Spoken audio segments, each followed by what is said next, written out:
Here we go. Fantastic. All right. All right, Shorty, I see you, and Knock, I see you. Beautiful. And that should go up. And Atlas, I see you. Okay, so we have Shorty, Knock, Atlas. And I'm going to do this. I'm going to hit pause redemptions. Okay, so we have Shorty, Knock, and Atlas that's locked in. And then we're going to hold there. DNAT, I guess? Yeah, DNAT as well. So we have DNAT that has one, and then we have 2 of our contest winners from the marble game that was very fun. So we'll make sure that we take care of those as well. And Not, good to see you, by the way. Okay, so first is Shorty. Let me grab this here for us. Now, Shorty is the information in the Discord. Or is it right there? Okay. Thank you, thank you. Now, Shorty, you said this is going to be Sojourn VOD. What is the ELO? And then give me a little bit about the VOD. What are we looking at here? GM5, okay.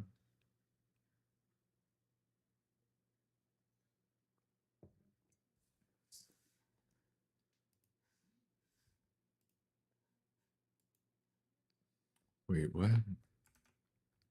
My brain just broke. What did I just see?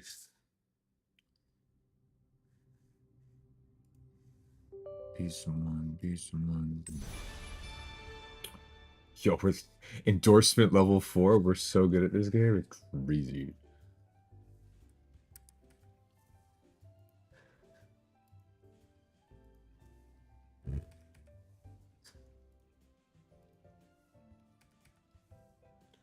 Rev, new. All right, good. There's no more line. Who's this?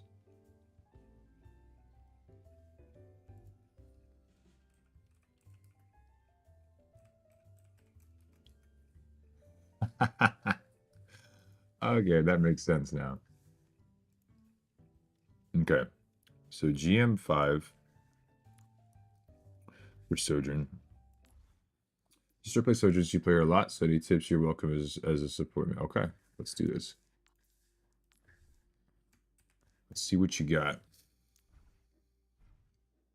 Let's see a little GM5 Sojourn.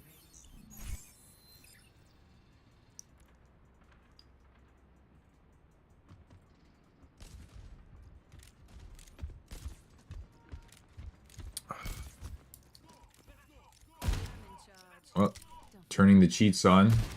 Yep, the Ash is cheating. Oh, Anna's cheating too. Yep.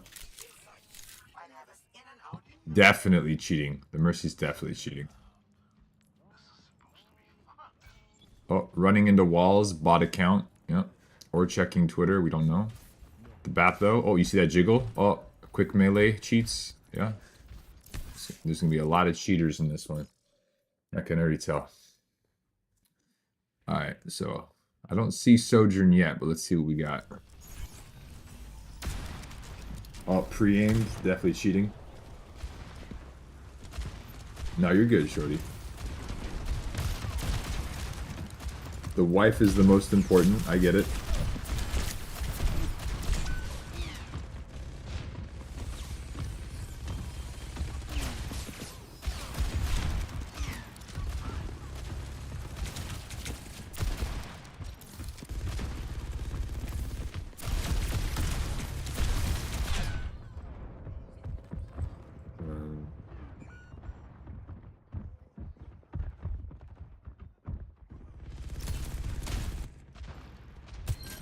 Okay, now we do it. Let's do it.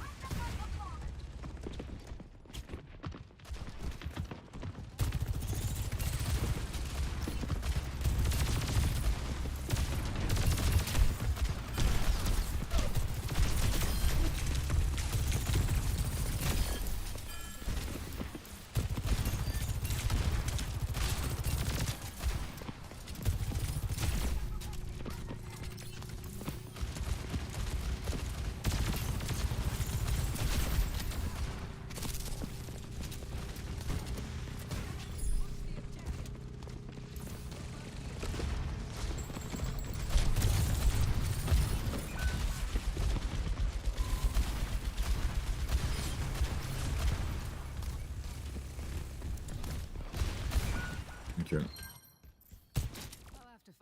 So something small I want to talk about with Sojourn that I think is very, very underrated. And Shorty, because you've only been playing Sojourn for a little bit, but you may have noticed this. So you know how like if you're playing any DPS character, and let's say you start shooting at one thing, and you're like, they get just out of LOS, and then you just switch to another target, right? Or even if you're playing Ana and you start healing something, your other support starts to heal them as well, and so then you're able to switch quickly to another target and heal them instead. So I want you to think of Sojourn is it's the exact same thing, but think about it a little bit deeper. So the added benefit of Sojourn is that successful hits allow her to be more bursty with her damage. So a really nice example here is right here against the Baptiste. Watch what happens with the Baptiste. So the BAP you start to charge pressure off of.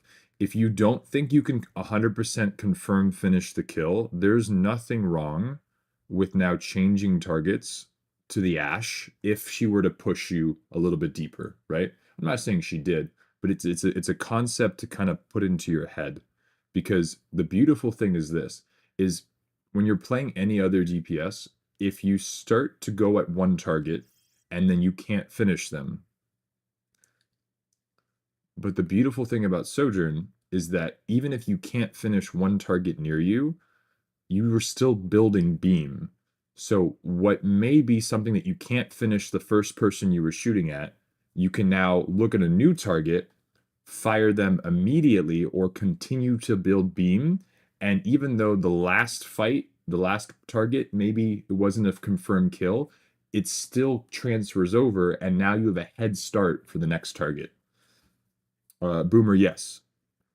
We're going to be doing a good amount of VOD reviews today. We'll be doing some 1v1s, things like that.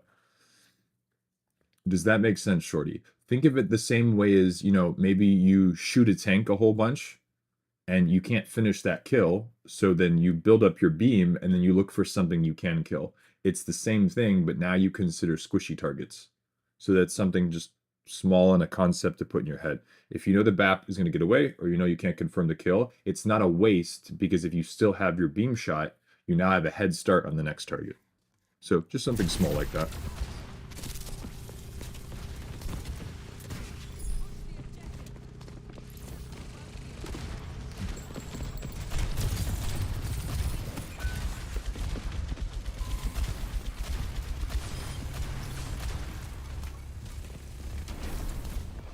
You looked at that Bob like you were playing Sigma.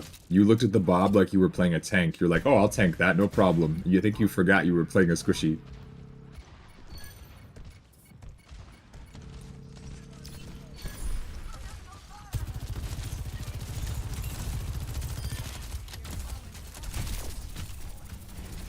Nice.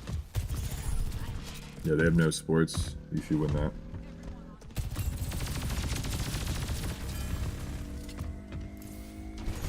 Nice. Looking for the next target.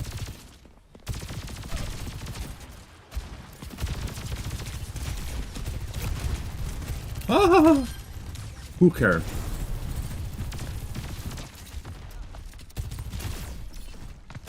Give Sojourn a shield, true.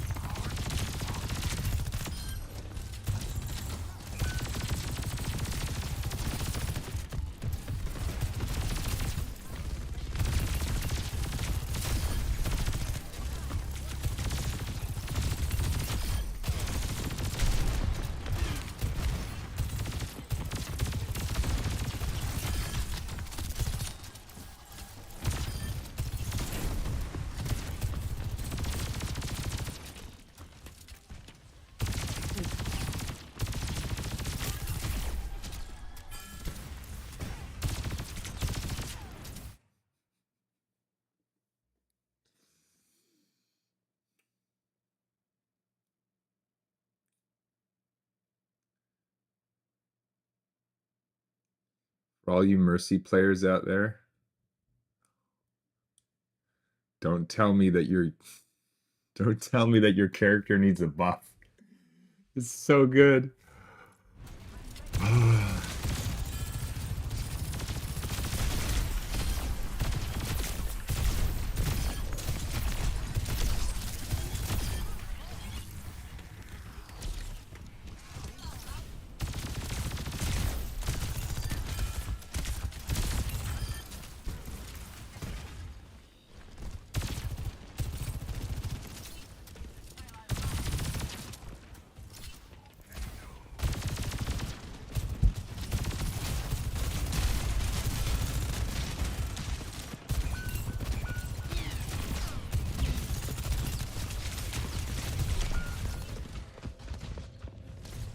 Their Ashe kind of popped off.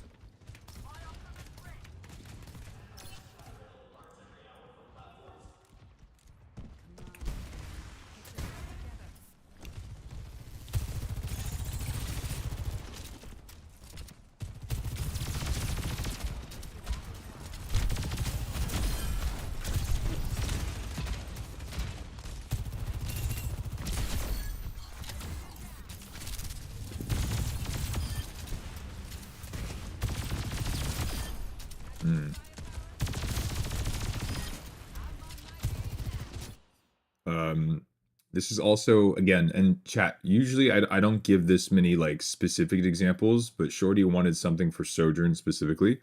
So something I really like to do with this ability right here, and this is a good example of it.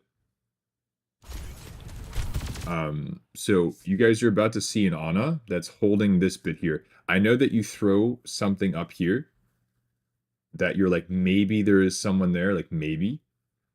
But something I want to point out right here. Okay. We see the Ana really, really like standing here because they're able to get information. For the group here, like Hanzo. It's similar though, because what Hanzo does is it gives you information so that if they re-peak, you could potentially bop them. But in the middle of a team fight like this, it can be difficult because the sonar will give you information and then your focus still goes to punishing if they decide to overextend with the sonar. Why I would argue that this ability is slightly better, but it at least needs to be seen as it's something different, is because it allows you to kind of multitask. What we've seen here is an Ana has put herself in this position.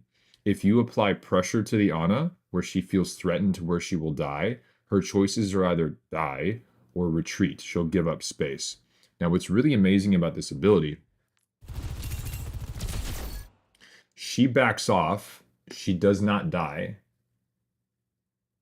and now your attention goes away, or you're going to go full into the Ana. What you can do with that E ability is you can throw it right where she was standing. So even though you've now looked to the rest of the fight, that E ability will keep her from re-peaking. It doesn't do a lot of damage, but if she's low, it may finish her, or it may force her to nade herself instead of her team. Or if she does get hit by the chip damage, it will stop her self-heal from coming back as well.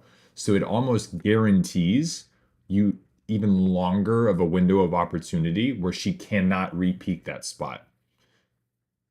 Because if the Ana gets pressured out and then you look away, she can re-peak. But if you put an E there, even if you look away, she still can't re-peak because now she's going to have to use cooldowns on herself instead of her team. It'll stop her self-heal from coming. It almost guarantees a force of rotation. Does that make sense? So it's almost like you temporarily deny space with that E ability. Yes, it can be good for hitting a whole bunch of people and maybe getting a little bit of ult charge, but really it's really nice of going, oh, you want to re-peak that? No. And if they do get hit by it, it'll start making a hit marker and you'll know they're still there. So it's like sonar with sound effects, but it's a little bit of a space of, hey, don't be there kind of thing, if that makes sense.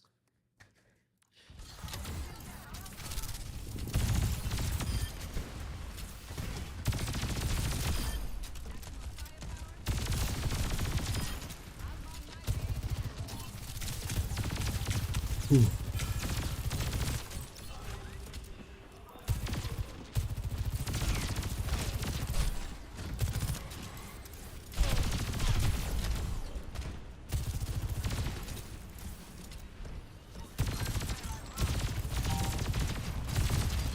Don't call me. Oh, your poor Ana. Nice.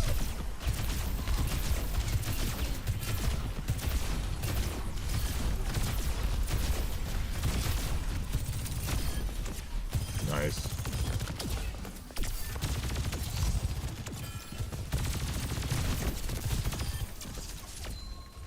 Really good. Their D.Va basically just threw that. The D.Va overextended by himself into a Mauga, got staggered, and then the entire backline was opened up to you. That was really, really stupid by their tank. That was really stupid by their tank. That was a horrible, that was a full int. They just threw away that entire last point. Holy hell. That was really, really stupid.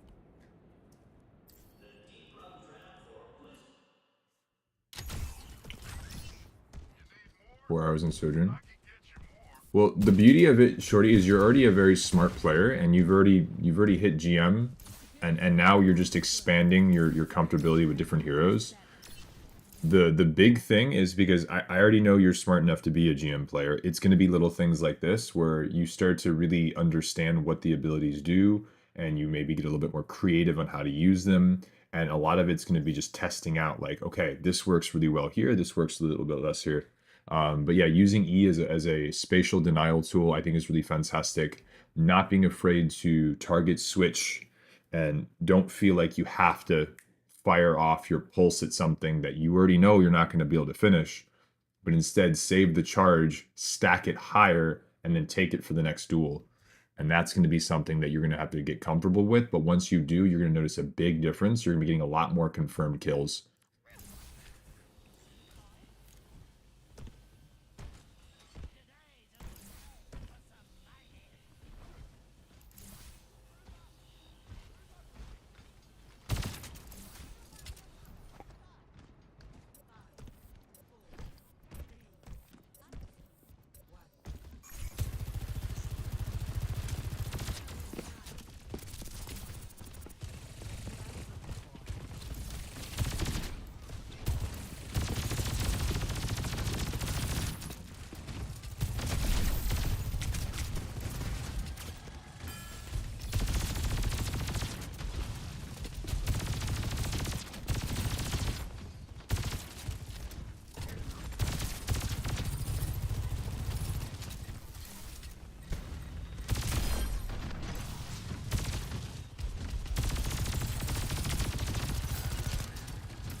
Hey, Owl.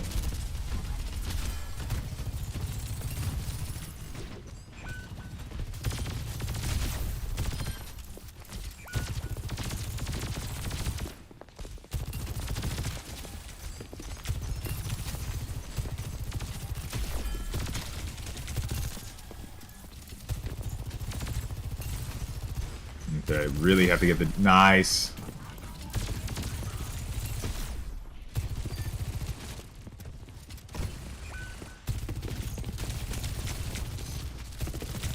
You risky bitches.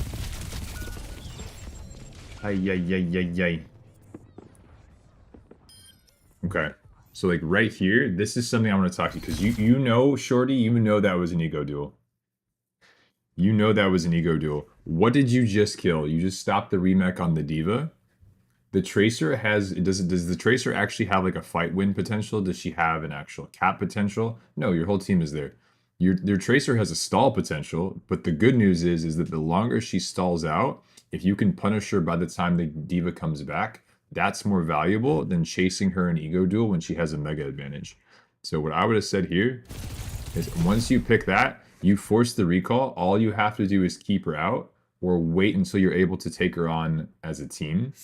Because what ends up happening is you isolate yourself into a Tracer where she's going to be a lot more comfortable in her range. There's no way you're going to get any help here because there's still a little bit of extra tickle happening over there. Like, they lost their other support. This is already a one fight. We don't need to be taking this risk. I would highly recommend you just back right out of this door. Back right out of this door, get to your supports, get to the rest of your team as quickly as possible, or take any other fight. Because now here, you can't even back up this way because then the Sojourn can pressure you. I would say the Tracer is the least of your issues because she has to push you. You've already mech the Diva. I would prioritize pressuring the choke. That's what I would do. Hello. So once you get the pick on the Diva, the Tracer can't full cap by herself. Pressurize the choke. Or prioritize the choke. Not this. That's what I would say. That little close quarters duel, that was an ego duel.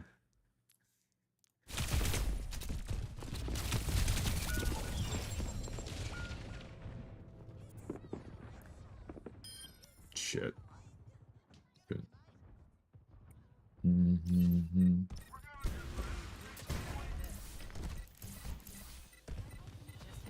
Honestly, though, if Owl was playing Mercy, he would have meleeed the pulse bomb away, and it would have been fine.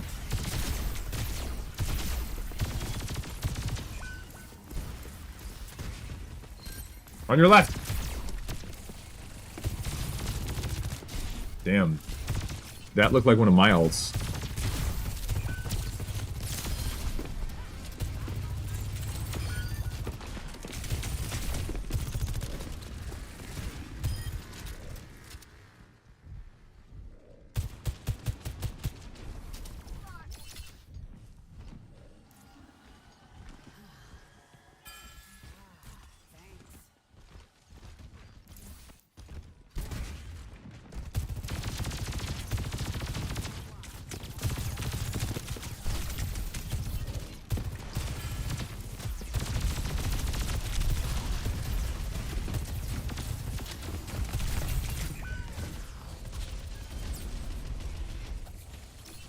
Absolutely tickle touched.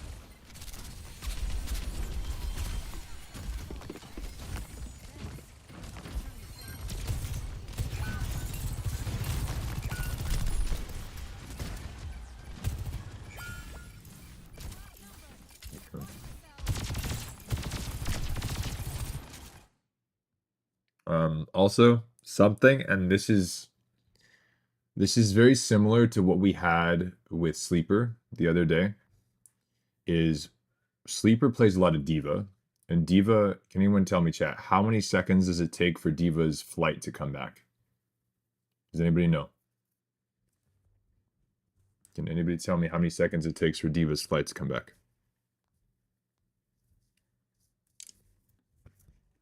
4 seconds.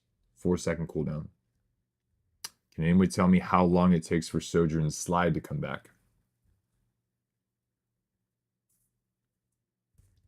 Hey, real. Give you a hint. It's double. 8 seconds. So something to kind of note. 4 and 8. Rio, we have 3 spots taken already, but don't worry. We're also going to be doing your 1v1 as well as Intox's 1v1, and then we'll kind of see where we are in the day. So what I'm getting at is that Diva's flight can be used a bit more sparingly, and you can also reposition several times during a fight. Sojourn, if you get stuck in a situation, you're realistically only going to have 1, maybe 2 slides. Maybe 2. Maybe. And that's if it's a longer fight. So what I would say is this, is as Sojourn, this slide where we end up right where a fight is already starting, this really, really, really, really, really concerns me. And the reason is that you're running into a dive comp. You know that they have ults. So what I would say here is when a fight is about to start, you need to have all of your cooldowns ready to go. You can't afford to just use them to go, hey, let me stand on top of the fire truck. You're not the tank. You're not going to 1v5 through them as they pressure through choke. And if you get dove, the only thing that you have to guarantee that you live through the dive, it's not your E, it's your slide.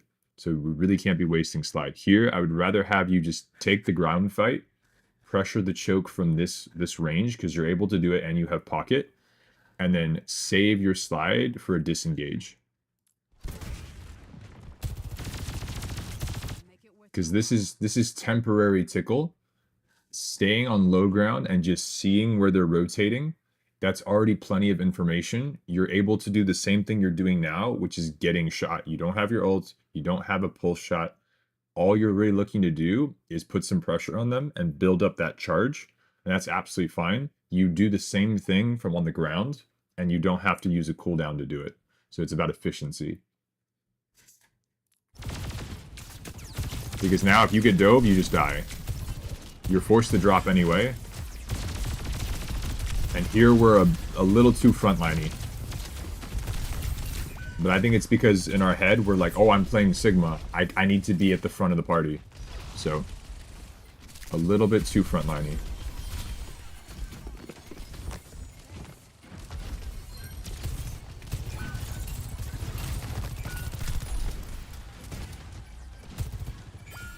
Tank is dead. They're getting picks. You were out. You were out. You were out. You were out. You were out. You were out. You were out. Out, out, out, out, out, out.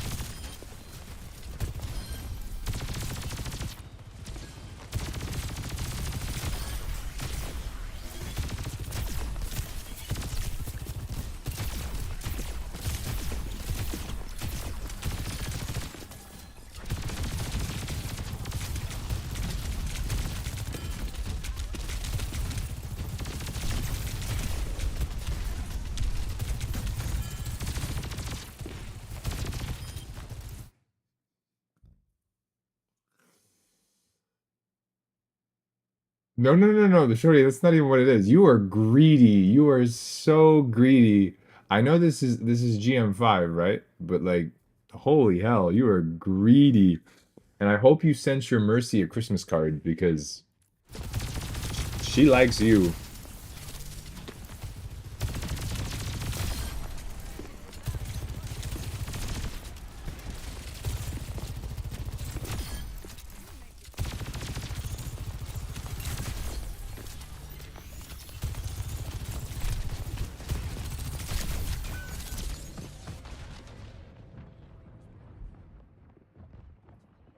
What the fuck?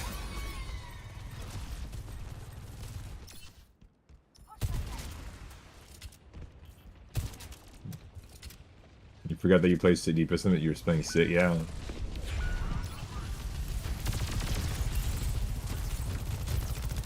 Oh, Matrix is a bitch.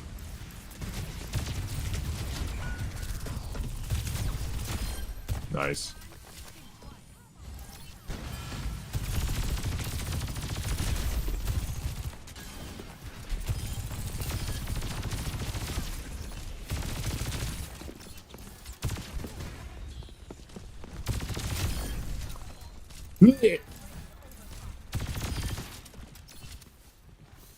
Bro. Shorty diff.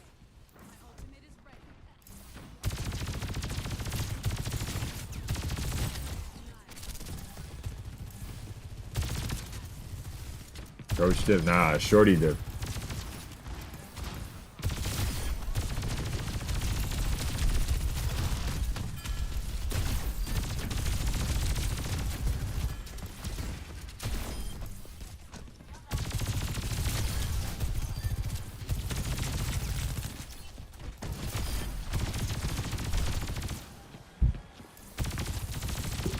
Oh my god.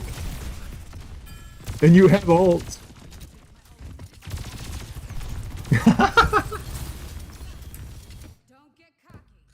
They went back to Mauga.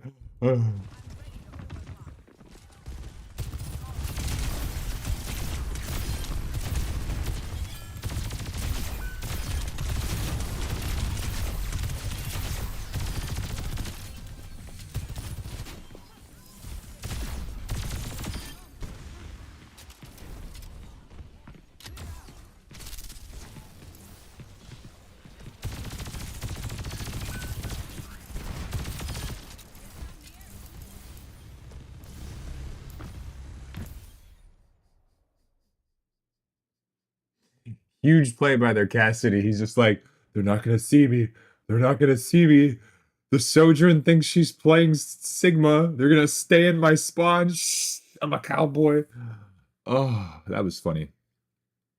I would say, yeah, just those three things, Shorty. Is don't be afraid of switching targets and conserving your beam to confirm kills versus just do for the chip. Very similar to how you build beam off of a tank and you go to shoot a squishy. You can actually use just building a beam off of one squishy, and if you know you can't confirm the kill, there's no shame in now taking that charge, compounding it in turns the next duel, taking that and then getting a head start on that duel and finishing them early, or just continue to build charge until you know you can secure a kill. So that's number one. Number two, very, very greedy in terms of the forward push.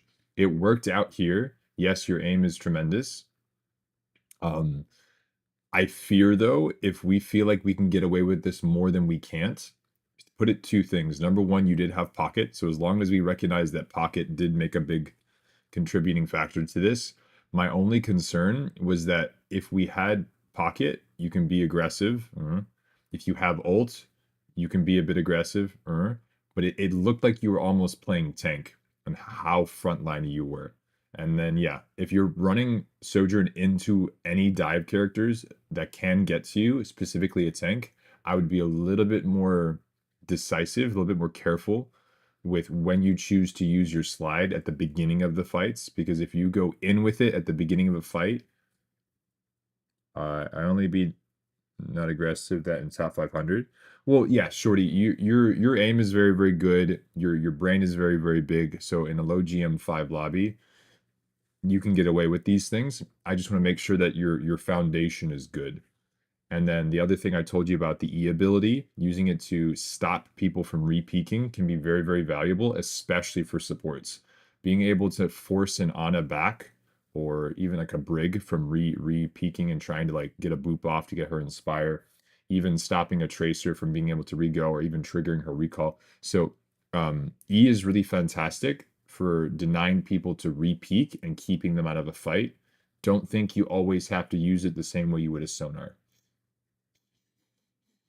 Something smells amazing in my house, and all I've eaten today is an apple.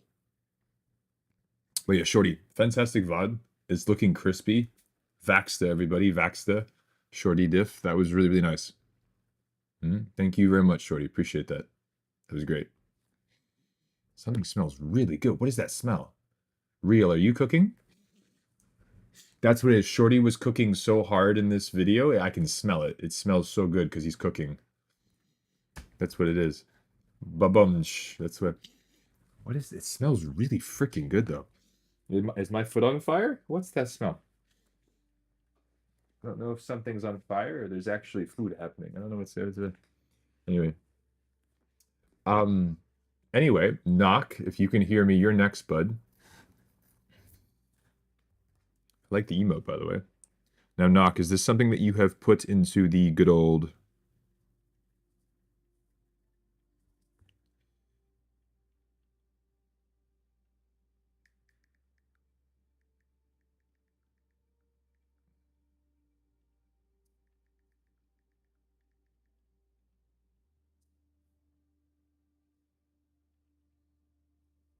Okay. VOD and Discord smells really good. Is my foot on fire? Yep. I say things sometimes. I say words. Okay, let's see. VOD reviews. And then we have our good old Knock. Okay. So Silver 4, I was queued with 2 people, but my real rank is Bronze 5. Role support, Mercy, my friends were tank and other support. The ending was craze. It's not letting me add a picture of the scoreboard, but I had 11k healing and 3k damage amplified. Okay. Let's see what you got. And this is going to be J2YK 48.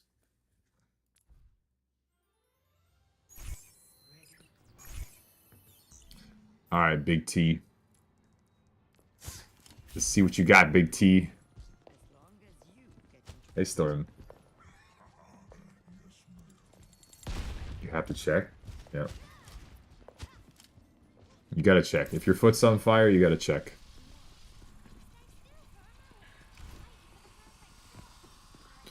Okay. Owl King, Painsball, and a Big T.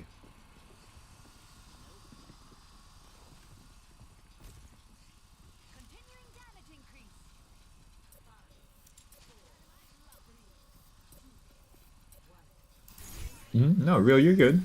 No offense at all. A lot of people help each other in this community. You're absolutely fine.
Knock, this is where I'm going to be very honest with you.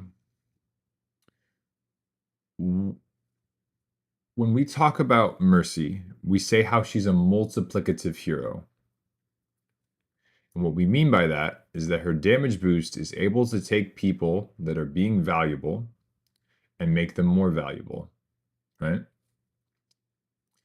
Based on what you are seeing of the people that you are currently pocketing, do you think that they are being exceptionally valuable? And this is where it becomes difficult because I know that these are your friends, but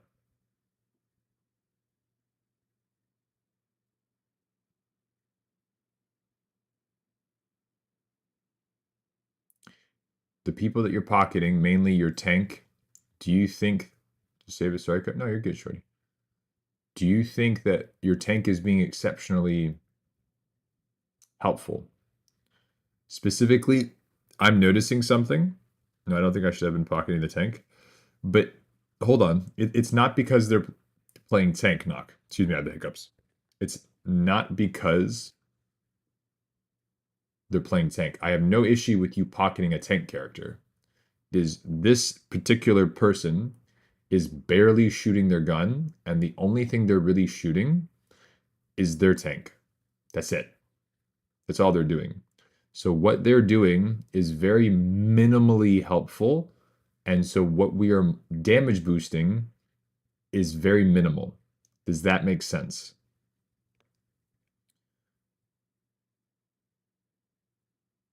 The reason I don't think Mercy is the best pick for low elo is because when you're talking about multiplying value, there's already very little value around happening in the lobby, which is why when one person starts to become valuable, they stand out and they stick out like a sore thumb. So this is me not telling you that you can't play Mercy. What this is me saying is this. If you have two options of either multiplying the damage that your team is doing or doing the damage yourself, you have to ask yourself, who can do more? If you look and with the things that you're looking around like, oh, this DPS can't aim, that DPS is doing nothing, that tank is already dead all the time, heal botting them so they die a little bit later is not the answer. Healing will not kill the enemy team.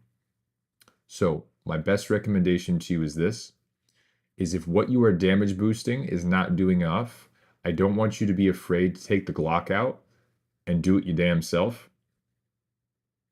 Or if you're not comfortable with this notion, I would say don't be afraid to take another support that is in your arsenal and focus on that instead. A very, very big thing that I tell to like the bronze, the silver, and the gold players, it tends to be how much damage or how much are you actually contributing and what does that look like?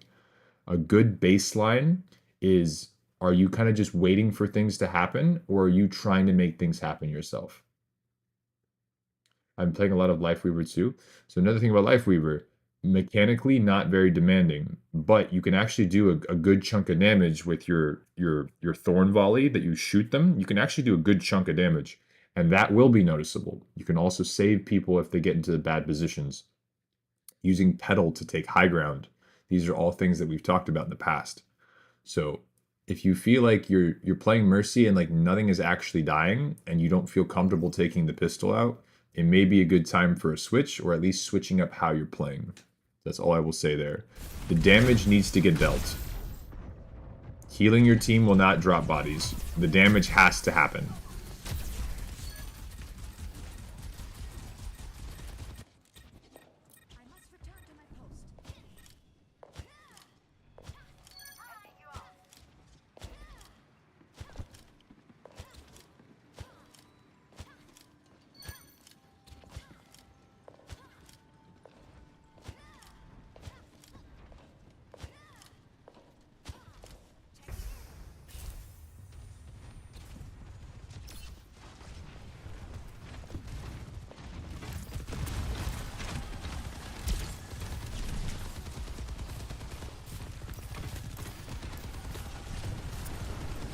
Valking here would be good.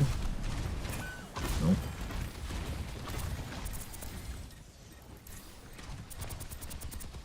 Okay, this is another thing, Knock. Right here. You've come back and a fight is happening. Right, Tank was telling me to only pocket him because he is the best and he is gold 4. I'm here to tell you respectfully that your Tank in the very beginning of the game fed his brains out. So even if he is the best, I love the confidence.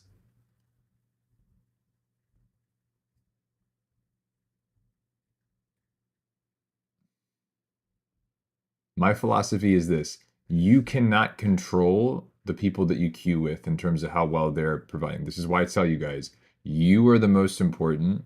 You are the carry. Your life matters more than everyone else's. You are the best player in this lobby. You have to go into with that mentality.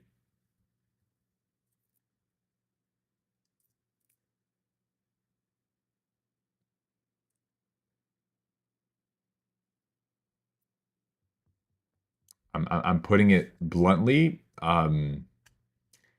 What I've seen so far, your tank is not carrying anybody. Right now, he's getting kind of diffed.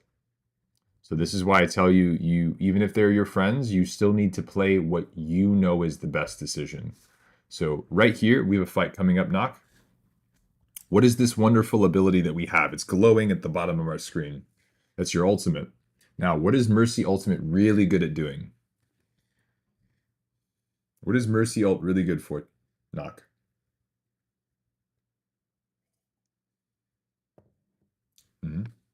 Doc, what is it really good for?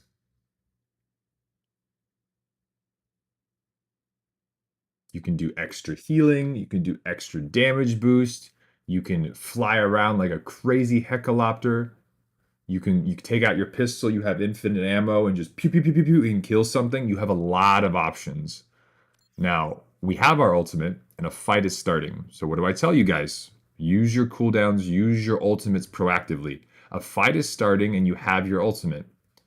Or Battle Mercy, okay. Well, you have your ult and a fight is starting. So should you either A, use your ultimate to help the fight that is in front of you, that is starting, or hold it until the end of the round? What should you do here, Nock? Should you use the ultimate to help your team as a fight is starting, or should you hold on to it until the end of the round? Maybe next game. Maintains the fight, momentum, Battle Mercy for the win. Yeah, you have options. So, Nock, what do you think you should do? Use it now or wait until the end of the round? Use it? Okay. Now, we don't use it. So that already there, that's already a room to improve. Is using your ultimate. Your Hog's low, pop your ult. He's now full health. Pop your ult, damage boost something, heal something. Use your ultimate. I'm gonna cry. It's too late. He's dead.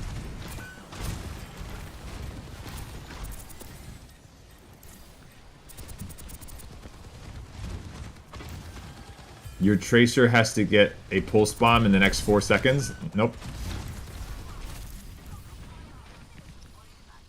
And now we still have our ultimate. And now we have to wait for another fight. On the key. Hey, Jakey, good morning.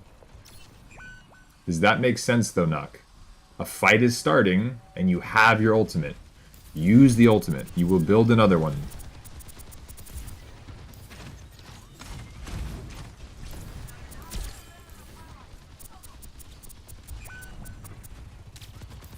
Your tank just inted into an entire team.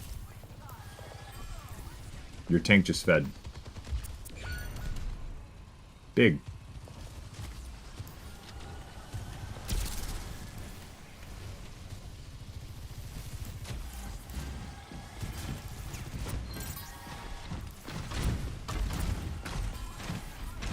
Nice. Kinda crazy. Knock, I'm gonna give you my honest interpretation right now, and this is why I get really worried about stacking. Is I encourage you guys to stack with people in order to try to climb. However, what I say is you find someone that has also improved and is on the same page as you as to what you guys need to get done, and then climb together. What I get worried about is that's misinterpreted as play with a couple of your friends, only help each other, and ignore the rest of your team. Because what we have seen so far in this game is you have the tank that is you're queued with your friend, and you have the two supports. So what has been happening is that every single fight, you have a tank with two supports pocketing him, and the tank's really not doing anything. And then both of your DPS are trying to help and contribute. Yes, their positioning is not the best. Yes, they could be doing better, but neither of them are getting any help from either support whatsoever. So you have two supports trying to help a tank that's not really doing anything, and it's kind of showing. So even if you are queued with people that you're queued with, knock, the tank saying only pocket me because I'm the best, I would respectfully say I'm going to do what's best for the team. Because if your tank has a bad game, or maybe isn't doing as much as someone else, like the fact that we nanoed the Junkrat there and he popped off and cleared the entire point when your tank literally fed his brains out 5 seconds before, I'm really glad that we nanoed the Junkrat. Because what most 3-stacks would do is they would go, oh, nope, I'm just going to save the nano. We lose this point, it's fine. I'm going to nano my tank at the beginning of the next fight, and then they'll just feed harder. So good job to your Ana for making a play with the nano, but I want to point this out, Knock. We still have our ultimate. We have had our ultimate for 2 full fights, and I want to see if you use it for the 3rd one.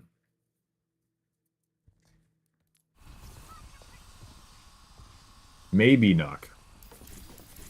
But I also want you to pay, like right now your tank is just standing on the point. This is wild.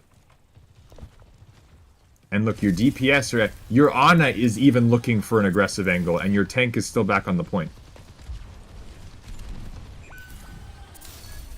That's a good res.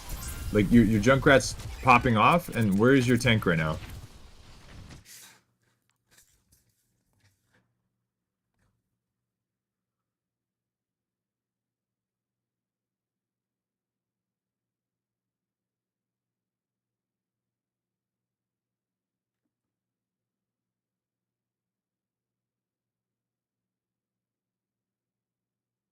So Knock, this is not me hating on your friend, but when I tell you guys, you are the most important person on your team.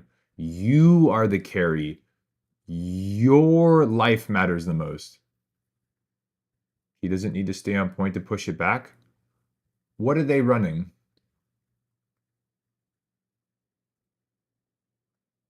What are they running right now? Is there anything that can flank and C9 it? Maybe, so you keep an eye on the point. But you don't just stand on it and do absolutely nothing. That's insane. That's craziness. Hey, Minx. Good morning, good morning. Brawl?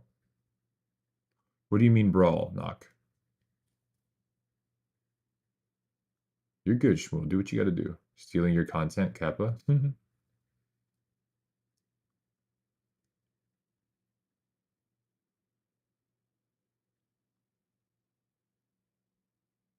Yeah, Lucy or yeah, the point is already far enough back where if we really want to get technical, the Ana can nade and then just drop back. But you guys have a Junkrat that can quickly get to the point. Orisa has her propeller. She can quickly get to the point. Ana can shoot the point from far away. Mercy, you can fly over to it. You can even pistol it. The Tracer can blink over to the point. Like, you guys have a lot of options to get over there. Enemies are running Brawl with Ryan and Lucio, which is outside of speed boost, it's slow. Knock, what I'm saying is this, and this is not me trying to bash your friend because I'm sure they're a wonderful person, but if you're gonna queue with people and they try to tell you only pocket them, they have the wrong mentality. They do. Even when you see me queuing with, let's say, someone that's playing Mercy, let's say I'm playing with Minx or I'm playing with May, right? And let's say they play Mercy or they play Ana, I'm not telling them only nade me, only nano me, only damage boost me. I'm the best. I'm perfect. I'm amazing. No, I trust them to analyze what's going around and put value where you need to put value. So what my concern is that this tank player that's saying only pocket you, I'm the best. They're clearly not the best. They're making a shitload of mistakes and they're playing very, very poorly. And I'm worried that that's going to hold you back, Knock. Because you are actively trying to improve. This person's convinced they're already the best. That's where I get a little bit, okay, okay, okay. I get a little bit worried. Okay.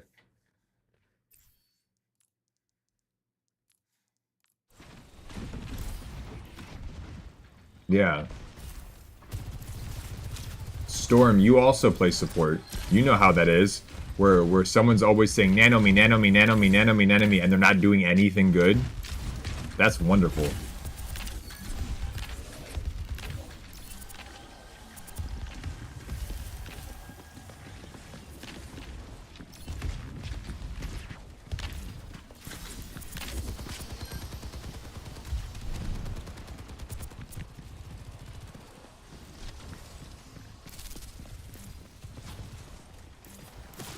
Hey Gino, miss you, bud.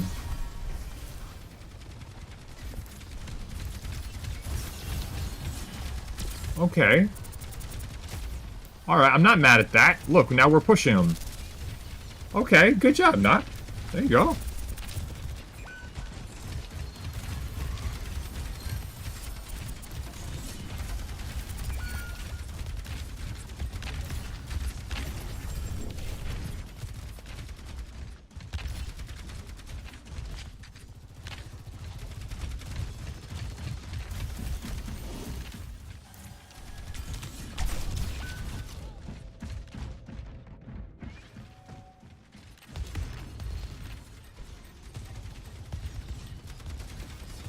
Mm-hmm.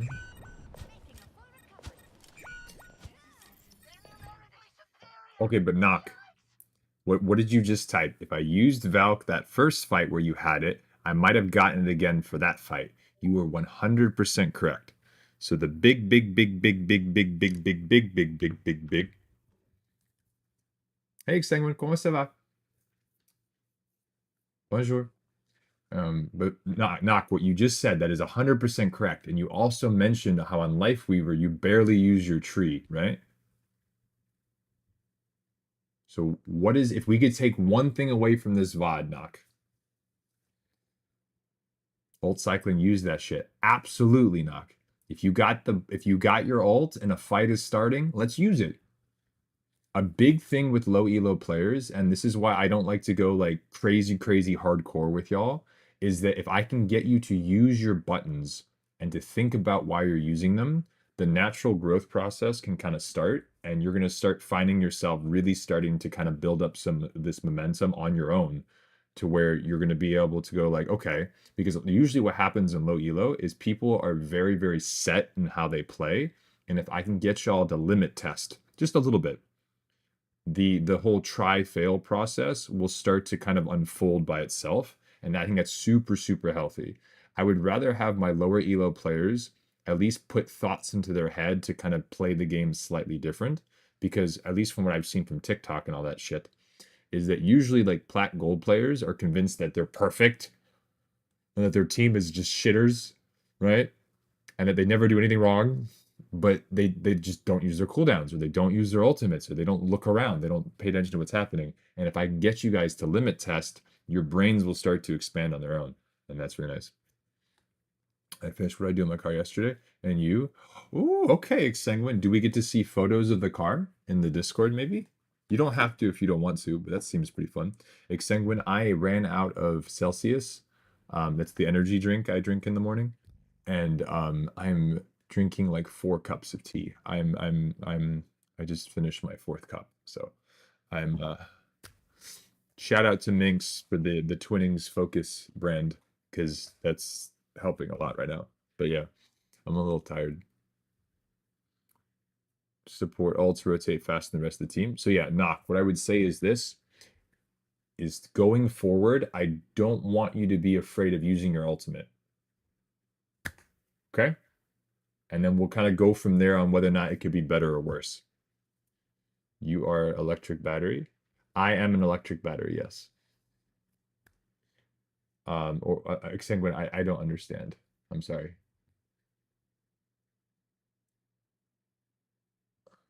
Okay.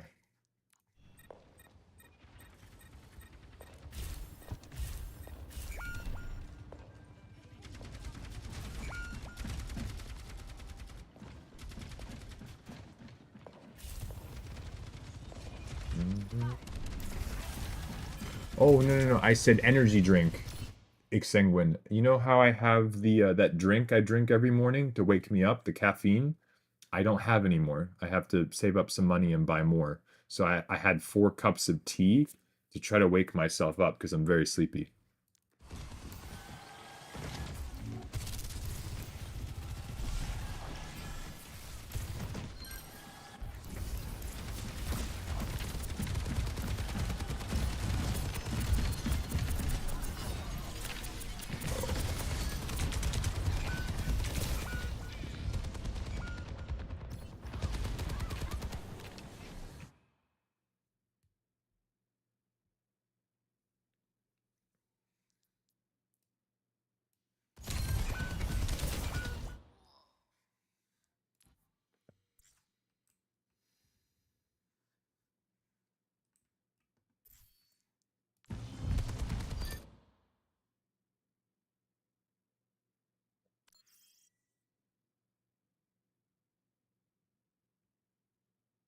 It is Boomer. Thank you. I just had some. Appreciate you.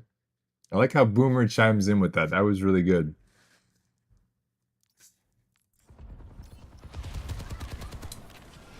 Hey, Amy. Welcome, welcome. Because they're healthier than the average. Yeah, Celsius is the only one that I feel comfortable drinking because they're healthier than the average. And they don't have too much caffeine. Okay. Looky. Still maybe winnable. Not bad. I was about to do that. Y'all are good. Y'all are good. Something smells amazing in my house though, so I'm about to go find out what that is. But yeah, Amy, welcome. We're currently doing some VOD reviews. We did a GM5 Sojourn. We're currently doing a Silver 4 Mercy. And I think we have one more lined up, and then we're going to do some 1v1s with some of our GM players, and then we're going to be doing some more VOD reviews after that as well.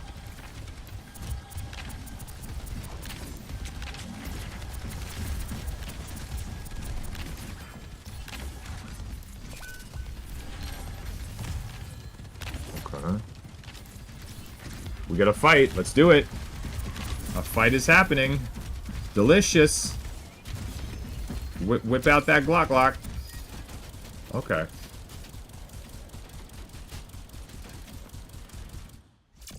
Okay, so Nock, you do have a gun. Nock, like I said before, I want you actively using a lot of these cooldowns a lot more. We will build up your confidence, but a big thing right now that a lot of low elo players do is they're very stubborn. They're very set in their ways. It could be anxiety. It could be fear. It could be a number of things. I don't want you thinking it's anything more than a video game, and I want you kind of not being afraid to stretch your limits, kind of limit test a bit, because then you're going to start noticing different interactions in the game, and you can naturally start to learn on your own unbelievably fast. Chat, what do we say a bunch of the time? If you do the same thing over and over again and expect a different result, that is the definition of insanity. Hey, is there a queue for being VOD reviewed? Hey, 112. So basically the way the VOD reviews work is that they are either through a $10 donation or you can redeem them for channel points. They are very, very, very high demand because I do them for so cheap and we've helped so many people. So yes, there is a queue and it is first come, first serve. Those that do purchase one, they do jump to the top of the list. And we only have a certain amount that we get through in a day because they're very, very deep analysis. But you're always free to watch the ones that are currently in. Maybe you pick up on a couple of things. I usually go over basics and foundational stuff. As you see us coach some of the higher elo players as well, you'll see me go over core ways of playing the game, basics, fundamentals that apply to all roles, things like that. And then we also offer one-on-one coaching, and that's done off stream. And it is any character, any role, any rank, as high as you want to do. Can I give some subs to redeem it? They changed the rules on Twitch. We can't do gifted subs or bits for services or product. And technically this counts as a service, so I can't accept them at the moment. So, but that was a very good question, 112. Yeah, right now Twitch is kind of with it. So I'm unable to accept bits or subs as it because of their new TOS stuff. But we used to be able to do that. That used to be a thing. But we do these every Tuesday and Thursday unless there's like a major update that will clear out the VOD codes. We have one more after this, and then we're doing a 1v1 with one of my GM players. That'll be interesting. And then we'll be doing, I'll reopen the queue, and then we'll do a couple more VODs as well. But yeah, we do these every Tuesdays and Thursdays. Lost my code, so I'm in queue right now. All right, Atlas, you grab a code. Real, we'll do the 1v1. I'll reopen the claim, and then we'll go from there. Cough, cough, the art category. What did you do, Knock? Can someone do exclamation point Discord in chat, please? Question chat. Who has it the coldest outside right now? Ooh, I'm probably the warmest. Either me or Minx probably has it the warmest. I'm only at 18 degrees. Thank you, Atlas. It's like 0 where I am. Wait, Celsius or Fahrenheit? And we have a little bit of Life Weaver. Okay. Okay, a little bit of Life Weaver. I'll take a look at it in a second. Celsius? Okay, good.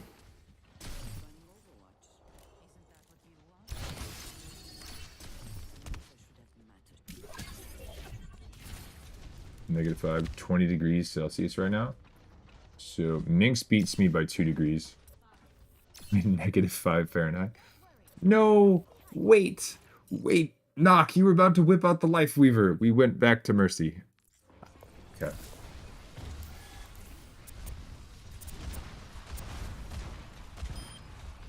Okay, Storm. Yeah, we're gonna reopen the redeems in a second. 1 second, chat.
One second, chat.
Hey, chat. It's just a stressful day.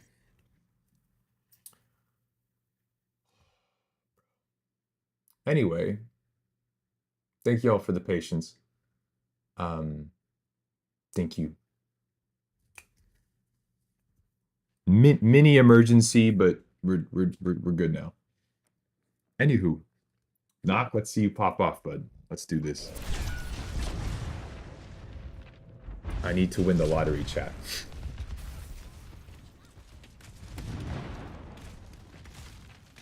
Okay, we're not going to count the first death. I didn't see it. I rated you, by the way. Thank you, Shmuel.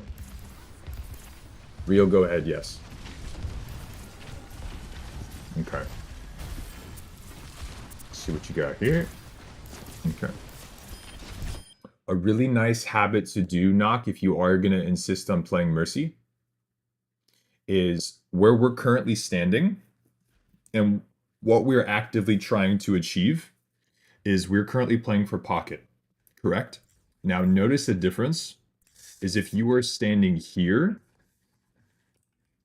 right there, and they have a shield guarding the choke, and something is shooting at said shield. If the shield breaks, the Reinhardt moves, the Reinhardt decides to stop holding down that button, all that fun, crazy, dangerous damage that's going at the shield is now going to go straight into your face. So, alternative positioning. You see how the rest of your team is also doing this? See, because they've realized it too. So I want you to kind of pay attention to what your team is doing, and don't be afraid to rotate with them. Enable the front line heal button does nothing. Yes, Minx, and we'll get to that, and we've talked about that a little bit. But just in terms of survivability, the heal botting habit we will break. But just in terms of survivability, as a support, it is a really, really, really, really, really bad habit to stand directly in behind your tank when there's a bunch of incoming damage. Because if something happens and your tank is standing here and you were behind them and they're the reason that you're not being shot in the face right now, if your tank dies, drops shield, runs out of a cooldown, moves to the left or the right, all that damage now gets to greet you into the face, and you do not have 600 health.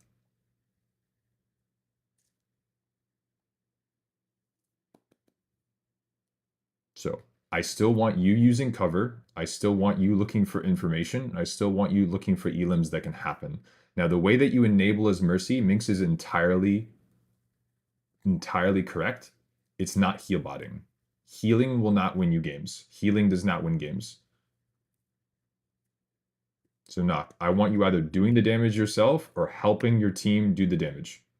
That's it. That's it.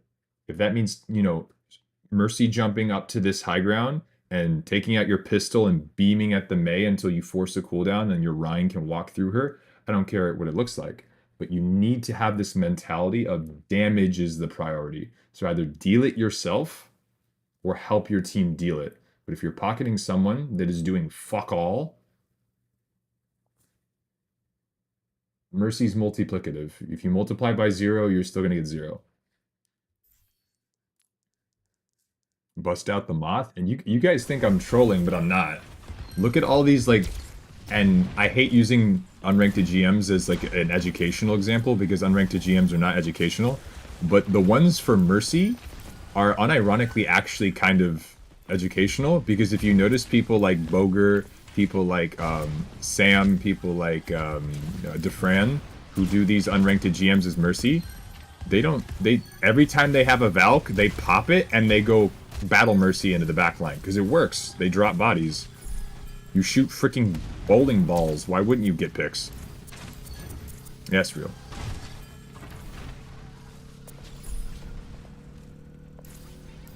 Widow booty picks is juicy. That was a wild sentence you just said, Minx. We're all in trouble.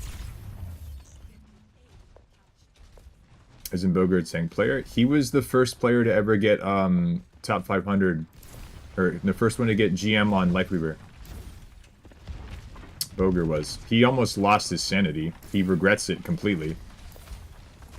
Because now more people know him for his Lifeweaver play than his Winston play. Which is crazy. Okay. Ready? Valk these bitches. Valk these bitch. Nope, too late. Wait, maybe. Valk. Valk them. Alright, we're good. You don't need to now. I just want you pushing the damn button. Tank player known for life weaver gameplay, yeah. And that is the state of the game.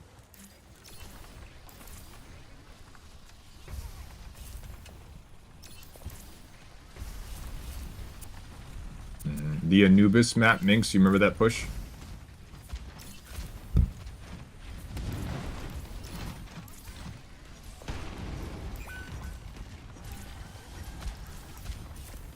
Well, this is pretty free.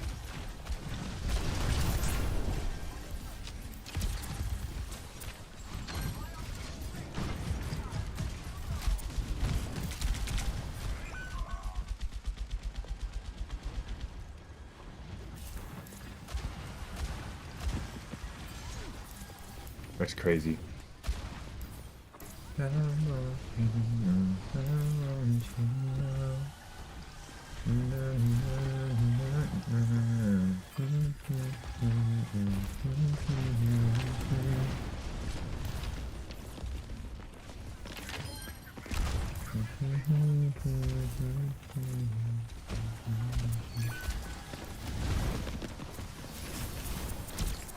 Okay.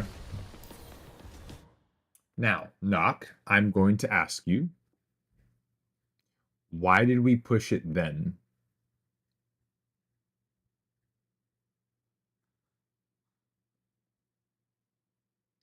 Real, remember when we talk about oh, Real, you're a really good example of this. Real, remember we talked about left-handed versus right-handed Overwatch players, and we talked about how different your consistency was on offense versus defense. This is a very good example of that. The vast majority of Overwatch players are right-handed, not physically right-handed, but they are more geared towards being proficient at an attacking scenario versus a defending scenario.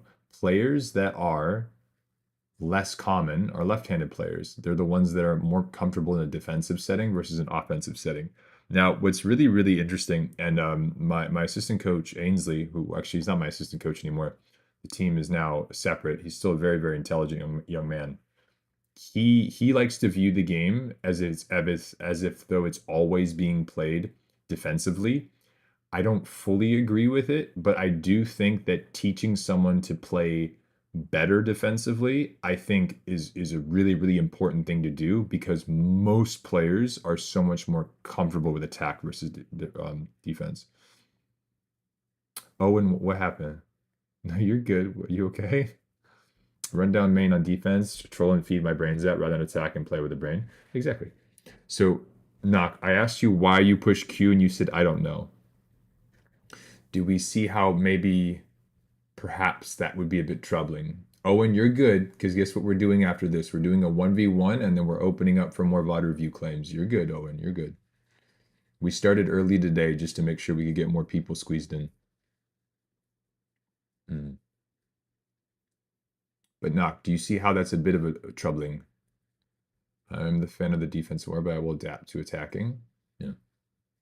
I think learning the game defensively is really, really major, because if it's a major change, and because most people struggle defensively, you'll see a noticeable amount of improvement in your game.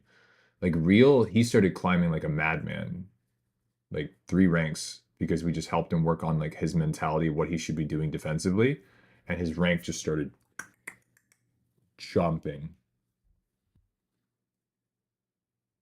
Is make a plan out before the fight starts, you know, when you're planning on using ult, where you're going to stand, the other things like that. Absolutely. Making a plan will always be the best idea. You guys know I have that blueprint that I'm working on that I want to get published on YouTube before I show it fully on stream, just so, you know. The reason it's a big deal is because no one has ever created a blueprint for Overwatch, whether you're a Bronze 5 player and you've been playing for 3 days, or you're a rank 3 player and you've been playing for 3 years. No one's ever come out and made a blueprint that applies to every single rank in the game and can be understood by a multitude of people depending on your skill level in terms of your experience or exposure to the game. It's basically a layered system, so it's almost like a cake, where it's like a 4-layered cake. The first layer, very easy to understand. Very easy to understand. Second layer takes the same concepts, a little bit more complex, giving more examples, and it gets more complex as it goes. And so if you're like a really, really high elo player, you could probably look at the fourth layer and go, yeah, that makes a lot of sense. I do that already. Versus if you're someone that's maybe still learning, it's okay to master the first layer and then go more in depth as you improve. Your advice you gave to him, Fog? Fantastic, Owen. Hell yeah. So, knock. I want you using your ultimate a little bit more proactively, but remember how we always say I want you using cooldowns with intention? I want you being a little bit more present in the game. And what I mean by that, knock, is I want you paying attention a little bit more as to what you want to get done. Even if your tank player that you're 3-stacked with is like, just pocket me, I'm the best. Respectfully, they are definitely not the best. Think about what you want to get done, what you think is valuable, the damage that you want to make sure happens, and make a plan in your head. You can talk to your 3-stack. If they want to jump in and help you, awesome, we're all on the same page, but you still need to have a plan. It's not going to just be show up and dance around. It's going to be, I have a plan, let's make it happen. VOD review queue today as well. We have one more in queue. I paused redemptions on it, Shmuel. I'm going to open up the floodgates, and then whoever it is, it's first come, first serve.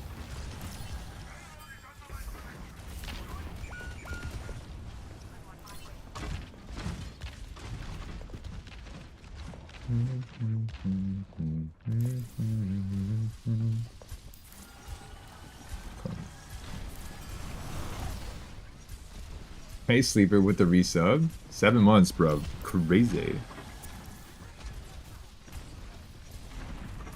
Sleeper, we had a Sojourn GM5 VOD earlier from Shorty. I think you'd really enjoy that.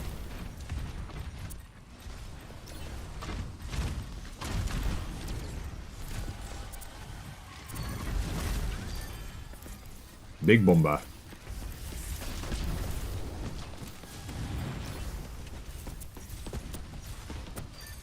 Okay.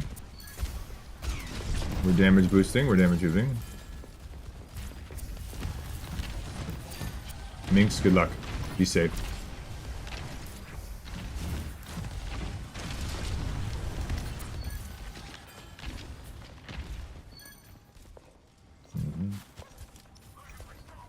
Real, as soon as I open up the floodgates, you can push the button.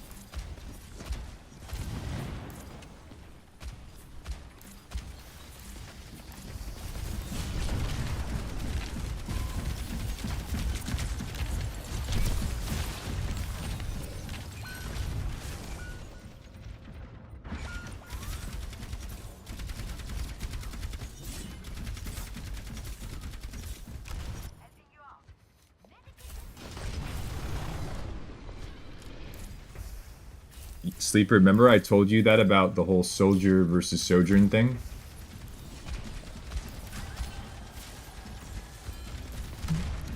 Sleeper, you can. If you want to donate for it, then yeah, because those jump to the top of the list.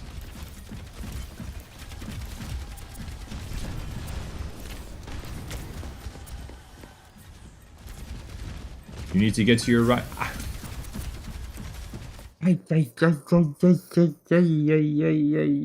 Knock. Oh, I'm gonna squeeze you.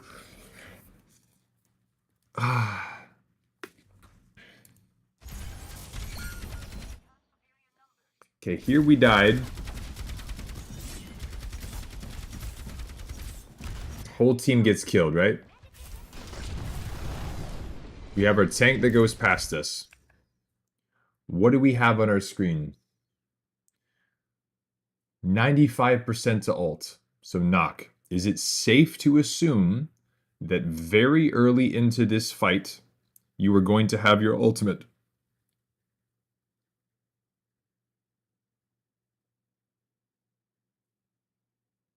Oh, and yes, but what I like to teach people and have people understand is that a lot of the times people go, oh, my team isn't doing anything. And I'll watch the VOD and I'll go, well, actually, no, your team is doing a shitload. And so, and a lot of people don't like to hear this, but if like the example I gave, where if you have a Reinhardt that is just pinning off of cooldown into the enemy backline and exploding and dying, how did they die? They got shot at. And if you pay attention, you take a step and actually look as opposed to going, oh my god, my Reinhardt. You can pay attention to the fact that Ana just used nade. She doesn't have nade for me anymore. Maybe I can dive her. You know, maybe, you know, Ashe did a shitload of spastic hip fires. Maybe they used Dynamite. Maybe they used Dash. Maybe they used Shatter. Like all the things that had to go into killing the Rhine, because he doesn't just get to at the end of the map and explode. Something had to happen. And the entire time while all of that is happening and they're all staring and shooting at the Rhine, they're now unaware, completely in the open, and ready to be shot at by you. Maybe you get an anti. Maybe you get a headshot. Maybe you can use a cooldown. Like, people stop playing the game and they'll stare at their teammate going, what are you doing? Well, in your opinion, they're not doing anything. Cool. But you're definitely not doing anything if you have stopped playing the game to stare at a teammate going, what are you doing? That's just truth. And we do VOD after? Yeah, absolutely, Sleeper. Good. I think when certain things happen in the game that I can play off of. I love hearing that, Owen. Thank you, thank you, thank you, thank you. Yes. Wait, did it not appear? What did you do, Shmuel? Did you break something? But Nock, going into this fight, 95% ult. You're about to have your ultimate. Let's see what you do with it.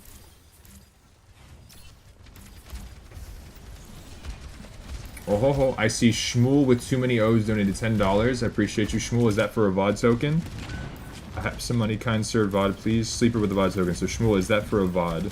No, I donated. It is? Okay, fantastic. So we have the two of y'all ready for it then. And right here, we're looking at the Reinhardt.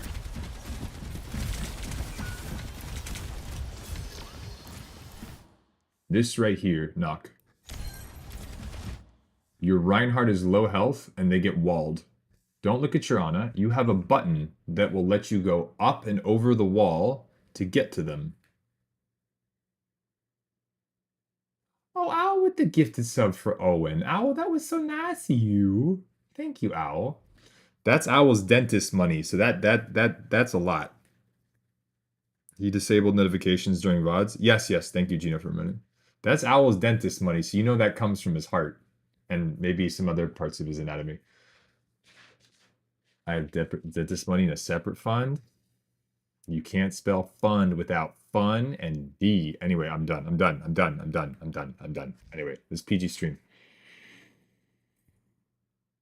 Owl, don't ban me. All right, let's go. You have an ultimate. Pop the ultimate and get to your Reinhardt. Don't wait for them to die. Gifted sub is teeth hygiene. It wasn't quite as teeth that went in for a cleaning. Anyway, it's fine. But yes, teeth hygiene. Ooh, Anuki. Oh, and we're a PG stream. It's fine. Guys, I'm completely joking. Owl loves his wife. Owl loves his wife. He just has a very good sense of humor.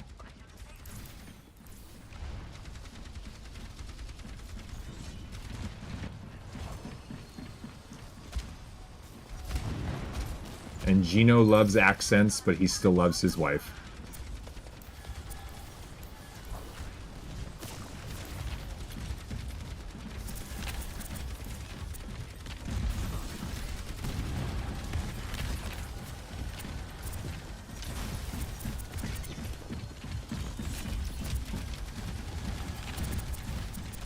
Damage boost.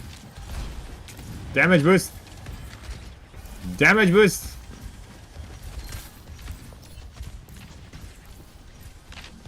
They don't have to be full health, they just need to not die.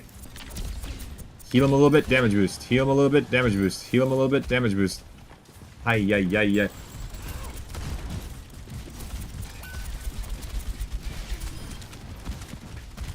Nock, there we go. Nock, I'm so proud of you. What? Nock, I'm so proud of you. Oh, we're growing.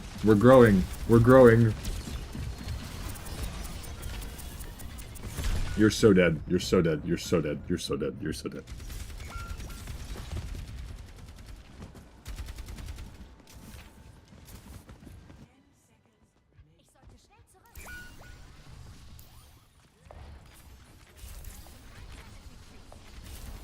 That's crazy.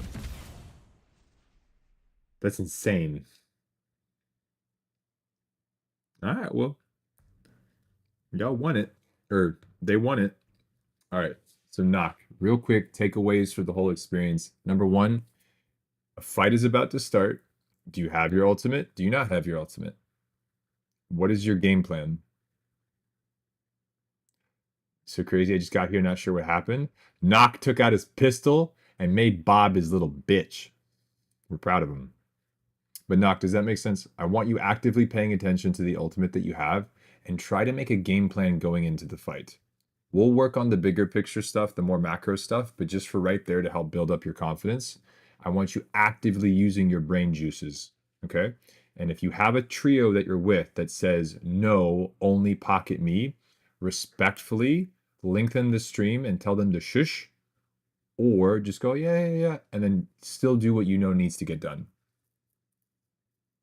Because that's crazy sauce. The reason that this community, I encourage you guys to duo with each other, is the vast majority of y'all that are in the community, I know are positive, number one, but have also gotten coaching from me, and you're all actively looking to improve. If you are trying to improve at something and you queue with someone that is convinced that they have no more room to improve and it's everyone else's fault, that is not a helpful thing to be queued with. That is a hindrance, and now it's actually going to hold you back further. And now, Sporks, I hate to call you out because you just got here, but we called Sporks out for that. And nothing against her friends, but if she is actively trying to improve and climb, and she's playing with people that are making no effort to actually improve and genuinely climb, her bad habits come back. And that's where it becomes very dangerous. My tank said I was the reason we lost. Huh. Anyway. Well, Knock, if you want to invite them in, I can show them every single time that they fed their brains out, because it was more than once. I also stopped and showed where they just walked off the map, but that's here nor there. We've been good working. How busy? I've been good. Real is about to be the next president. Knock, I think you did fine, but I want you actively paying attention to your ultimate and making a plan before you go into these fights. Okay? Good? Awesome? Yes, yes, yes.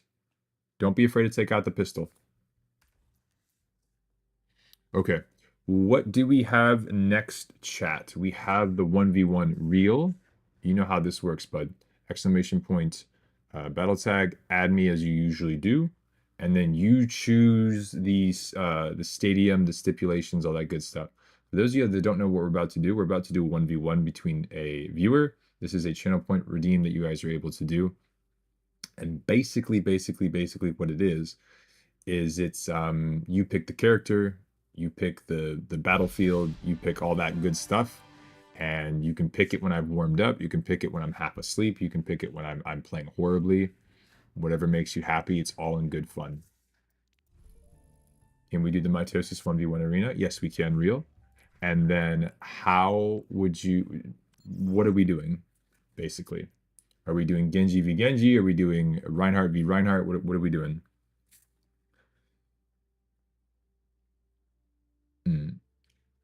Atlas, I want you to play your best hero.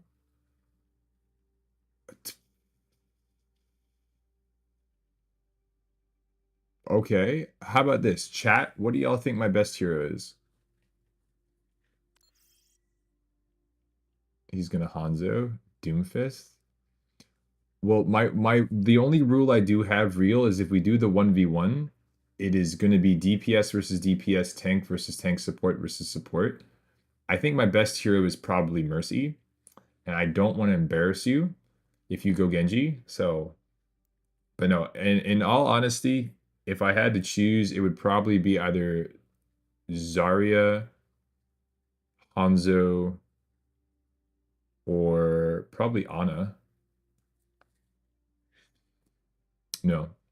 But real, if you pick my character, I will play it. So whatever character you pick, okay, then you do Hanzo. Okay. So I will play Hanzo. I'm going to grab you here. And then you want the 1v1 arena, correct? Make it Torb Hammer fight. Alright, Real, can you hear me, bud?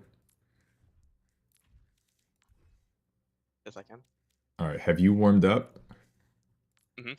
Ah, shit. Okay, so Real's warmed up. For those of you who don't know, Real is someone that we've had the pleasure of coaching from, I think you originally Plat or Gold?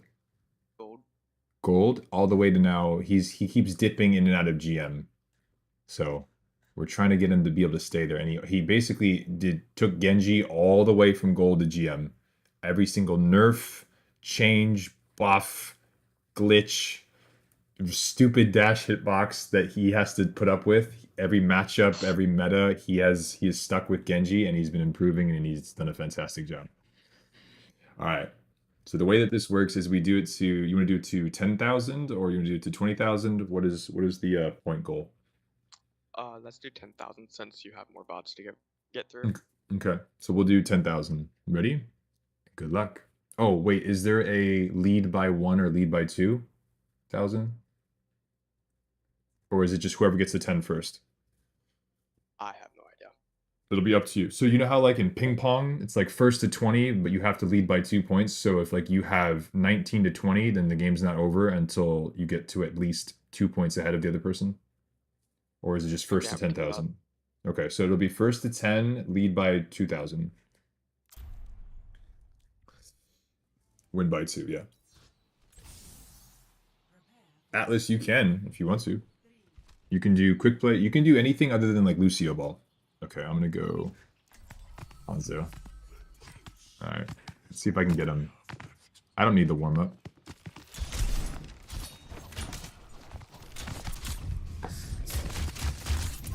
Oh, nice. Wait, we're already at 2,000. Let's do 10 kills. 10 kills lead by 2.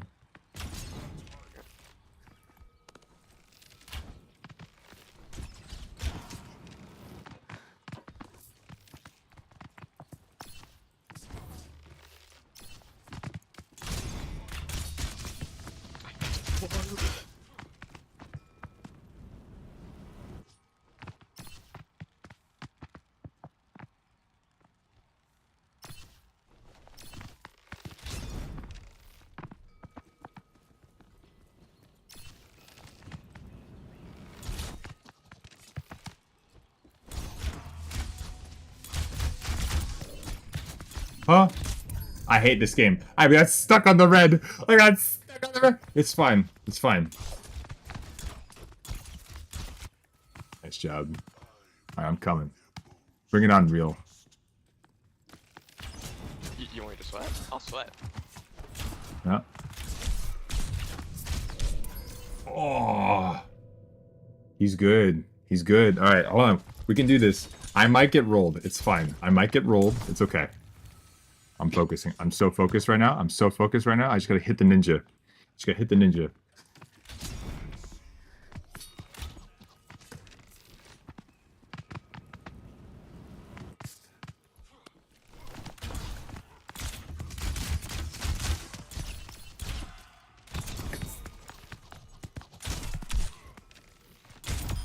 Oh. I got one. We're good. We're fine. Everything's fine. Come here.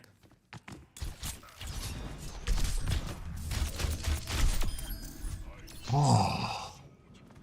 It's stressful. It's 3 and 2 now. Oh, he just pulled out the frick bomb. I'm stuck. Oh.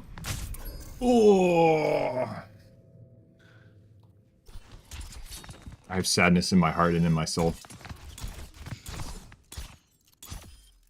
Nicely done. I'm coming.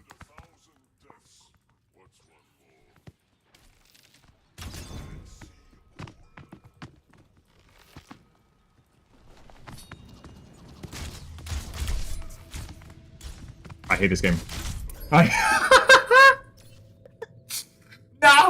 We're fine. We're fine. We're fine. We're fine. We're fine.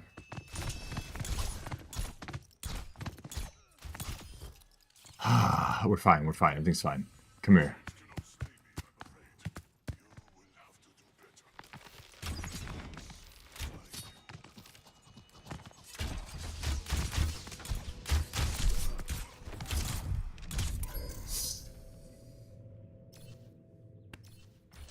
It's fine.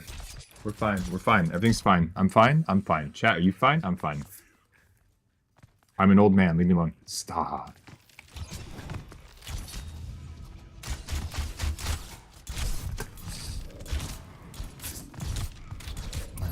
Oh.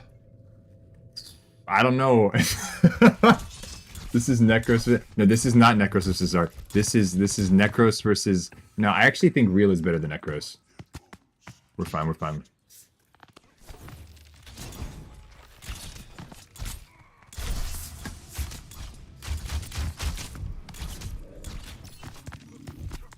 Come here. It's okay. I'm not crying. You're crying. We're fine. Come here, Real. Okay.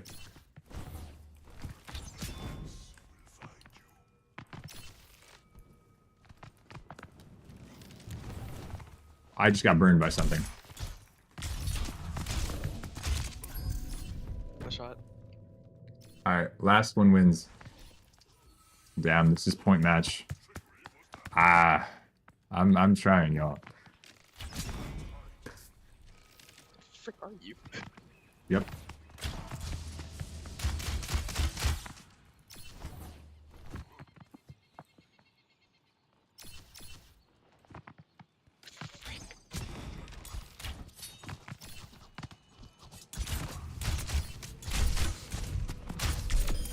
Yes. Ah, the fisting. Alright, we're fine. Okay. 7 more. 7 more. That's all we need.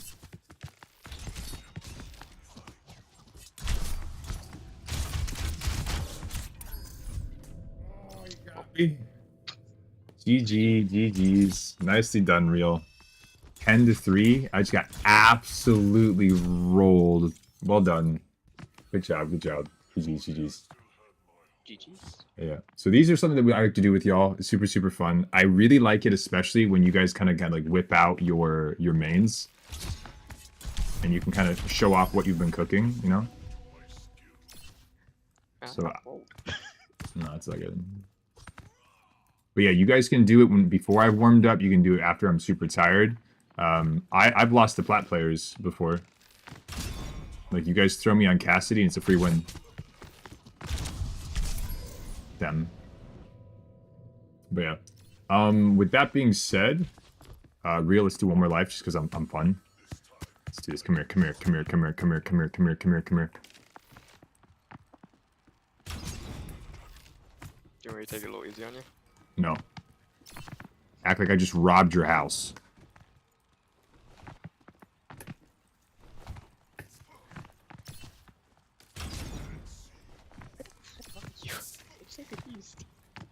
Yep. Yes, you are.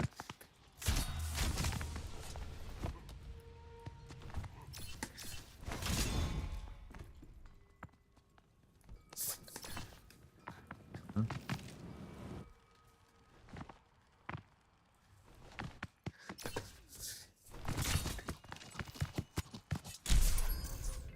Well, I robbed his house. I deserve that. Nicely done. GG's, Real. That was fun. Thank you much. Thank you for the 1v1. Alright, so. Just got absolutely. See, the old man just got rolled. Just sees Genji running after you, the black hunting. Well, that is tame. How much can I donate to do one of these? Just worry how much you would accept for a 1v1 sometimes.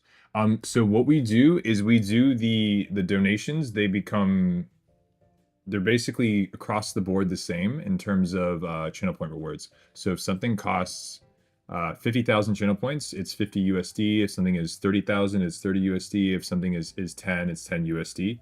The exception for the 1v1s is a little bit different. The 1v1s, I think, are meant to just be like a cool, fun whenever. You can even use me as your daily warm-up if you want to. So I would say they would be the same as, let's say, a VOD. They'd just be the $10. I'm not going to charge someone $30 to kick my ass on stream. I mean, if they wanted to, but so I would say $10 would be a fair thing. GG, thanks for the 1v1. It was fun. Okay, I got a quick play VOD for you if you want. Yes, yes, gun enthusiast. Y'all are wild. That's the best way I would say it. Now, with that being said, we do have a couple people that have tokens as well as have redeemed. Owen, I believe you're using the token that you won during the marble game, if I'm not mistaken. Am I correct? We double checked my papers.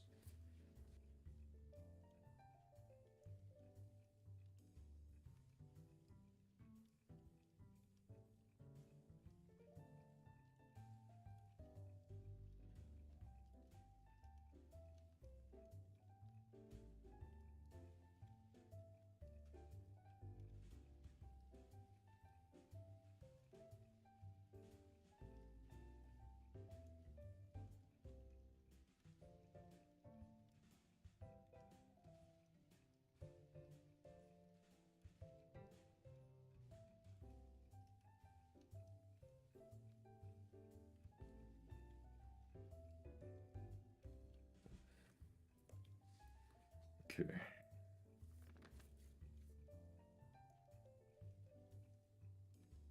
Yeah, Owen, you have one here, and then we had another sir and or madam that was in the Discord before. So Owen, you should be good there. So Owen's first, and then we have Shmuel, and then we have Sleeper. But Atlas, you are the one that had a VOD token that you claimed before. So we're going to take care of Atlas, and then we're going to do Owen, and then Shmuel, and then Sleeper. So Atlas, Owen, Shmuel, Sleeper. And that may be all the VODs that we can do today. Like I said before. No. Other Atlas in chat. Okay, so Atlas, if you can hear me, bud, let's do the VOD review.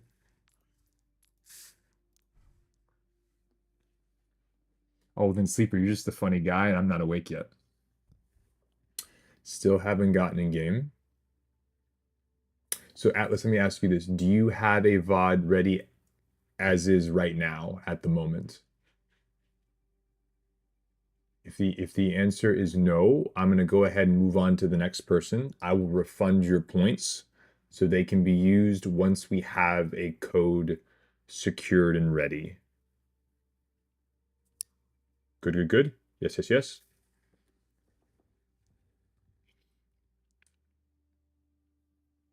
Atlas has mixed feelings about that idea, Sleeper. Okay, I'll make sure you get your points back, Atlas, and we'll kind of go from there. Okay. Okay, so that one's done. I'm gonna refund Atlas's, and then so we have 3, and then I'll open it up. That is very cold, Boomer. Holy moly! Send that friend a sweater. You could also take an older VOD. The one that he wanted to do, Shmuel, was deleted. The code expired, unfortunately. So that's where the issue arose. Next up is Owen, yes. Owen, are you posting the information in the Discord, or are you just giving me the little bit that you need to here in the chat? I do like it when you guys put it in the Discord just so it saves us time, and other people can also access the information. Is it the one that you posted calling me Mr. Streamer Senpai? Okay. Gotcha. Okay. So this is going to be Plat support. Help me learn how to do more active value, please. Nope, Minecraft jumping, but my philosophy is that since Moira isn't a hit scan or a projectile, I can be way more mobile without sacrificing aim efficiency. Let me know if this is wrong. That's actually a very interesting interaction, Owen.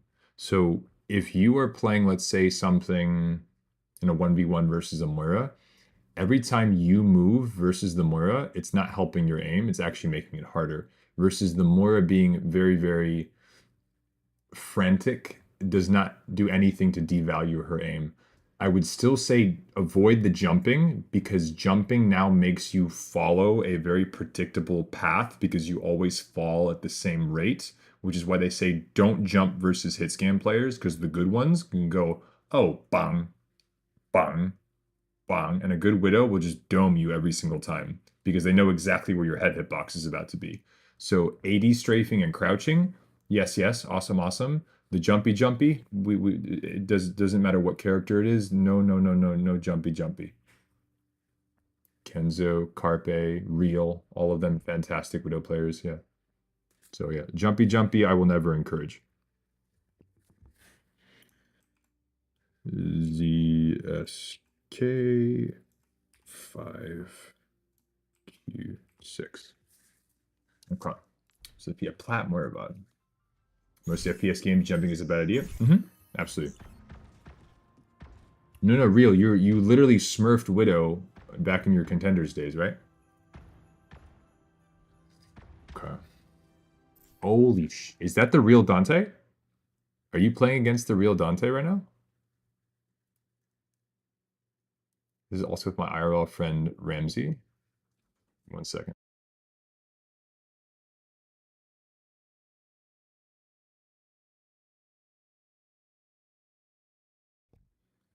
Okay. I am sleepy and a gamer. Who's that? Lamau. Dante is a Houston Outlaws ex-pro because, well, Houston Outlaws don't exist anymore. Okay. Now, how I like to play Moira is the same as any other character. You are trying to create pressure that helps you and your team go forward.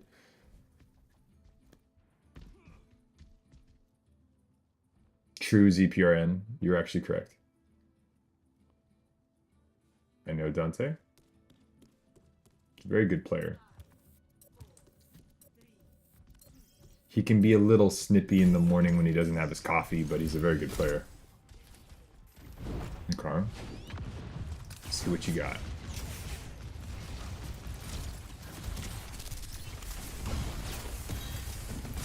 Okay. So, first things first is Moira. Let's take a look at what they're running. What are you able to do? We're going to look at Moira in terms of numerical value, right? So this is Plat 3, I believe. So we have burst damage, burst healing, damage over time, healing over time. Real quick chat, which one is Moira?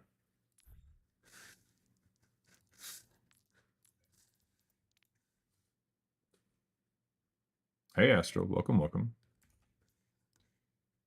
I push this button. Ready? There we go. You know her. Perfect. If we do burst DPS, burst heals,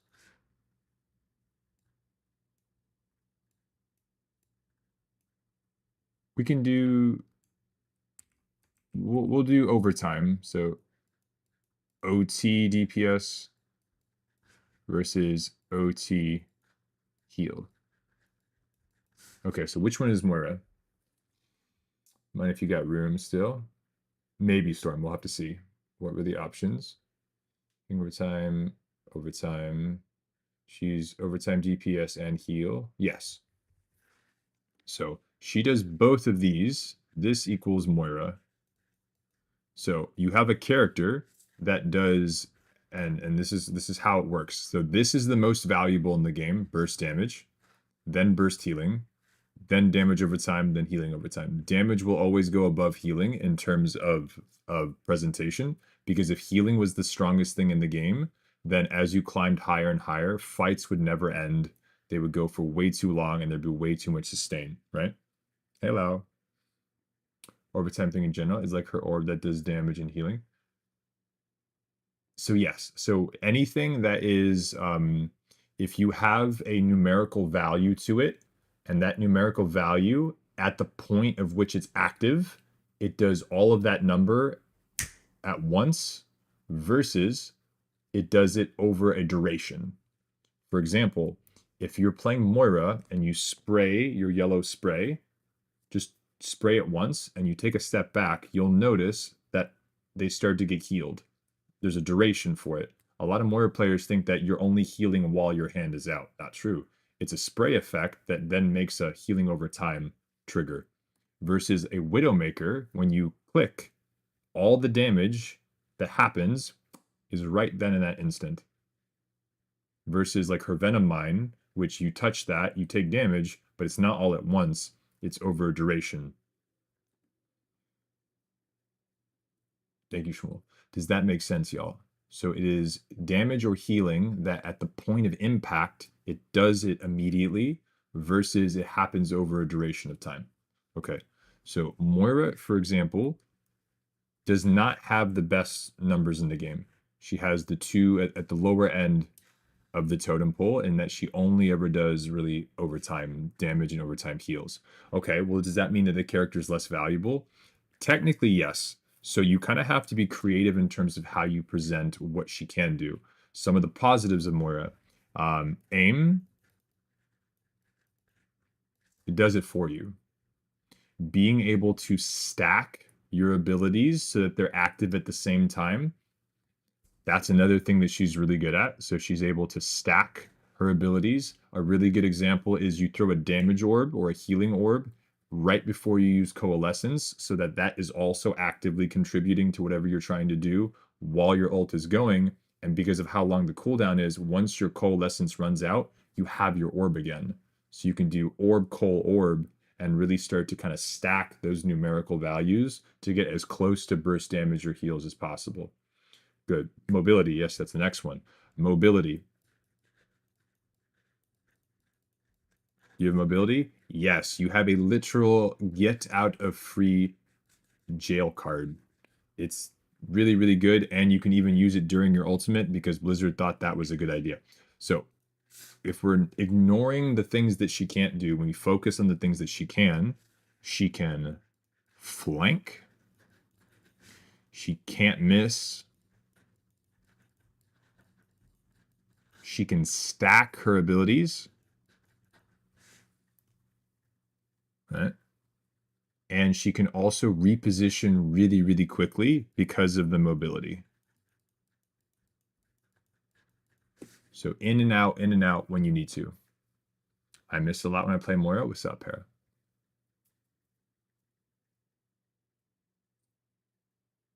Oh shit, I'm gonna start doing the orb before Cole. You'll notice a big difference, a big difference. Okay, so let's look at this from the aerial point of view, and we're gonna go over this together.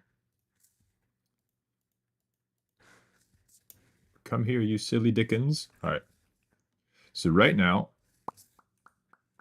we have a Sojourn, a Mercy, an Ana, a Bastion, a Sigma. Sigma's off high ground, Bastion's on low ground, their Ana's on low ground, their Mercy's kind of high ground, low ground looking to peel, and their Sojourn's on high ground. Of the characters that you currently see on the screen, Owen, which ones do you think you would be able to do noticeable amounts of pressure? I didn't say kill. I didn't say 1v1. I would say you would be able to pressure them in such a way where they would at least be afraid of you or be forced to make a decision. Either it's shooting back at you, backing away, exploding, whatever it is. Which of these characters do you think would be the most realistic for you to kind of put pressure into? Bastion, I'd say. So this is where the problem starts. The Sig. No. What if I told you that the thing that you should be focusing on is the Sojourn? The Ana? The Ana has a Sigma and a Bastion in between the Ana and you'd have to get to her. That's very scary, and you would have to fade in order to even get to the Ana, in which case you then get punished and explode. I think Sojourn. Astral got it correctly. So a big part of this game is padding. Big part of it is padding. How do you get to where you're going, and how do you do it the most effectively, the most efficiently?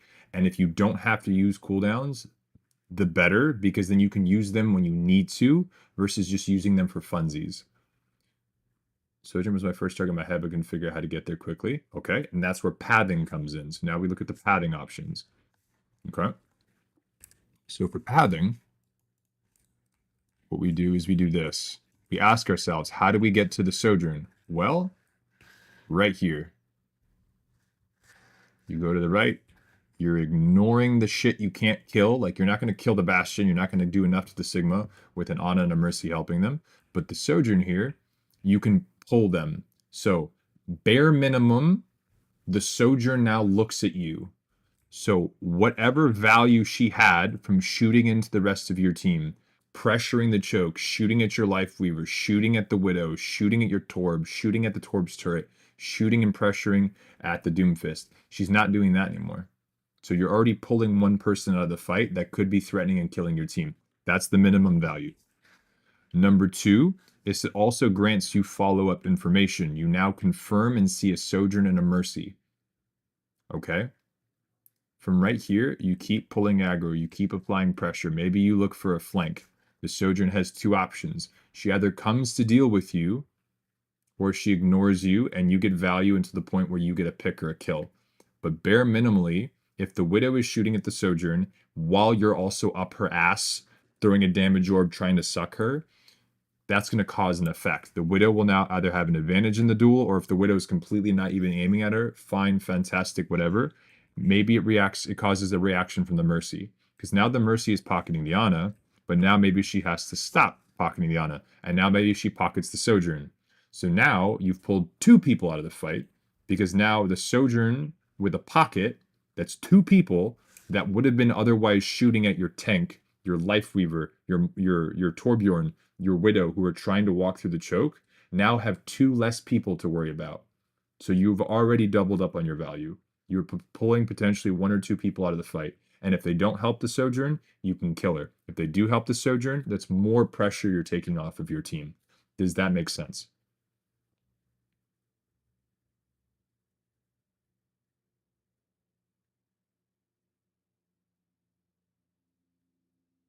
Get lit up on my team. If you do that and you die, Para, can you do anything if your entire team, instead of going, hey, we can walk forward, what if they all go, what is our Moira doing? And they literally refuse to walk forward. Is that your fault or their fault? Can you make them walk forward? No.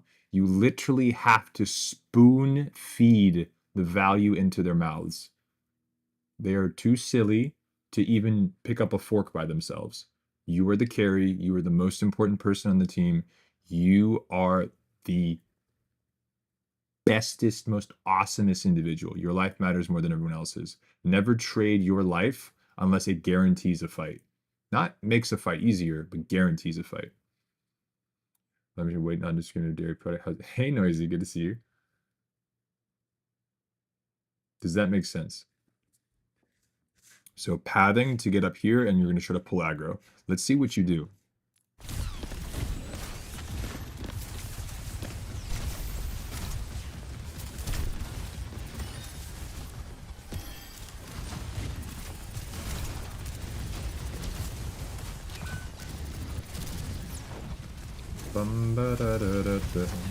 Sojourn is still on the high ground, uncontested, free.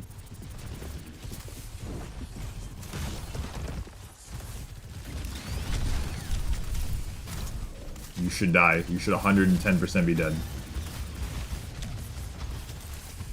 Take the high ground. Take the high ground. Take the high ground. Take the high ground. Take the high ground.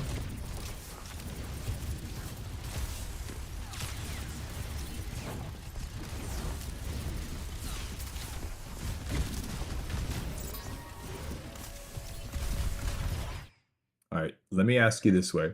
Chat, if you had to pick for Moira, is she the best when it comes to brawling, diving, or poking? If you had to stick her in one of those three categories, brawl, dive, or poke, which one do you think she would fall under?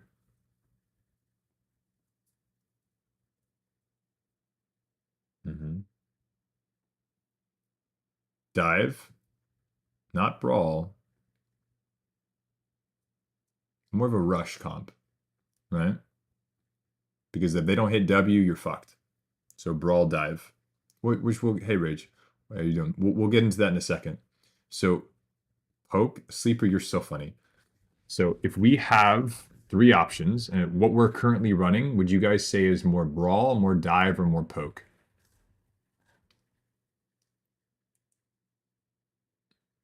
And this is where supports get very, very creative because you can run them into multiple compositions.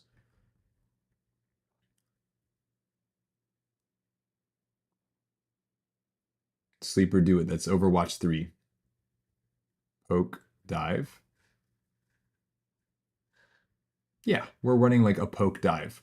So if you had to pick, do you think that you're going to help your Widow? Do you think you're going to help your Torb? Do you think you're going to help your Life Weaver? Or do you think you're going to help your Doomfist? If you had to choose, which one of those characters do you think you could find some semblance of synergy with?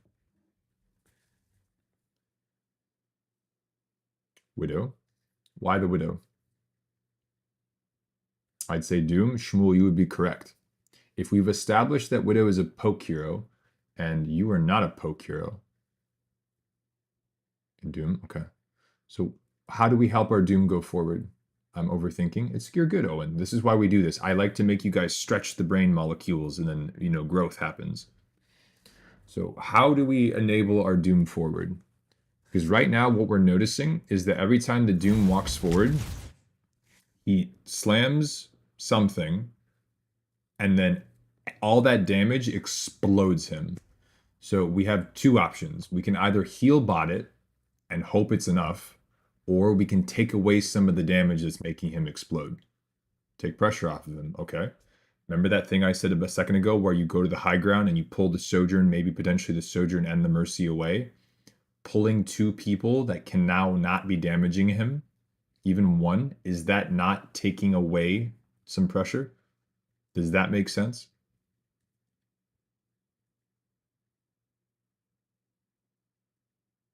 Yes, good. A big thing that supports need to understand is that healing will always come after damage. You do not have to heal something to full health.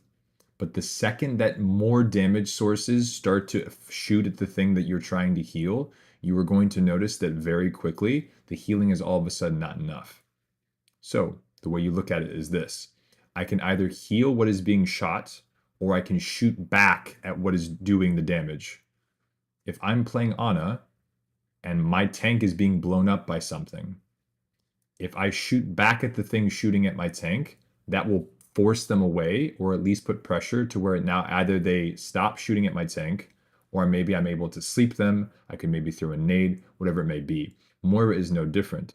What you could do is you could throw an orb at the thing that's being attacked, and then you can maybe damage the thing that's shooting at them, or fade into them and pull them away from the fight, therefore helping your tank live because now they have an orb helping them out and they're not being shot as much because you've pulled aggro. You have lots of different options. And this is where high ground becomes really important, because high ground lets you go deeper without the risk of being inside of their team. So we'll try to have more examples as this goes.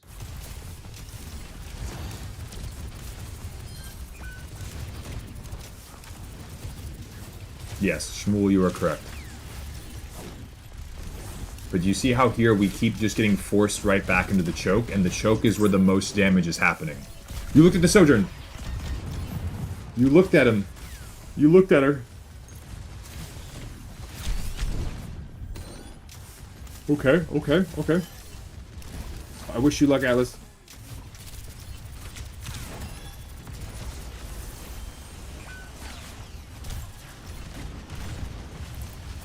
I'm gonna throw up.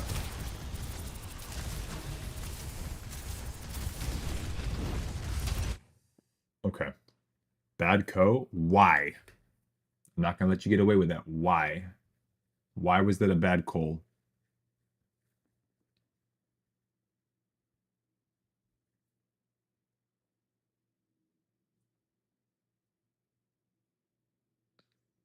Start a fight?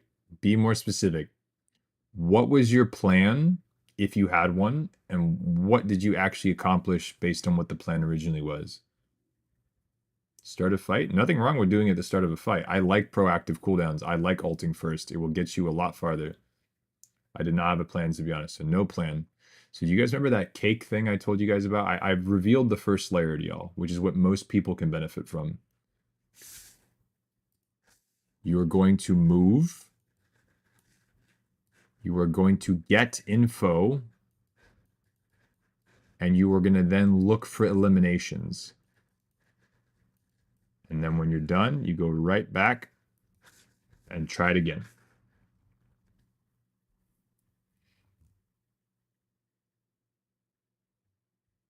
Ult equals win in my head right there, but how? So move, info, get elims. Let's do this again. Watch. Okay. Wait for it. We've moved, gotten a little bit of information, but is any of the information that we've gotten going to lead to a kill? Let's see.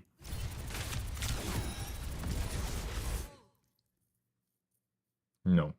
So move, info, elims. If we move, we got some info and we're not going to get enough, we're not going to get any elims, we circle back, which means what? We need to keep, we moved, we got info, we can't get the elims, we circle back to the beginning, we keep moving. Yes, Owen. So instead, because we just burned our fade to not really move much, we need to move. We need to look for things that we can actually get information from to something that we can actually kill. From right here, though, damage orb plus coal on this would go crazy. Because even if they all start looking at you now, your whole team is here, and now they're not being shot by a Sigma, a Sojourn, a Bastion in turret form. Or maybe you just fry the Ana. Me, personally, I would go for this. Personally. This is a nasty angle. Thank you, Storm. And how did I get to this spot? I kept moving. I looked for information that I could use, and now I look for my elims.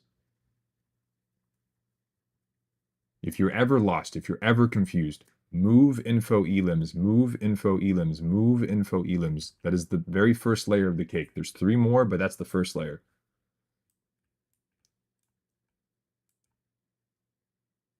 Does that make sense?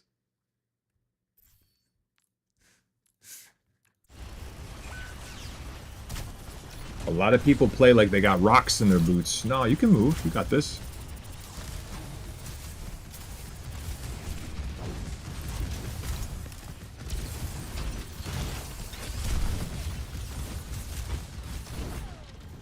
Oh, we ran away again.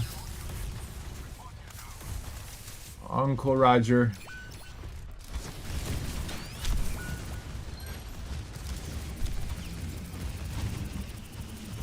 I'm not gonna lie to you, if you kill that Sigma, I'll throw up.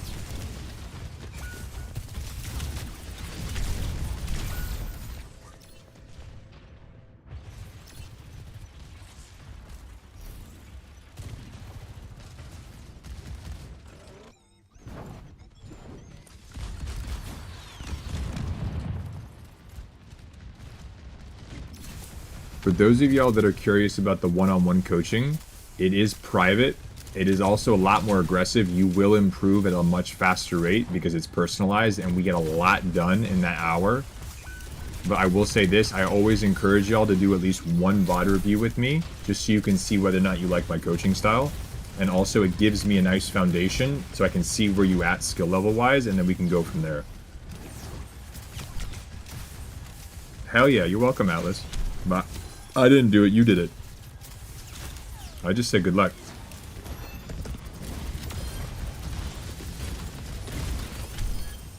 Hera wished you good luck too.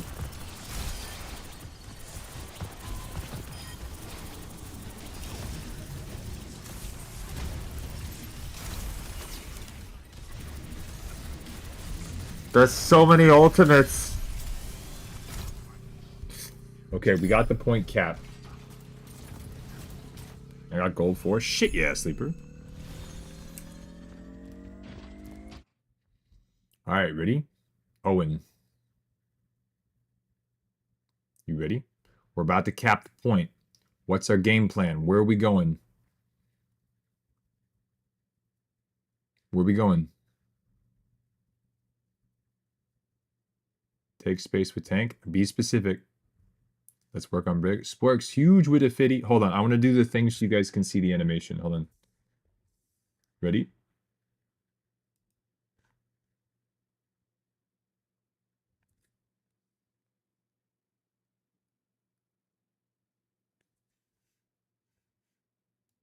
Wait. Chat, why isn't it working? What?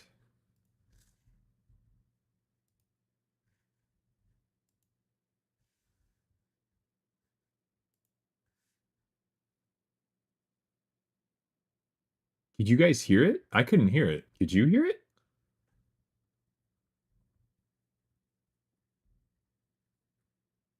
Thank you, Shorty. Appreciate you. Nope. What? Nani? Nani? What did you do? Did you break it, Sporks? Sporks broke something.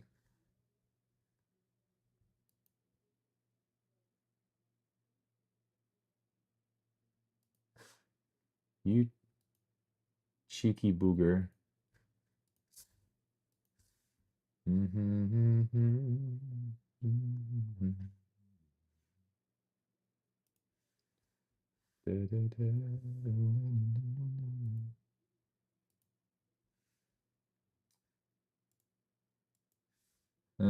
I think, hold on. Right, so for the gameplay, asking what I'm going to do, what I should have done here. Yes. That's that for you. So Storm, I'm pretty flexible. Just message me, and then I ask for like a 48-hour heads up. But I can wake up early before stream. I can do after stream. There's people that do coaching and they're like in the UK, or they live in the Middle East, or they live in Australia. So I'm pretty flexible.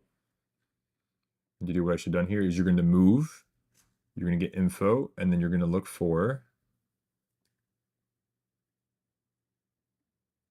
Gibbs. Yes. Okay.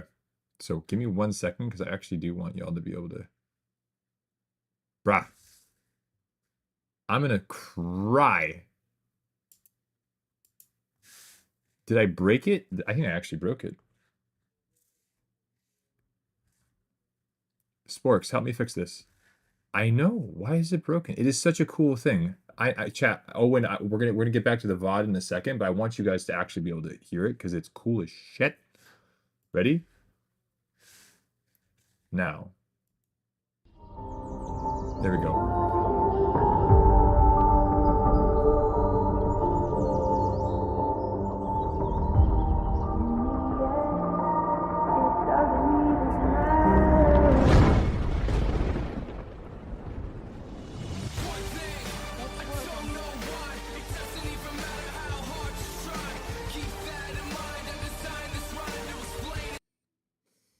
That was a little bit loud.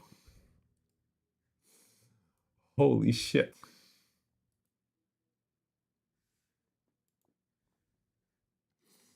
I'm gonna have to figure that out. Why was that so loud, bro? Like, what the hell is happening? It's cool, right? Shorty made that for us. Isn't that cool? It has our logo and everything. Anyway, thank y'all for the mighty interruption. Just fell to my knees in the kitchen. Atlas, I am so sorry. Anyway, what were we talking about? There's a yes, VOD. Sporks, I'm looking forward to the big VOD or a big session. That'll be a lot of fun. But yeah, Sporks was kind of saucy with the brig, so that'll be a good one. Common Shorty W. Yeah, Shorty does crazy shit. He's cooking. He's cooking. We have one for our bits as well that we did that Shorty got for us. It's a NF song. Anywho, all right, back to it. So we're gonna move. We're gonna get info and we're gonna look for elims. So in your mind, Owen, while we're cooking, based on your map knowledge, where do you think would be a good place to move to get some of that info that we're looking for? Do you want to go main? Do you want to stay with your tank? Do you want to go left, right? Paint me a picture. Wooden Ramsey has been real quiet since Shorty pulled up. Shorty's the cook. Shorty is the cook. That should be an alt account we make, chat. We're just going to call it the cook.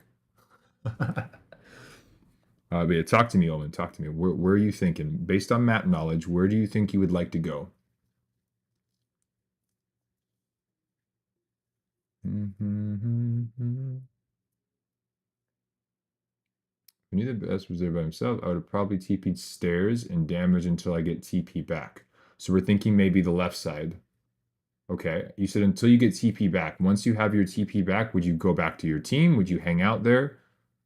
This is important. If you TP'd the stairs and damage until you get TP back. Once you have your TP back, what would you do with it? Would you go back to your team? Would you stay? Where's the next step? Depends on my health. Okay. What if I told you as a support, you have this amazing thing, one might even call it a passive, where if you don't take damage, your health comes back.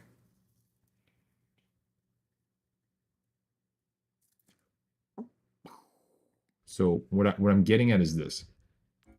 And this is why supports are so freaking strong. Okay, so let's say if you did fade in here and you wanted to kind of damage, tickle the Bastion, just to kind of make him choose, do I look at that? Do I look at this? Do I look at that? Look at this. If you play with cover, even if he hits you with a nade and you get low health, you can quite literally just chill up here, listen to see whether or not he pushes you. You're still pulling him away from the point, so this is fantastic value. You get the cap, and then you can just chill. Because if he doesn't push you, your health just comes back, and now you can stay here and then continue to be annoying. Or if you're like, you know what? Bastion's not the best. Let me look for something else I can kill. You can now go for a flank, and maybe you walk over here. Who's up here? There's no one up here. No one in plat knows how to take high ground. You're chilling. You're fine. Go up here. Maybe you can pressure their Ana. Maybe you can pressure the Sojourn. You're pulling people away. Doing this backline flank with Moira, where you're just pulling people away from your team, where there's multiple people that would be shooting at your team and now aren't. If your team can't win a 4v2 or a 4v1, I don't know what to tell you.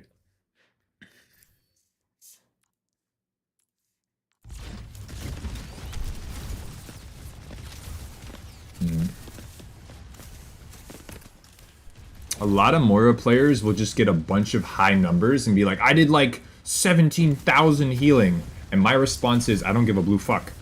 What did you do that was actually valuable?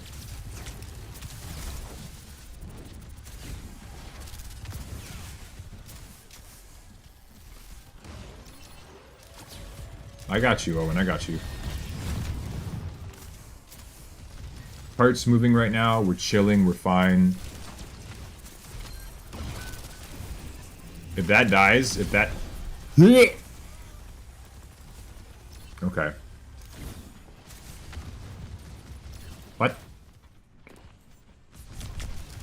If you want, you can stand on the cart and fade to high ground. We're good. We're chilling. The cart's moving. They did take high ground from you. That's a nookie.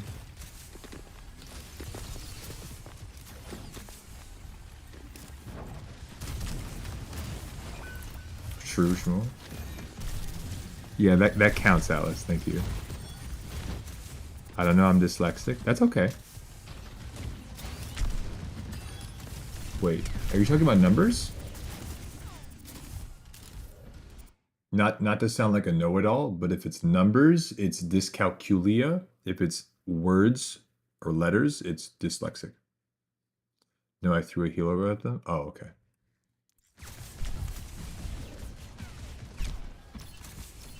Let's see what you got. Come on.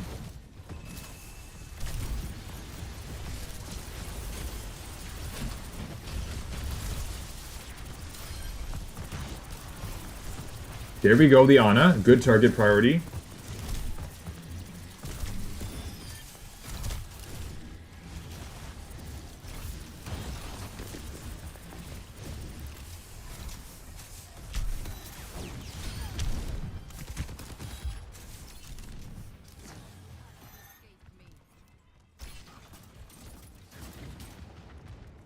We're being kind of a cart princess right now, I'm not gonna lie to you. Payload princess.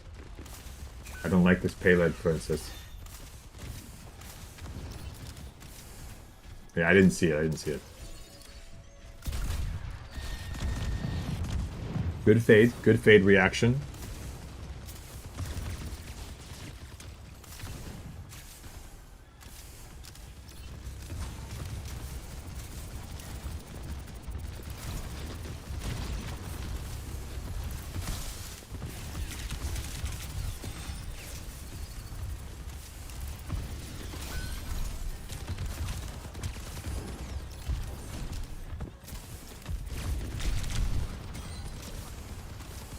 Nice.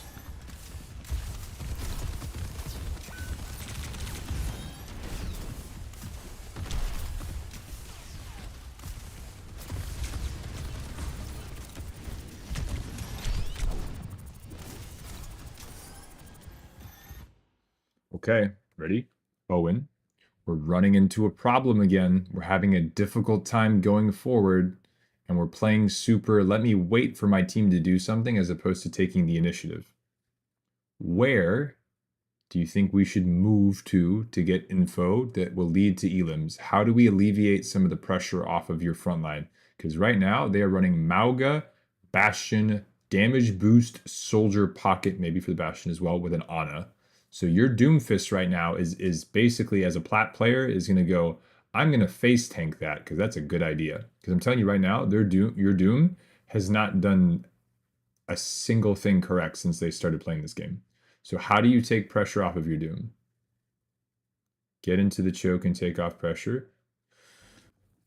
Okay, so chat, what is a choke? A choke is a small point of space where it is going to be difficult to push through and it is going to be ideal to defend. It is a point in which the map where if you are on this side versus that side, it is a definitive point of the map in which not a fight is guaranteed to happen, but a lot of pressure is bound to exist.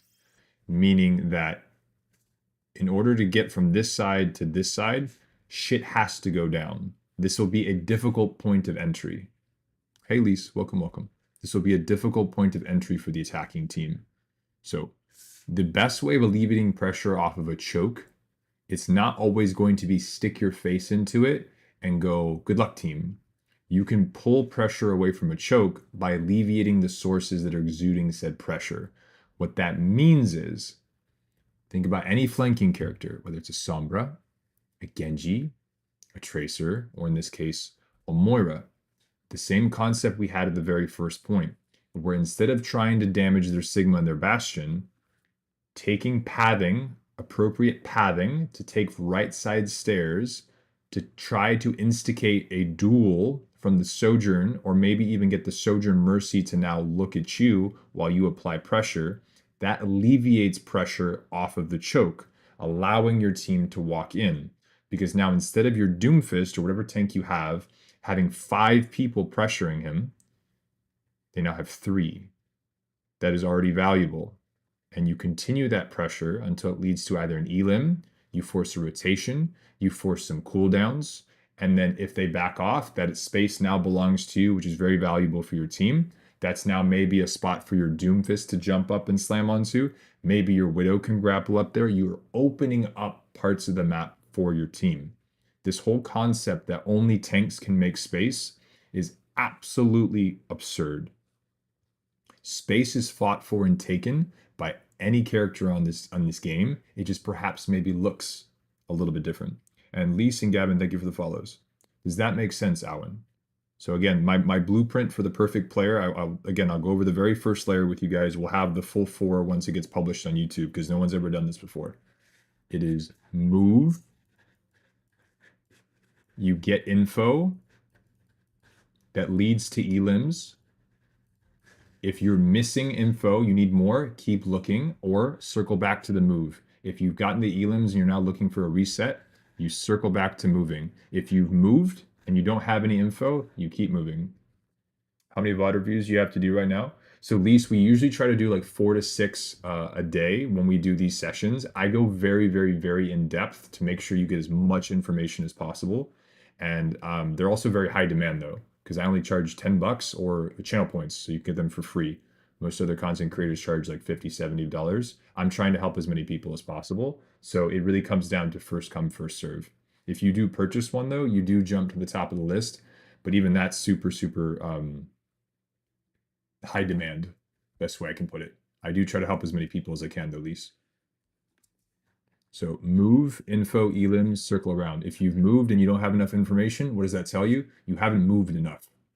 If you have information, but it's not enough to get you elims, you need more info or you need to move more.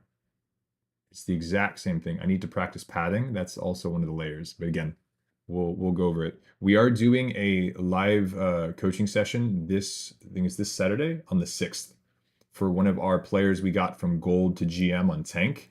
And that is someone that I've done multiple sessions with. They do have access to my blueprint just because I've worked with them so much. I trust them immensely so. And you guys are going to get to see us apply that blueprint to this player, which we did before, and we shot them immediately into GM. They're now GM3 and climbing, and we're going to continue to apply that blueprint and just see how high we can get that player.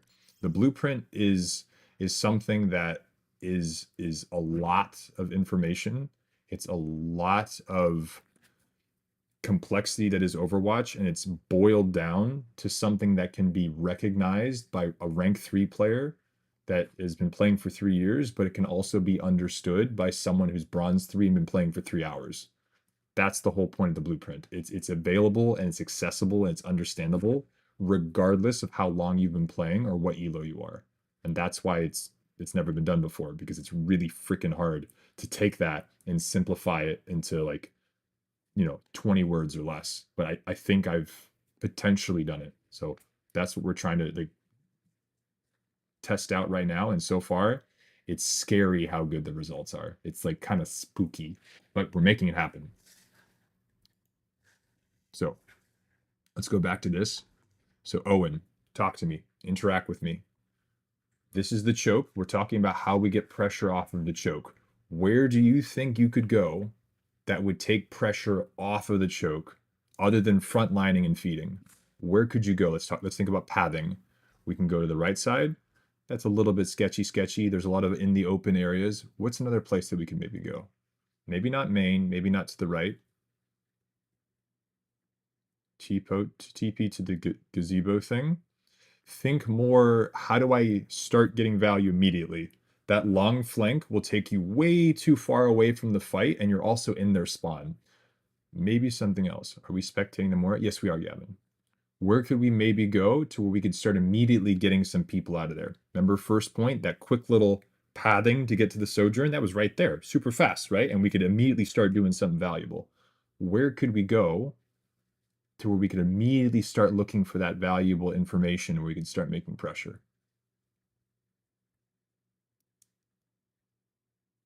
Not forward, not to the right. So we're going to go to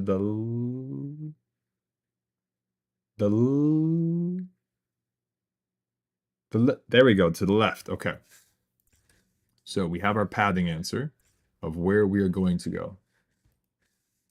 Okay. So we go to the left.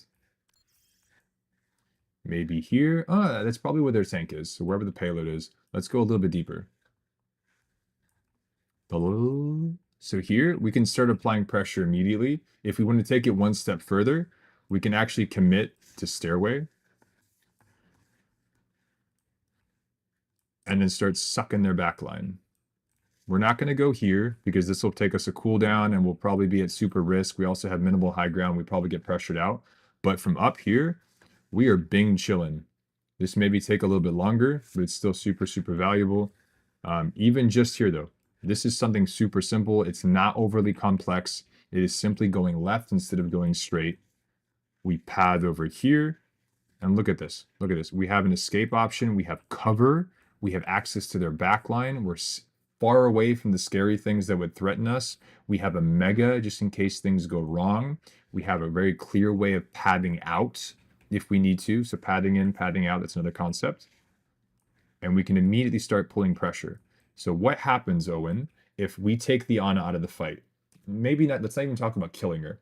If we take away the Ana and we pull her aggro to where she is unable to do anything in the fight that's happening over there, what happens to the amount of utility and the amount of healing that their frontline has? It's basically chopped at the legs, right?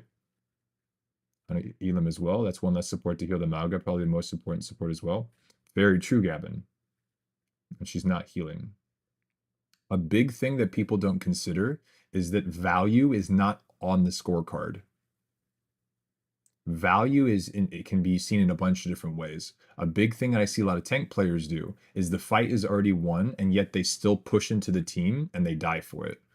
Why? The fight was already won. The objective's already capped. We didn't need to do that. Now, objective isn't capped. Your team is down a tank. They now regroup and schlong your backline, and you're wondering why your supports didn't heal you. Not the support's fault. You overextended. So the value of taking people out of fights, aggro, forcing cooldowns, getting them to waste cooldowns, wasting ultimates, making them kind of pressure where you eliminate their ability to make choices, you're limiting their options, is unbelievably strong. I have not said a single thing about aiming better to any of the VODs that we've done today. Brain diff, not aim diff. Moore is a really good example of this. You don't need to be a better aimer than them. If I can make you smarter than them, you're going to run these lobbies. And then we'll work on the consistency.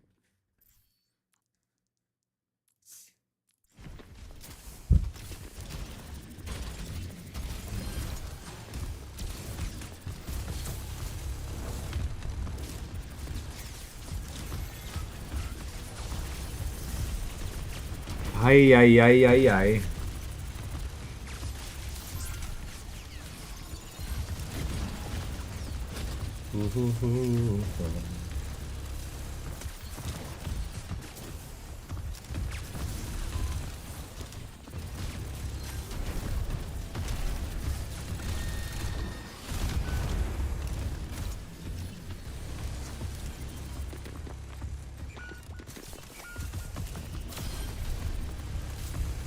The Ana, the Ana, the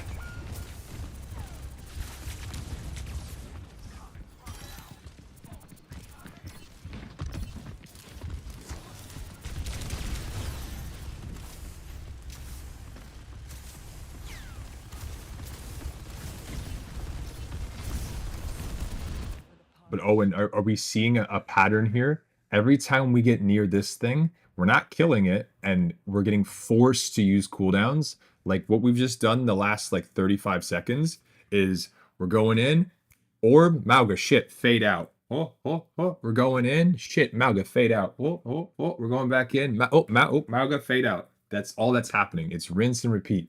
Do we see how the level of productiveness has halted? It has come screeching to a standstill. Okay. So step number one, realize that something could maybe be better, and then we'll figure out what that better looks like. A big thing that you see a lot of people not considering is that every single Overwatch map, every single one has 3 lanes. Some people call it they call it sectors. Some people call it um, uh, I just call it laning. I think A10 also calls it laning. I've had people that come over from like League of Legends, and I was actually able to explain laning to them, and they're like, "Oh, that makes total sense. Like top lane, bottom lane, mid lane, and then jungling is the in between." And I'm like, "That's exactly correct." And they go, "Holy shit!" And they don't even play FPS games. So think of it this way: every single Overwatch map, every single one, doesn't matter if it's the 5-point Suravasa map or the New Queen City, even that does. All those have 3 lanes as well. Even like a super linear map like Circuit Royale, even that has 3 lanes. They're a little bit harder to distinguish, but they're still there. What the lane basically means is that the middle lane will always be the path at which the objective follows, and then you have one to the left and one to the right. And that's basically places where you can path basically parallel with the objective to still get things done. If Overwatch was a game where it's just solid wall, payload is in front of you, it would be very, very abundantly clear that some characters would just not be able to do anything because off angling wouldn't be a thing, flanking wouldn't be a thing. It would be quite literally fist, who's got the bigger fist. That's all it would be, and it would be very boring, and no one would play it because it would be super stupid and it wouldn't be fun. So getting players to understand that there's multiple lanes to take, and although it may be scary, and a lot of them go, "Oh, I'm really far away from my team." And it's like, well, realistically, depending on how you do it, you're actually not that far from your team. You're either on maybe another side of a wall, but with the use of an ability, or maybe just dropping from a high ground, you're actually now right back with your team. You're just in a slightly better position, and you're also encouraging your team forward or helping them hold because you're not putting yourself behind a bunch of stray incoming damage. And you're also under less pressure to be forcing to use your cooldowns when you have to versus when you want to. So pathing appropriately and using these other lanes are always going to be valuable. If one person's staring here and you come up from next to them, I don't care if it's CSGO, I don't care if it's Valorant, I don't care if it's Overwatch, that becomes valuable because you force them to have to choose. And people tend to be very stupid. If you make them have to choose, they'll panic, they'll make mistakes, but a single person can be very smart. People can be stupid, a person can be very smart. That's the difference.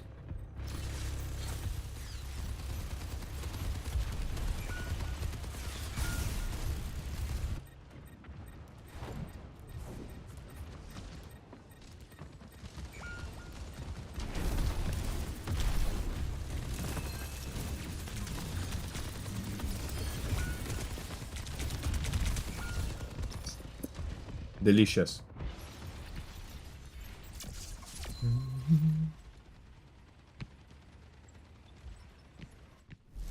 Okay. Let's just tell you ulting the Mago when you use cold, don't bother doing that, he ain't gonna die to that. True. Very, very mucho true.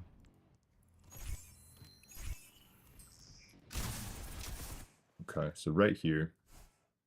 Let's look at this together. So where are we? Where are we currently standing? Let's see if we move. Hold on.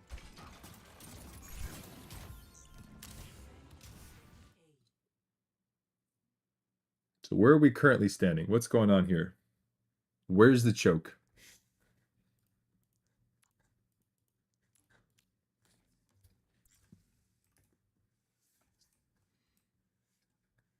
Where's the choke and where are we? Further. So where could we stand to where we would still be safe? We would be within our effective range, meaning that's the range in which we do the most effective amount of damage and contribution with our primary and our cooldowns and such. Where could we be standing to where we're in our effective range, we're also safe, and we're not directly inside of the choke? I'll give you a hint. It involves either a left or a right lane. Where Torbjorn is standing, perhaps? Even closer. Because if I stand here, can I reach the choke with all of my cooldowns, all of my abilities, and all of my primary fire, etc., etc.? No. I'll give you a hint, Owen. Where did I tell you to rotate to get the Sojourn? Where was that pathing? The little room's in the choke? Oh, no, no, no. Because if they show up, then we're forced out early. Oh, yeah? So what if I told you that you could be standing here, looking to immediately apply pressure? You could bounce an orb, start doing some sucky, and if you absolutely need to, you can fade out. But here's the thing. If they go to push you, you back up, and you stay as long as you're able to, or maybe you can hide, let them walk forward because your whole team is back here. And now if they are here, and they are going here, A and C, and this is what we call interceptions, or we call punish opportunities. If you look at a specific person that, let's say you're dueling as a DPS character, or if you're talking about the whole team as a big entity, chat, if they are at A and they want to go to C, and let's say B is everything in between, where is this team the most vulnerable? Assuming they're the perfect team. Let's say where they're starting has perfect cover and where they're ending has perfect cover. Where are they the most vulnerable? Are they vulnerable when they start? Are they vulnerable when they get to where they're going? Are they vulnerable in between? Where are they the most vulnerable to getting punished or killed? B. Why? Why?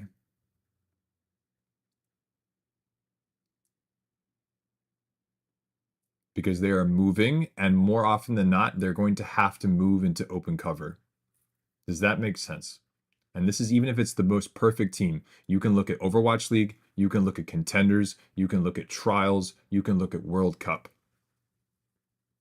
When teams are caught off guard and they are punished, it is while they are in rotation. If even the best players in the world are vulnerable and punishable while they're in rotation, I promise you can do it on ladder. Does that make sense? And welcome again, Ramsey. In the A situation they have covered, in the C situation they have covered. Meanwhile, B, they do have a bit of cover with the statue, but that's it. Exactly, Gavin. So the idea is wherever you are and wherever they're going, that concept, that philosophy will help you if you're trying to aim better. It will help you if you're looking for what to shoot at. It will help you if you're looking to when to shoot at them. It will help you in terms of where you should be standing in reference to it. Understanding this, where are they and where are they going, will help you across everything. It will help your game sense. It will help your positioning. It will even help you aim. If I am currently standing in such a way where we'll find an exact example. I'm sure we'll see it in this. But is where are they and where are they going? And then where can I put myself to where I know exactly, I know their weakness. Their weakness is while they're in rotation. That's where you want to put yourself. It doesn't matter if you're playing support. It doesn't matter if you're playing DPS. It doesn't matter if you're playing tank.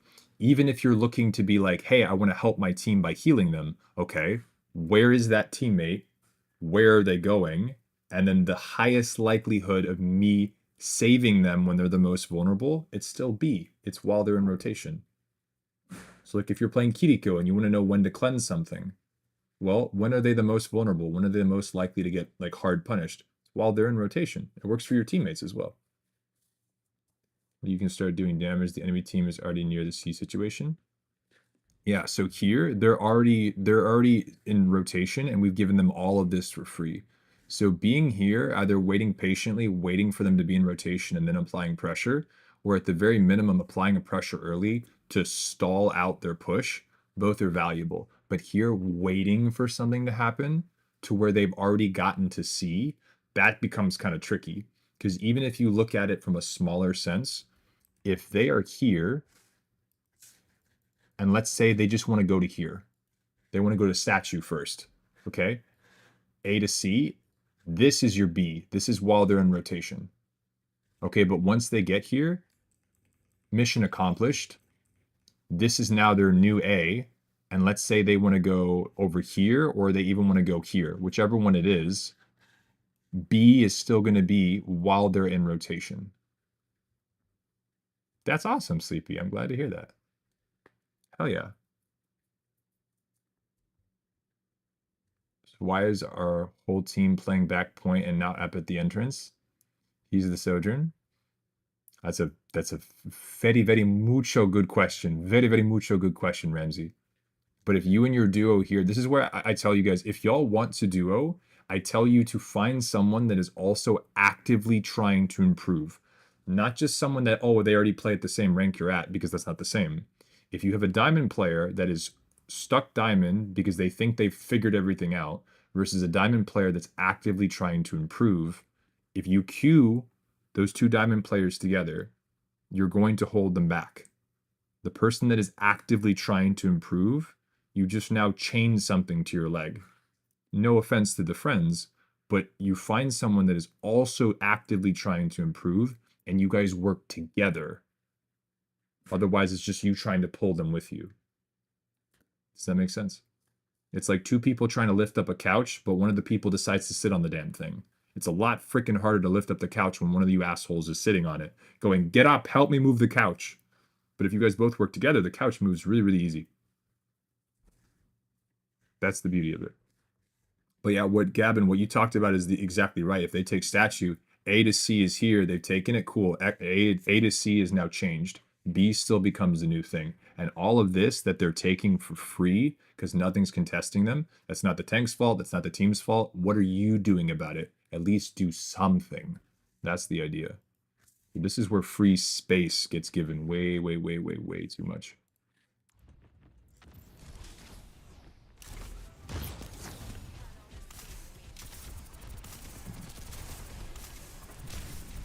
Like, I think we're trying to heal a turret. And I want to squeeze you right now, Owen. Do you see how we're waiting for something to happen versus actually contributing?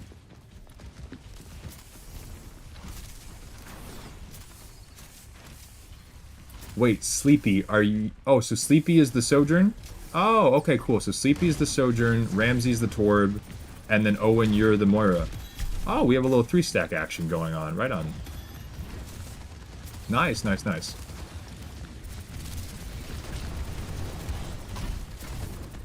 Oh, jumpy, jumpy.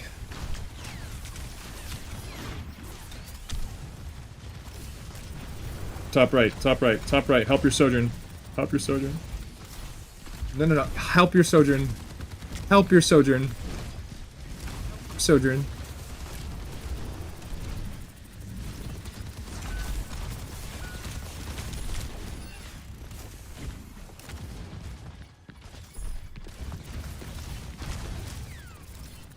Yeah, you tell me.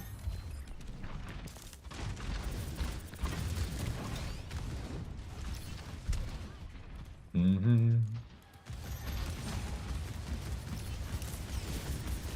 Good luck, Tommy. Good luck. Holy hell. Good luck. Go US. It's a roar.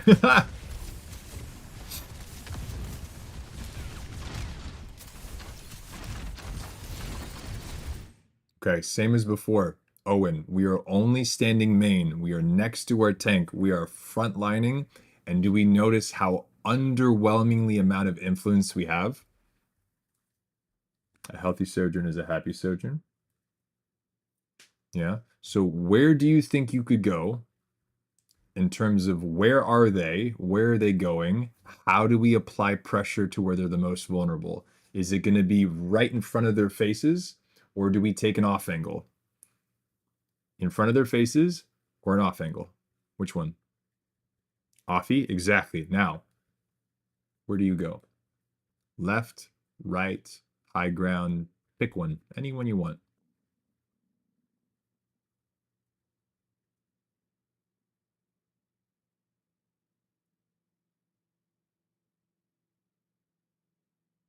In the face, take it like I meant. That's what she said. Height, because Bastion left. Okay. I'm cool with that.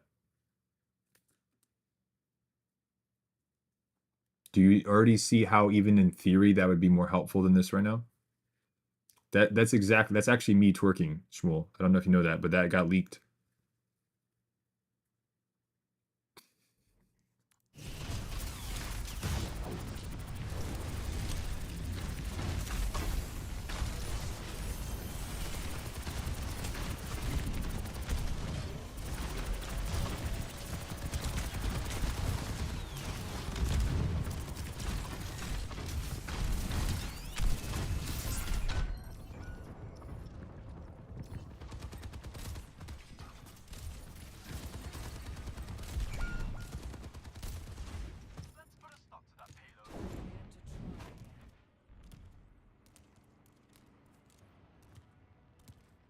Mm-hmm.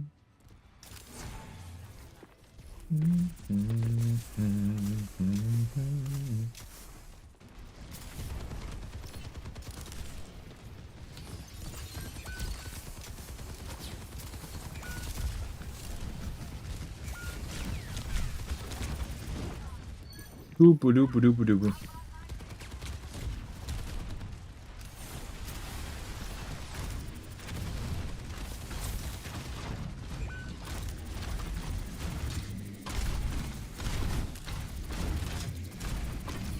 Smart.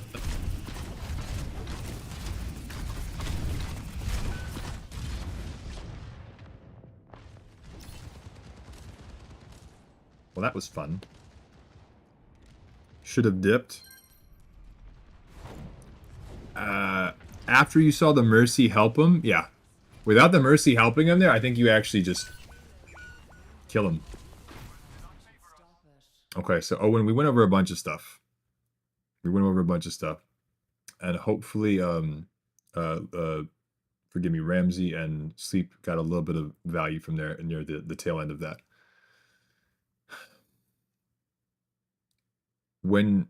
When you look at this game, I know that people get anxiety. I know that people get kind of nervous. And I think that people often get kind of lost in their ways. And a lot of people bring up the argument of like, well, you know, a bunch of streamers can like talk to their chat and just default and stuff like that. I'm like, yes, but that's because they're defaulting. The foundation of how they play is already correct. It's kind of just all positioning is what I'm learning. So the game sense part of it, you will develop as you play. It's what to look for. But as a player is exposed through time, they learn things. The best example I can give is, do y'all remember when you first started playing this game and you didn't even know what to call half the characters? So you're like, oh, that's the pink-haired bubble bitch, Zarya.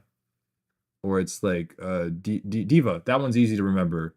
Or it's like, wait, is that one Sojourn or is that one Soldier? How do you say like those things like that? So game sense is even remembering the name Ninja Man exactly, or like Hammer Daddy is Ryan, whatever the fuck. So even something like that is technically considered game sense. It's learning to recognize what you are viewing and what you have going on around you.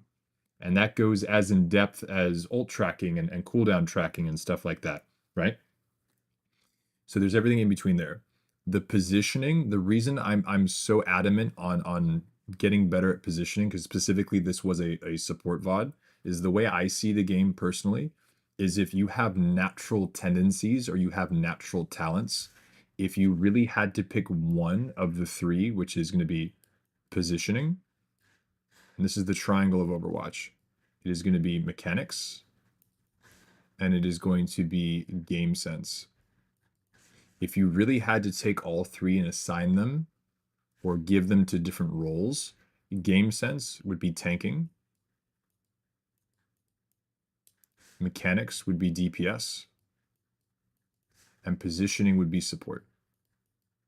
Now, technically speaking, you need all three for every single role.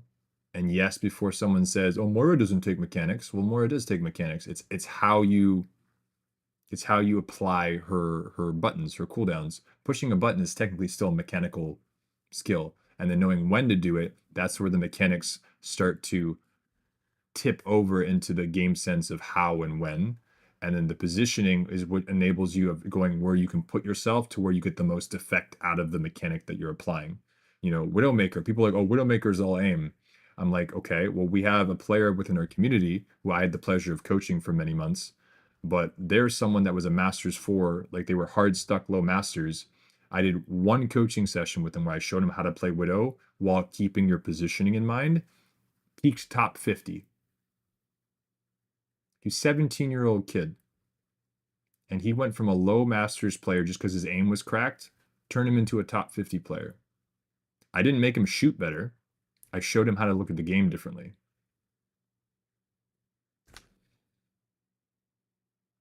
That's it.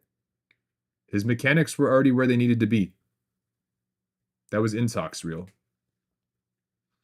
New year was on. I spent days practicing the training range because I was afraid of going into actual matches, and that's absolutely fine. So for a little perspective, y'all, I have about just a little bit over 4 years of coaching experience, but I've been playing this game since season 7 of Overwatch 1.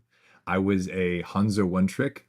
I bottomed out at 827 bronze. So when people come into stream, they're like, "Hey, what rank are you?" I'm like, "Oh, I'm bronze 7," and that's because that was my lowest rank ever.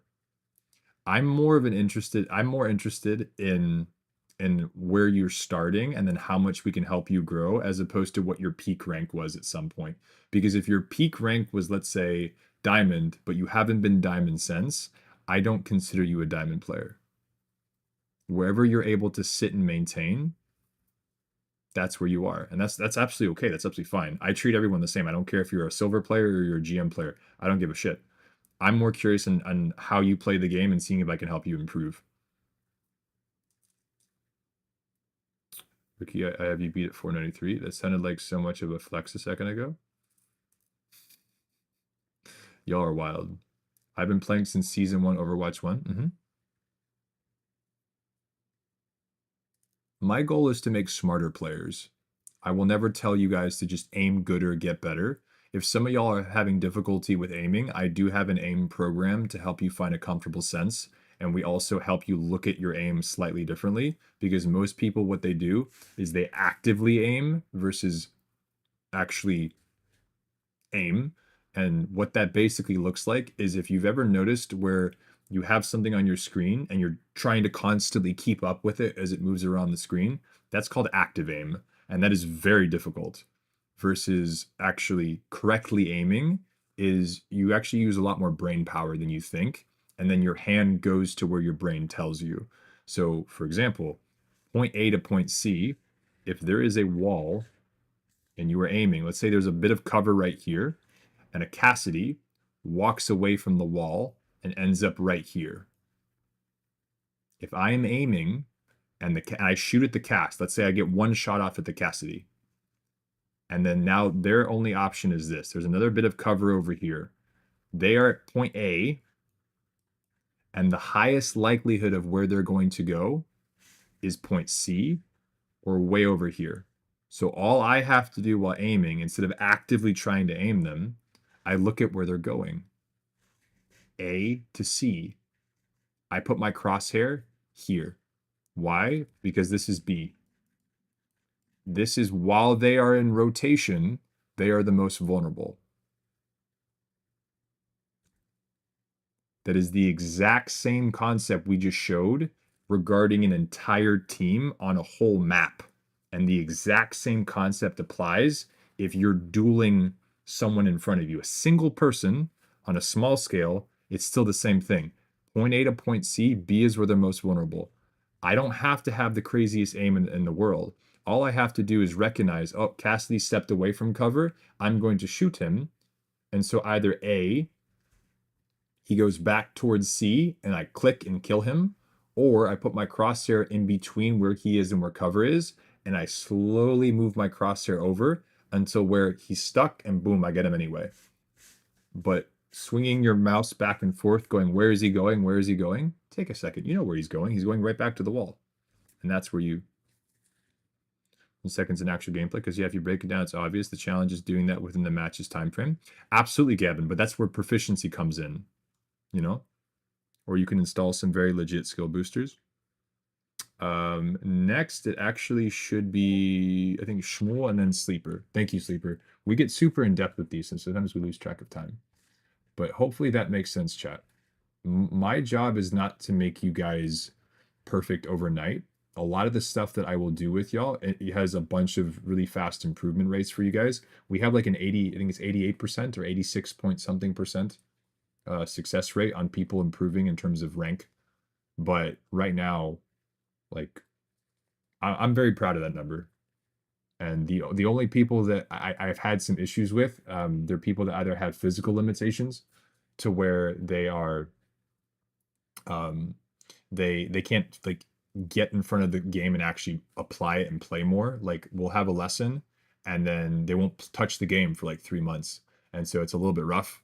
Or he's had failure with me. No, Sporks, I haven't had failure with you. I've had a harder time getting you to keep your good habits because you're making decisions that are a little bit stubborn, and you keep going and playing with people that are making you bad habit all over again.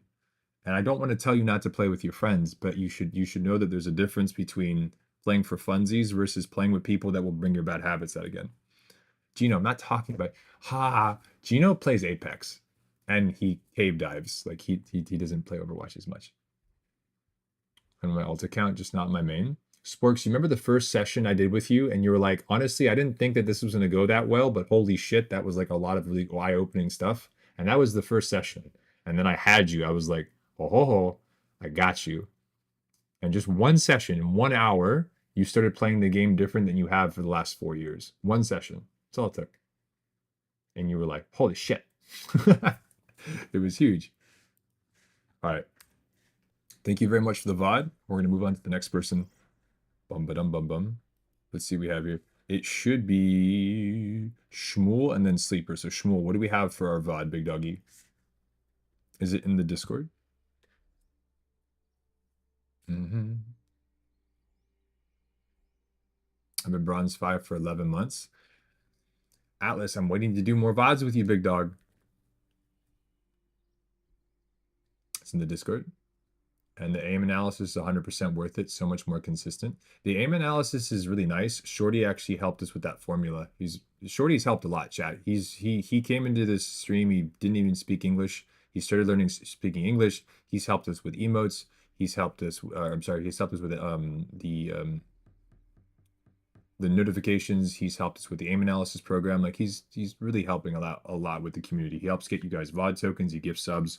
Shorty's really freaking awesome. A bit less time. Well, Shmuel, we'll see. Your last VOD was 2 days ago, so I want to see how much you've improved since then in just 2 days. Okay. Let's see what you got. So this is going to be Plat 3 still, support actually not BAP, but Kiriko. So it's not going to be a BAP follow-up. So I'm going to be curious as to see how you play the Kiri. Now, Kiriko is a very interesting hero because the playstyle that really complements her the best is really, really nerve-wracking for a lot of players, especially the ones that don't like to be away from their team or they don't like to be in the back line. But she is very, very effective in this sense. She can basically do what Moira does in the back line, but a lot scarier. Is that a peacock? There's peacocks in this game. Did you all hear that? Give Shmuel everything. No bars. So we're gonna cook Shmuel. Cool skin though.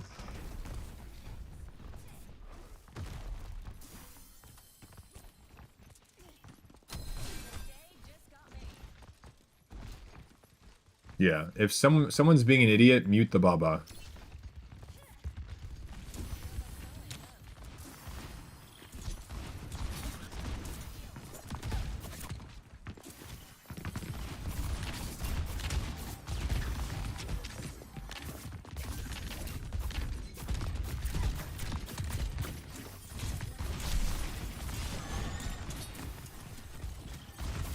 No.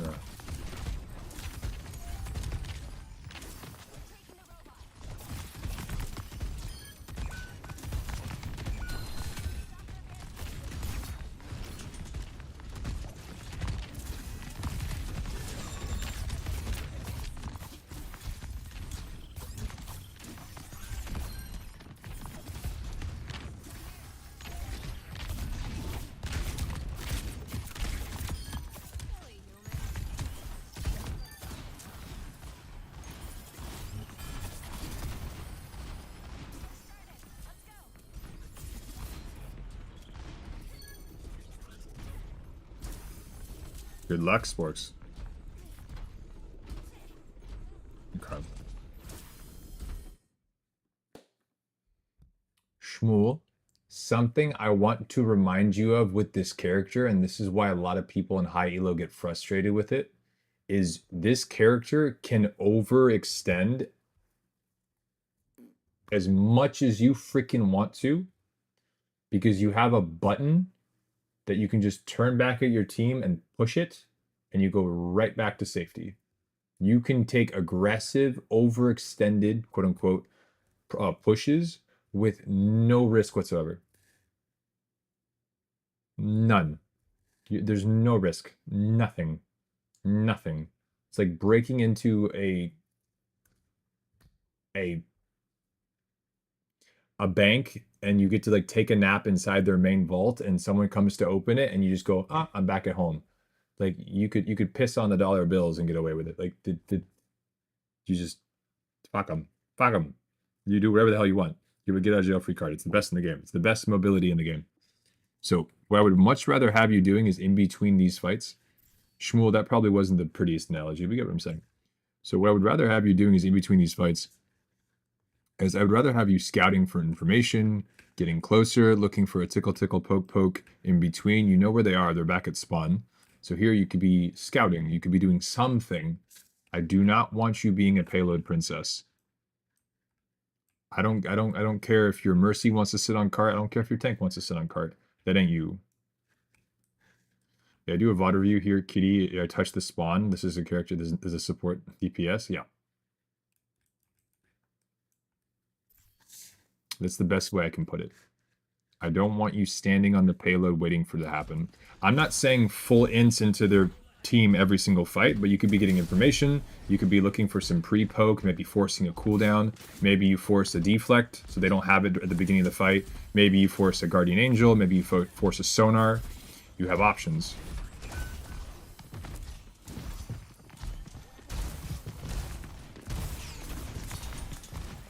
All right. Chat, this right here, this is a big question for everyone watching, and I want you all to answer as truthfully and honestly as possible.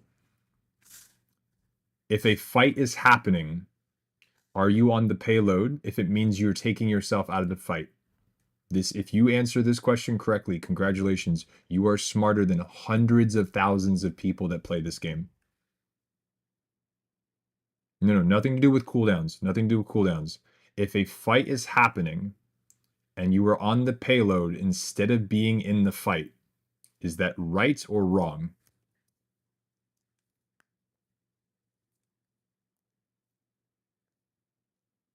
It is wrong. Why?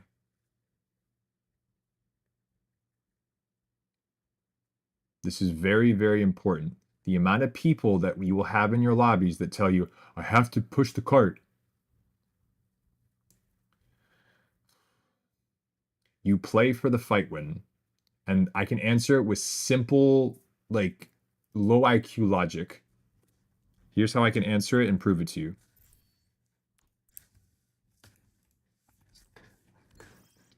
If I am standing here and I am out of the fight, and their whole team is there fighting mine, it is already a 5v4. So we are throwing our team into a disadvantage right off the go. That's point number one. Point number two is the objective will either continue to move away from or will be stationary while the fight continues to move away from. They're conflicting. So the idea is that when either a fight is moving away from the objective or the objective itself is moving away from the fight, you are being pulled away from where you should actually be contributing. If someone on your team gets slept for however many seconds they're asleep, can they do anything? No. They can't heal, they can't shoot, they can't use cooldowns, they can't be a body sponge, they can't do anything.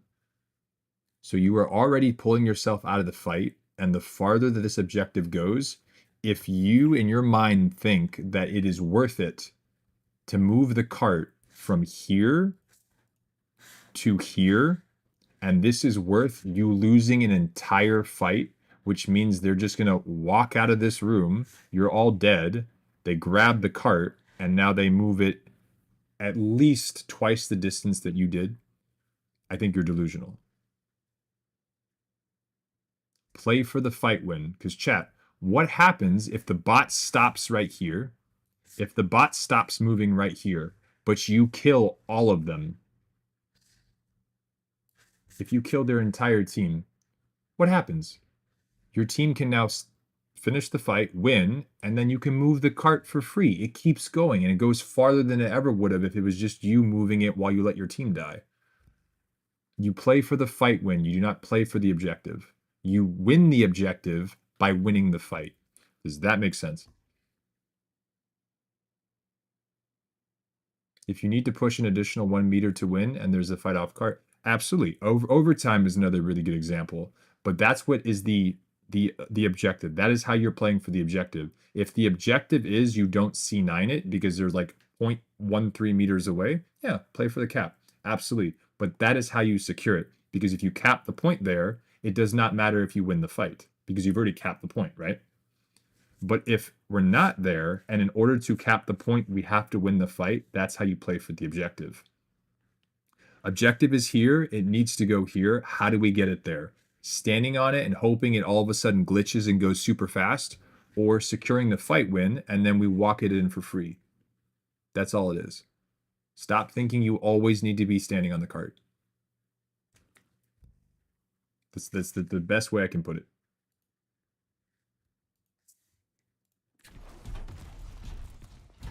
That would be a good glitch.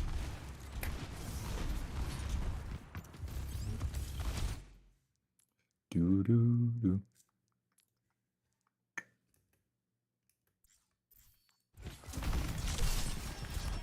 Nice shoot.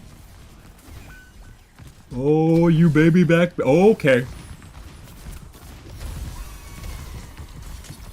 Okay. Cleanse it and shoot. Cleanse it and shoot. Cleanse it and shoot. Cleanse it and shoot.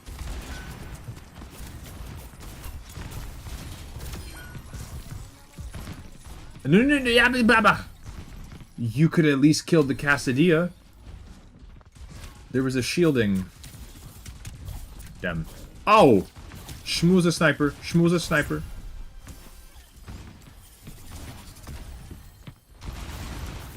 That'd be OP, Storm. That'd be OP.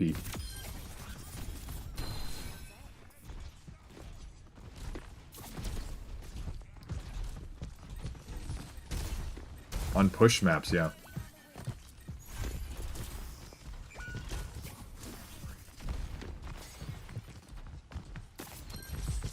Nice.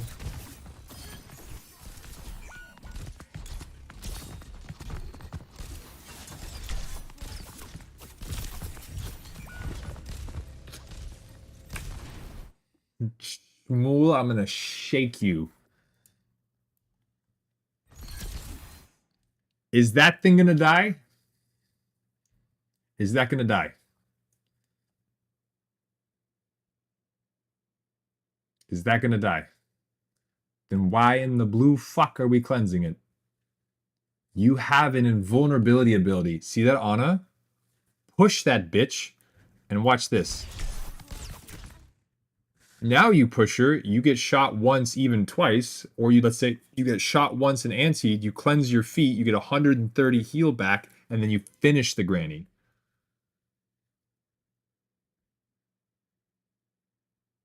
It's the same thing. If what is being shot, or what is slacked, or what is antied, if they're behind a wall and they're not going to die, then why would you limp them? Why would you cleanse them? Why would you throw an orb? It's like damage boosting something that's purple. What is that going to do? A lot. If you're going to heal them while they're purple, what is that going to do? Nothing. Does that make sense? Bitches, man.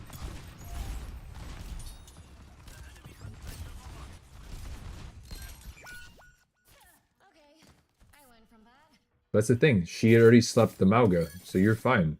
The only thing she can push you with, you have a button that says nope. See what you got, Shmuel.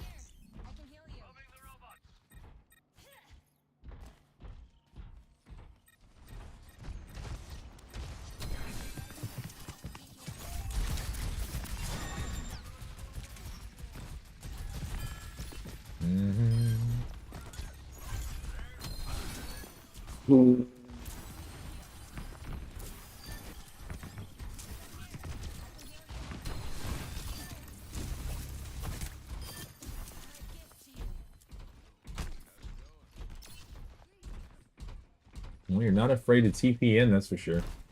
Spider-Man, Spider-Man.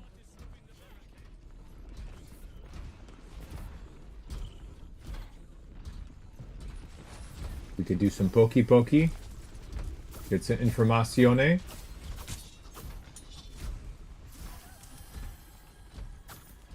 Informazione.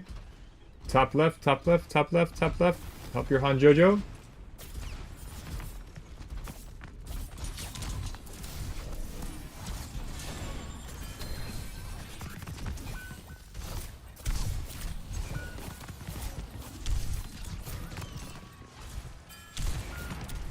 If you kill him, I will throw up. Breaks his neck. Should give the characters that can climb a pigskin. What?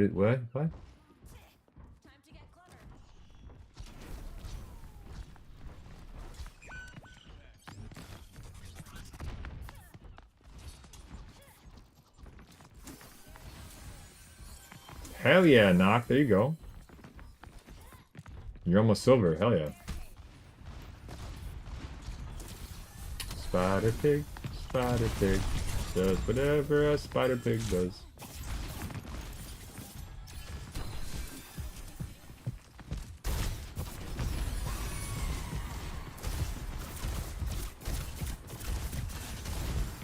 Nice cleanse. Good push. There we go. Good peel for your backline. You see, look at you fucking... You're cooking. Ah, cooking.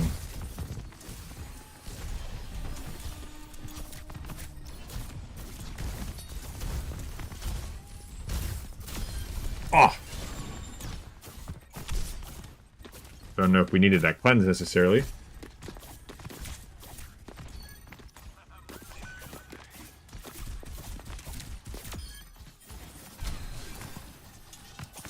That's right.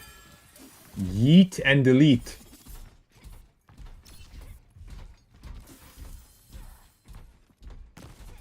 The big thing that's really just annoying me, Shmuel, is how much you're on payload.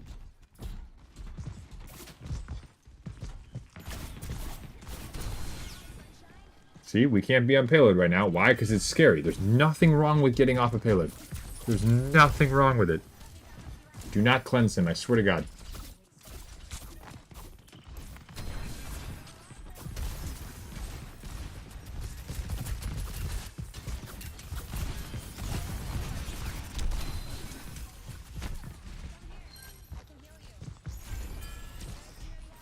Oh my God, if that would have worked, I would have... Oh yeah, I remember that.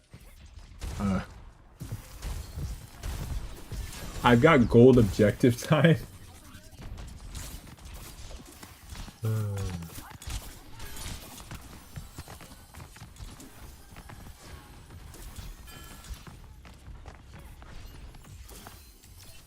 Poor guy? Nah, fuck him. Shit happens. Do it, do it, do it, do it. Nice.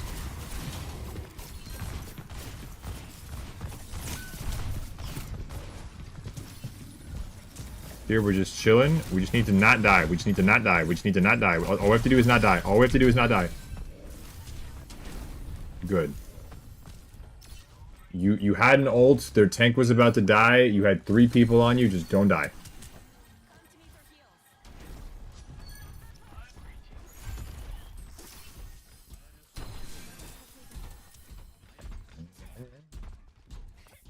Sporks, I would have to see it to see whose fault it actually was, but if you want to get technical, if the team C9s, it's because the team C9. It's not because of an individual. I mean, there are exceptions. If someone literally types in like match chat, "I'm hungry, bye guys," and then walks off cart, that would be, you know.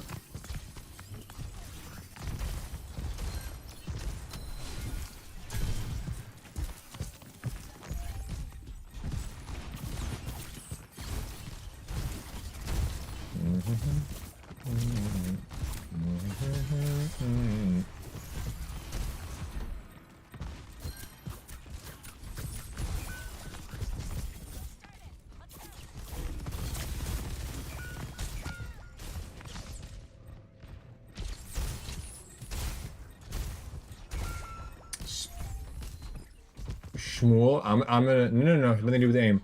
If you cleanse your sleeping tank that has full health one more time, I'm probably gonna clap my feet and yodel. Because you need to stop, and I need to make a memorable impression on you as to how serious I am about stop it.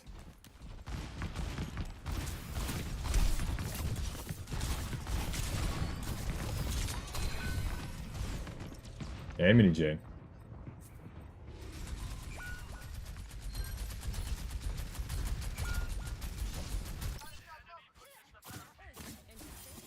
Clap my feet and you. I never said that, Sporks.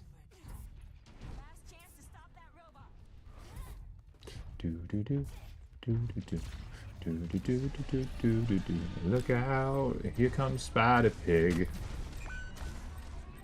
Fun fact: I've never even seen that show. Clips by you have no proof. It's all AI. It's fake news. It's AI streamer clips. It's not real.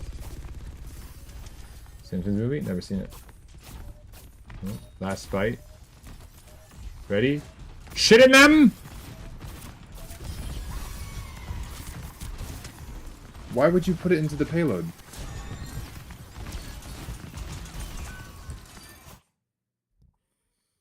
right, Shmuel, I'm going to nitpick. Real quick for my support players, how many pillars does Kiriko's ult produce? The bridges. How many of those archways? How many? How many does it produce?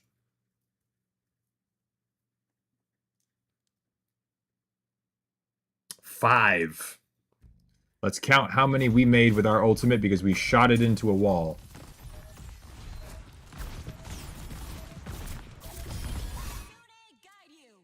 Ready?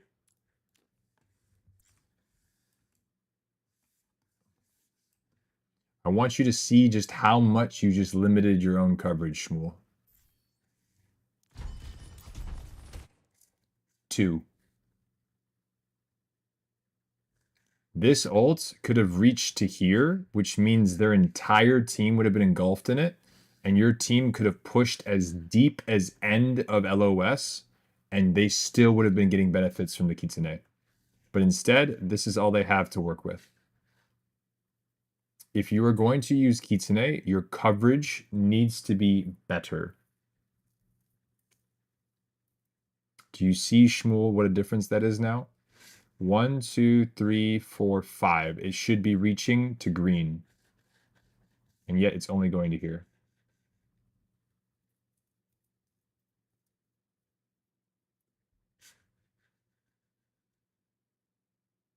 Yes, Noisy, hit me with it. What's up? And chat, we're going to finish this VOD. I'm going to go let the dog out, and then we're doing Sleepers VOD, and we'll see if we have time for one more, okay? Specataf 50 game I just had. I think I did really bad. Maybe Gurak. I'm going to, like I just said, I'm going to let the dog out after this. Come back. We're going to do Sleepers VOD, and then we might be able to do one more. So it'll be come, first serve. Just make sure the doggy's okay. Yeah, but Noisy, what's your question, buddy? I got you.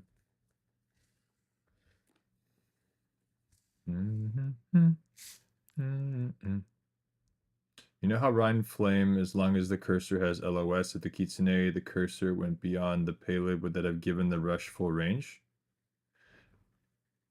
Let me read that again. You know how Rain Flame, as long as the cursor has LOS, if the Kitsune, the cursor went beyond the payload, would that have given the rush full range?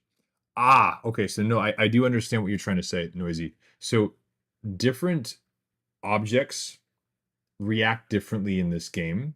The 3 best examples I'll give are like a Genji dash, a Rhine Fire Strike, and then an Ana Nade. So an Ana Nade is wherever it makes contact is where the point of effect starts, and there's a splash radius. So wall nading is a very common thing. If you have someone that's holding a shield, what you do is you throw the nade at the wall that's just above their head, because then it'll hit, the effect will splash, and it'll still anti them from behind the shield. So that's one interaction. Number 2 is a fire strike interaction, where it is a projectile. So the base of wherever the center of its hitbox is, as long as it doesn't run into anything, it will continue to traverse, even if it looks as if though it should run into and get interrupted by things. So as long as the center of the projectile is where it needs to go. Kitsune Rush is one of those. As long as the LOS runs true, uninterrupted, at the center of the point of which you use it, it will overlap and sometimes go over things, but the center of it is what is uninterrupted. Yes, it will still go through. And then option number 3 is Genji Dash. This is something involving LOS, but you're physically moving the character itself. A really famous example of this, and my better Genji players will know this, there is something called curve dashing, where you can look through, let's say like a fence or a railing, and you can see a point in front of you. You hit the dash button, and if you zoom out, you'll actually see Genji looking at the wall like this, and they'll go and come out the other end, and their body will actually curve around the fence and keep going straight. Even though dash goes in a straight line, the game registers it as an unregistered path, but the model then just goes and wraps around the point of least resistance. So those are the 3 kinds of interactables in this game. The ones that will find the path of least resistance and follow true with the point of contact, those that have a splash effect, or those that will continue to travel unless interrupted by the center of the point of which they're shot. Does that make sense? Bash, I have a meeting. Yeah, Shmuel, that was basically it. That was the main bulk of everything. I want you paying attention way more as to what you're using your cleanses on and whether you actually need to. Your Kitsune coverage. And then number 3, get off the payload. In between these fights, look for information, look to force cooldowns, look for pressure, look for something valuable as opposed to just sitting there. Does that make sense, Shmuel? So, no more payload princess. Think about why you're using cleanse and not wasting it as much. Did the backline play with easy 2k to win the fight? That's the whole point. All right, Shmuel, good luck with your meeting. Do what you got to do. Like I said, Sleeper, you're going to be next. Let me go let the dog out, and I'll be right back. Okay, chat? Owen and Noisy, you two are in charge. Don't do anything bad, okay? I'll be right back.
All right, you beautiful people. Guys, let's write. What? The council? He probably got distracted with the cuteness of his dog. And is it? Yo, I have to let the dog out. I take her, and we get Fluffy, and we run her, and she gets fed, and then she has to use the bathroom. Anyway, I'm not gonna get into the TMI. Sleeper, you ready to rock? Stop it. There we go. Sleeper, let me know if you're ready for the cuteness of your VOD to commence. I'm going to eat some seaweed while we do that. All right. Now, Sleeper, I do believe this is in the Discord, correct?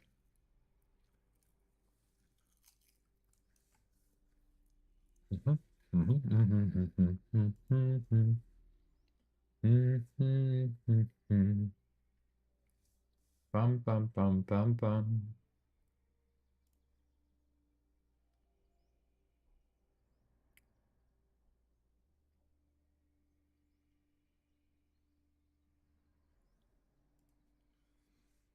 See what we have to see.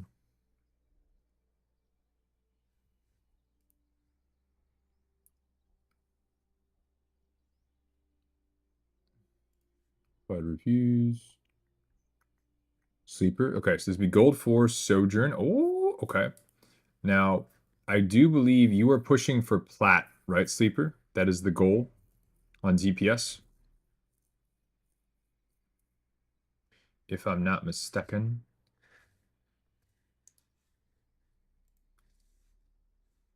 And Mini J, I just saw the $10 donation. Happy Thank you so much, Jay. That's so nice of you. Jay, thank you. I appreciate your face hole. Thank you so much.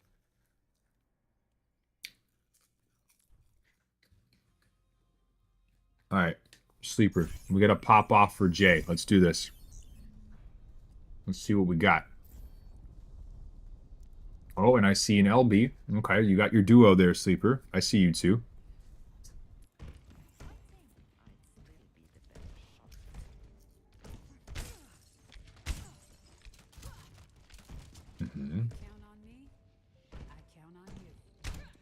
She's great. Hell yeah. All right, let's see what you got.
Oh, Sleeper, you in? The Ana was yours. The Ana was so yours. It's not even funny how yours it was. Okay. Sleeper, I'm seeing little glimpses of greatness. But you remember how when you were playing tank, we talk about giving up unnecessary space?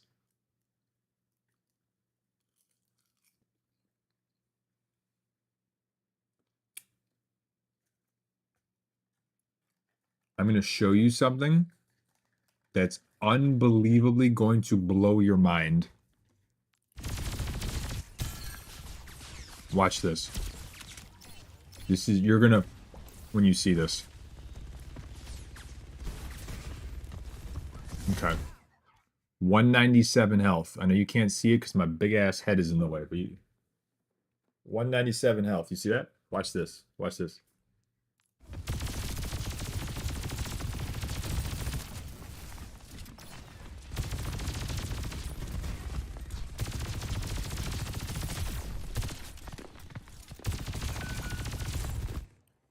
They're not even looking at you. Still 197. I gotta move my damn. What's up?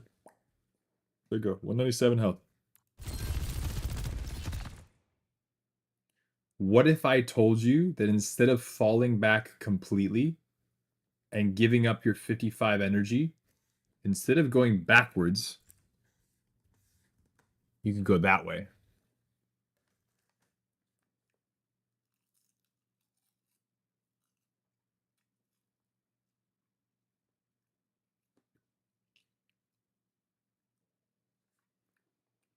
And if they push you, okay. You have your slide to get out. Like maybe the Hanzo wants to wall climb and contest you. That's a fair point. Maybe the Mercy helps them out. That's a fair point, you know. But it's something. Right now, you're on a high ground. You missed a shot on someone that wasn't paying attention to you. Those happen. I totally get it. We're fine. But you're up here and you can see them. You're missing some shots because you're getting a bit flustered. And then you're going, oh, we're backing up. But they haven't actually done anything to make you back up. There's nothing wrong with going, oh, the Hanzo's aware of me now. He could one-shot me. And then taking a second with cover. If you were out in the open here, standing here, I understand this idea of backing up to safety, but also recognizing that going to this side is also safe because now he can no longer shoot you. Not to mention if he does sonar, cool, fantastic. You've gotten a cooldown out of him. That's still valuable, you know? Or the fact that you can back up to here and still keep applying pressure until they actually do have to do something about you. Who let the dogs out? Who? Thank you, Gurek. Does that make sense, though, Sleeper? So when we talk about even with like tanking, with DPS, and you can do it too. Anytime you're playing this game, it doesn't matter what character it is, it's giving up unnecessary space. So hopefully that makes sense visually. Okay, I'm gonna go back to this one. We still have the 197 health. Now we're back to 200. Do you see how nothing shot us that entire time? And we gave up 2 separate angles? And nothing even shot us.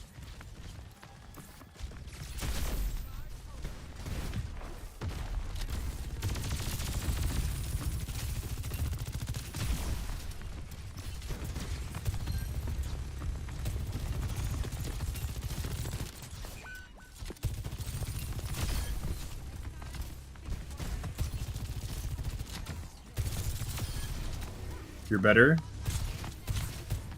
Just get out, just get out. Onlookers, onlookers.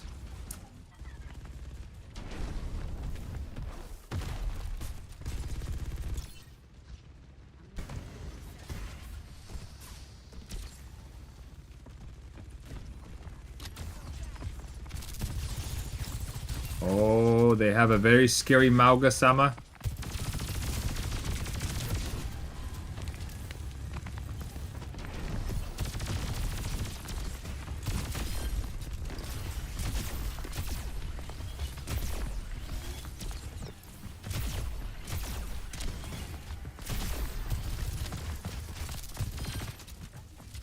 Good.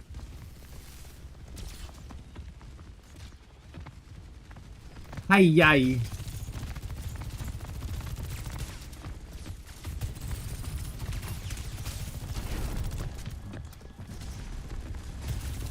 Good patience, good patience.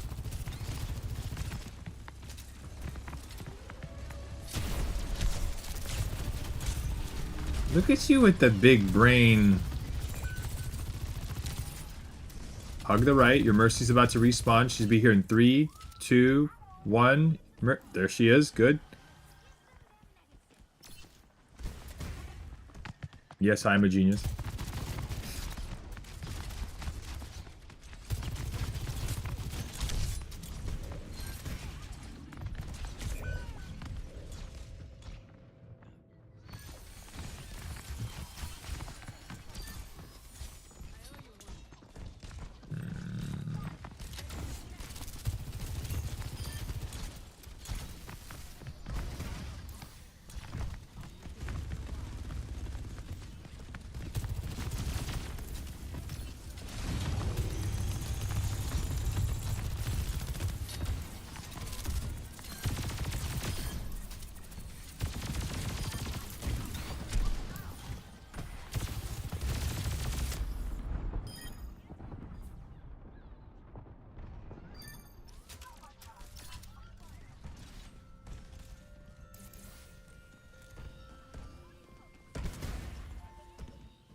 Okay.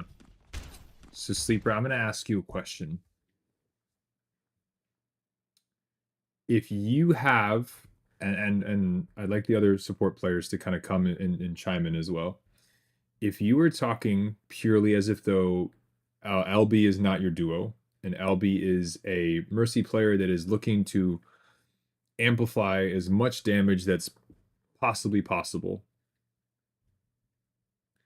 what are you noticing about how much time she's spending on you versus your other DPS that is now a Bastion, right? Do you think that she is right for damage boosting the Bastion, or do you think she's wrong for damage boosting the Bastion? What do you think?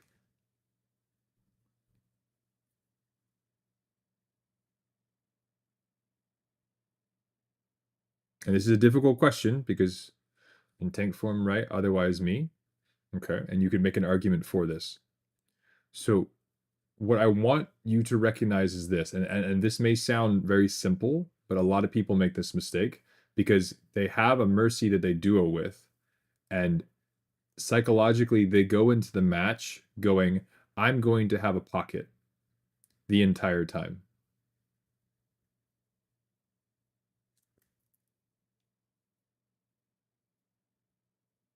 I think Sporks and Storm, you are both correct. Welcome back, Owen. I definitely do that. But do you see how that's interesting, Sleeper?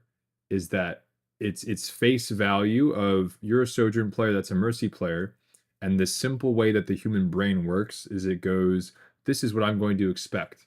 And it doesn't differentiate between consistency of always versus frequency of high and low.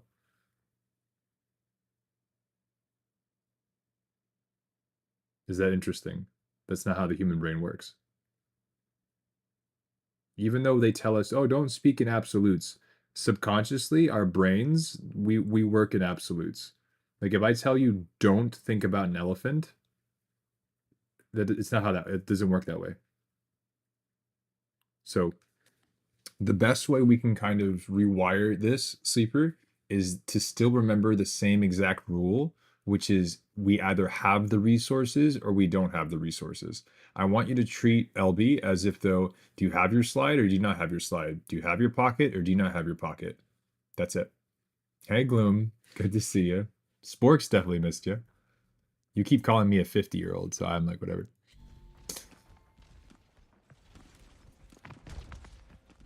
That's the best way I can describe it. I want you to consider LB as a resource, but not one that you will always have. I'm 51. There you go. Shorty, I've seen your cheekbones. You're not 51. You look like a handsome 26. Maximum. Maximum.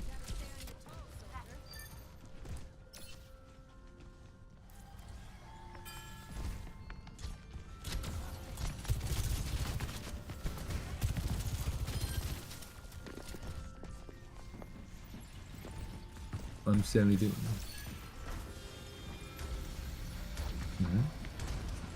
Oh, and I got you, big dog. If you like the community, tell your friends. I'll do my best to help people, but yeah, we're trying to pay the bills.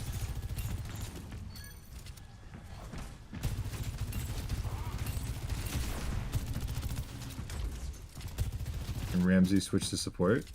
Well, give it a try. Queue into some quick play together and get a feel for it. Absolutely.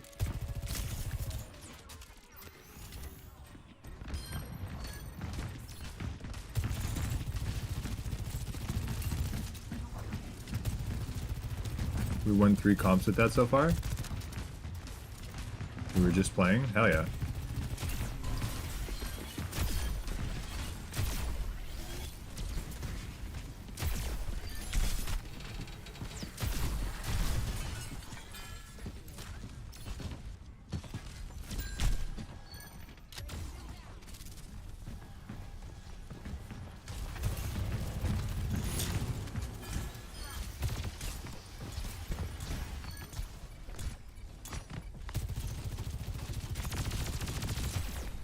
Ah.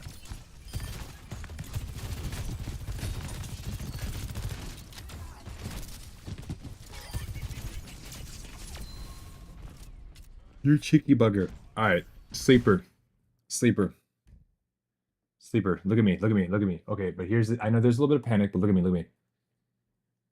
If you were ever curious about who to shoot at during a fight and you get lost for any split second of time, I want you to look and see, is anyone else shooting at something already? And as Sojourn, you will still get some value from it. Because even if it's something big like a tank, you'll be able to build up your beam and then you can go for a squishy. Are you watching any game after this? Hey, Metro. What we are doing is I think we're gonna call this here. Actually, what time is it? 3:29, 3:30. Ba-dum. Real quick, as a show of hands, y'all, how many of y'all would have VODs that you want to get done?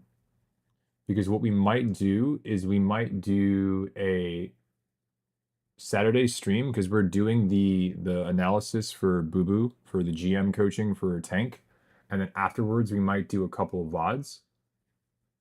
So just as a show of hands, I have a VOD by doing it. So Real has one, Atlas has one. How many of y'all also have VODs that you would like taken care of? Because we might do those on Saturday, and that way you guys don't have to wait until next Tuesday.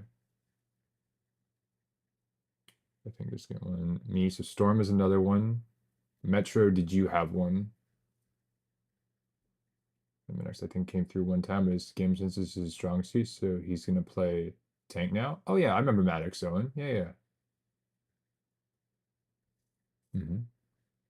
The best way I can explain that is if you have a swimmer's build, you're gonna be better at swimming than someone who doesn't. If you're like 4'2", you're probably not gonna have the same natural talent as basketball as someone who's like 6'8". You know? That's the best way I can describe it. If you're looking for a role that you can kind of naturally do well in, take a look at what you're already good at. If you're mechanically very, very strong, give DPS a go. If you are, your positioning is fucking delicious, try support. If your game sense is really good, tank maybe be the call. And then improve and learn the game through that. And then you can maybe explore other roles as you develop everything. But can't wait till the other week for my mod because I'm traveling on Saturday and probably won't be back by Thursday. Could you use one? All right, so Jay as well. Bloomy can't swim. That's crazy because she's like the size of a rubber duck. Crazy, but just kidding. I'm amazing. Oh, and you can follow me on TikTok and I'll take a look at them through there, or just like one of my things so your username pops up, be like, hey, this is me, and then I'll take a look at it. I'm what? I never said that, Gloom. Anywho, let's keep it going. The game I was talking about, my tank was blaming me and my Moira. That could be wild. Nah, it's on now. When was it ever off, Gloom? You bully me every single day. Even when you're having a tough day at work and you're like, I hate these people, I hate this job. And we're just like, Gloomy, we got your back. We're so supportive. And then you come home and you beat me, metaphorically. Yeah, Gloomy abuses me. Is what it is. Right, that's me.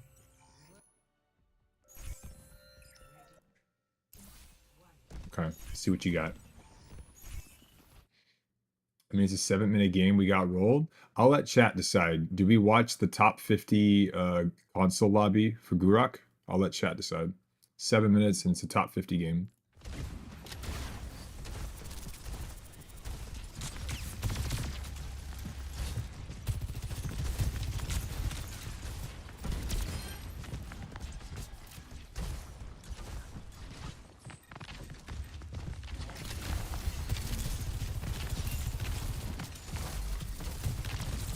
Is there a lot of action and death? I went 3 and 7 on BAP.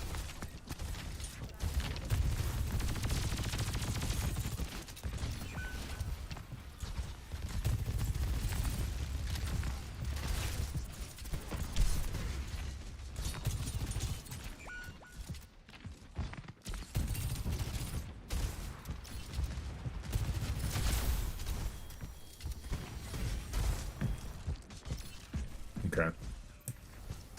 Sleeper, here's the mentality that I want you to have again. If you're not sure who to be shooting at, Look to see what your team is already fighting. I know you see the hog, and I know that your brain is registering is, guys, payload's moving. Okay, but let me ask you this. Can you 1v1 the hog?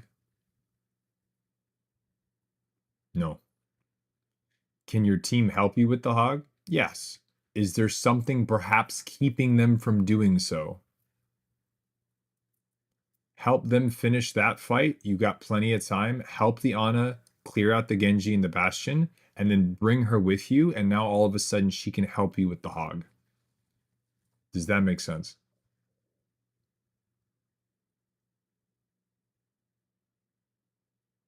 It is more productive than staring at the hog going, well, payload's moving. Does that make sense?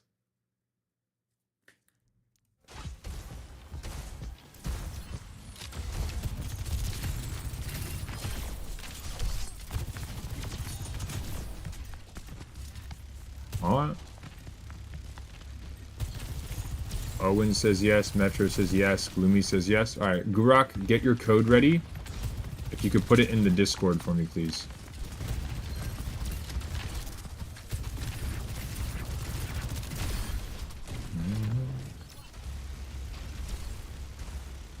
I said yes? Yeah. More specifically, you said I do. You asked for blood and violence, remember?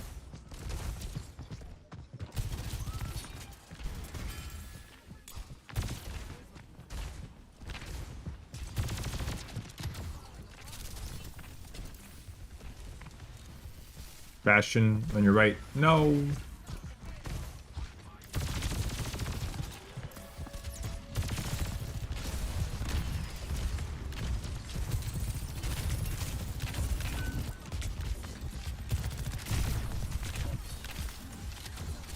Do it, do it, do it, do it, do it! Never mind, you're fine.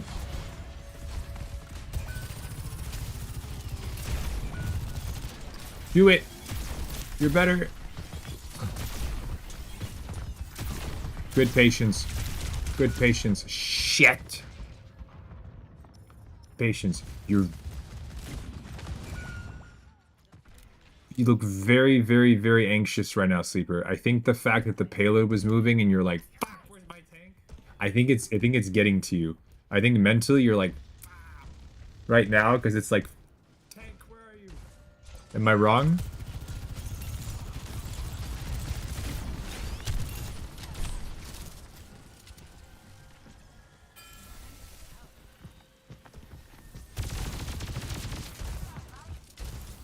Wait, why am I anxious? You're playing very anxious, like your aim has now gone very rush-y, and I think it's because of how many times you've been like, fuck the payload, guys, fuck the payload, where's my tank player? It's almost as if though it's your body language is what it's showing me, Sleeper, is that if in that moment, if you could, if you were playing tank, you're like, I know what to do. So it's almost like this, it's like you're about to do something that you would if you were Diva. It's fascinating to watch.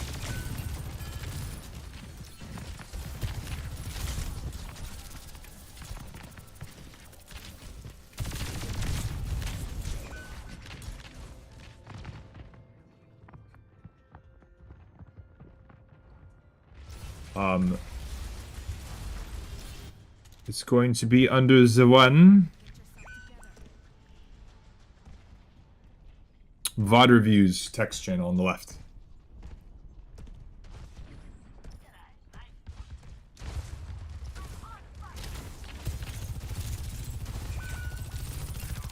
Underneath tips and tricks.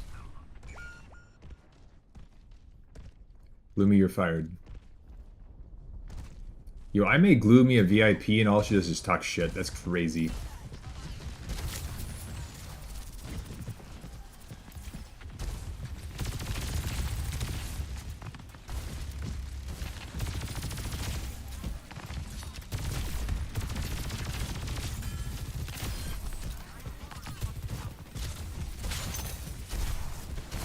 You are so fucking dead. You are so dead. You just called me a frog. Okay. So right here, so Sleeper. This is where we talk about offense versus defense. I'm thinking just a smidgen. We're doing a little bit too much of the build up our beam and look for a flank, build up our beam, look for our flank. Remember, the rule of the thumb is this, is if we've moved, we've gotten information that can lead to an elim, then we're good. We should try to secure that as is. Let me show you an example. So let's rewind this back just a little bit. Okay, we're moving. We have information from standing right here. Can we start getting value? From right here, can we get any value? We're about to use an ability, fantastic. Based on what we have and what we can see, can we start getting value? Good. So do we need to move further?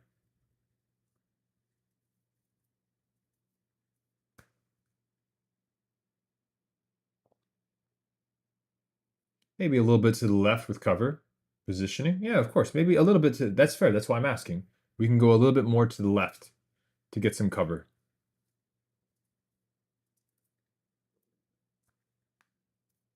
Okay. Now from here, do we have enough information to where we can start cooking? Yes. This is also fine. I'm not mad. I'm not mad. We keep rotating in.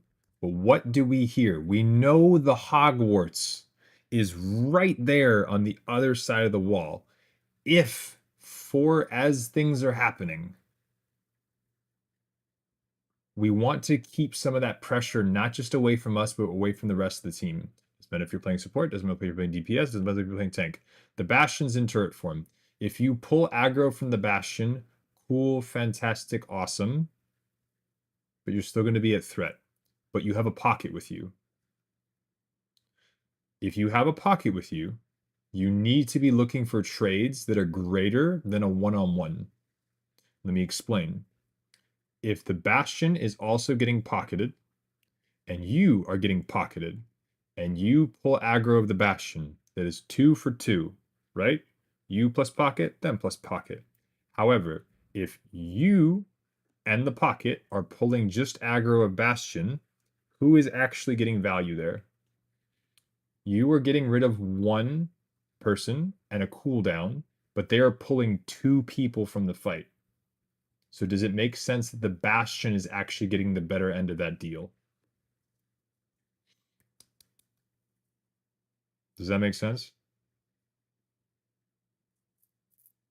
So it's almost like with greater power comes greater responsibility. With greater pocket comes greater responsibility. Spider-Man's great. So right here, just keep the pressure up. Right here, you're chilling. If you need to back off with your slide, you absolutely can. But right here is where you're dumping your pressure into the front line. Help your tank fall forward. Lucio wants to overextend. You can force the heal out of the hog by really cooking them. The turret's about to run out. Maybe you force a nano. Maybe you force a nade, whatever it may be. Her. Nice. I love this. I love this. I love this. The second the hog tried to walk you, though, I would have already started to back up. So just a little bit quicker on that, but you're chilling. Oh my gosh. LB goes for it. Holy shit. Holy shit. That's not good, Sleeper. That's not good. There's a fight. There's a fight. There's a fight. There's a fight. Let's see what we got. Nice. There's a good push. Go inside of them.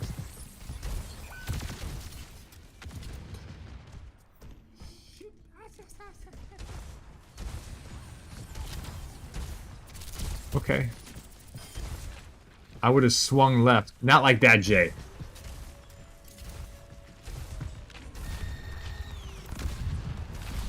I never said that, Jay.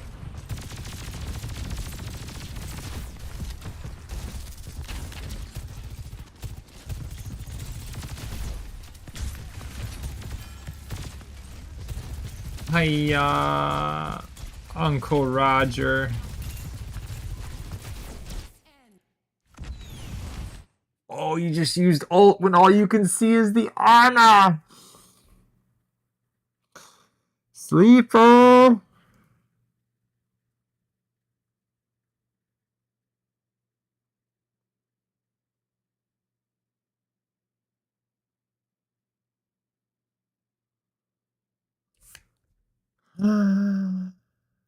Right here. Watch. Ult them.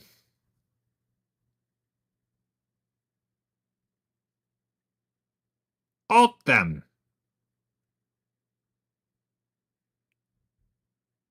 And even, let's say, okay, and let's say even they turn the corner. Where can you go where you can keep shooting at them? Right here.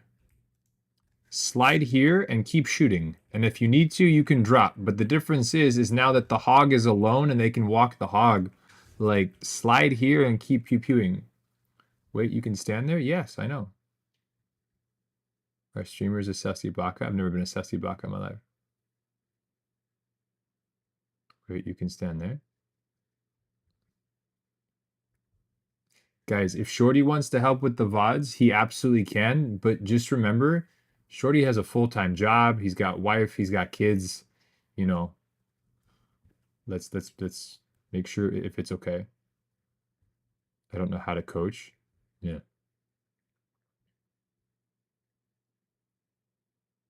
So just be respectful of each other's time. That's all I ask. Warning has been avoided. But Sleeper, see, aren't you glad you showed up today? You just learned something. I am here. My game is almost done. Does that make sense though, y'all? I got you. Well, no, because realistically, like Storm, you know this. Storm, you work a shitload, right? You know, and sometimes people just want to relax. You know, but it's almost like if you go to, like, you know, let's say you're in school and you bring some beef jerky and you're like, man, I've been really looking forward to this beef jerky, and like your friend asks for some, and so you give him a piece, and then everyone else is like, yo, is that beef jerky? And then you don't have any beef jerky left for yourself, and then you're sad. That's all it is. So, you know. Did you say, did that make sense, yo? I don't.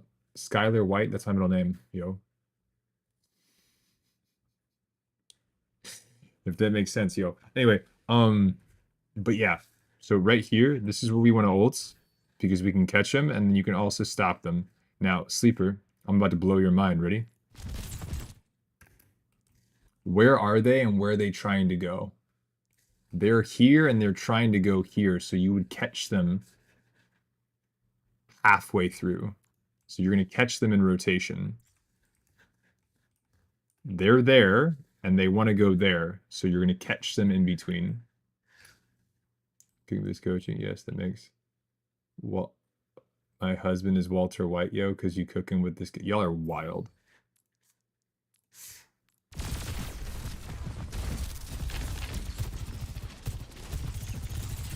Like right here, even that's a good spot.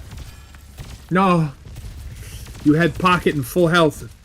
Sleeper, if I'm not gonna lie to you, if LB dies right now.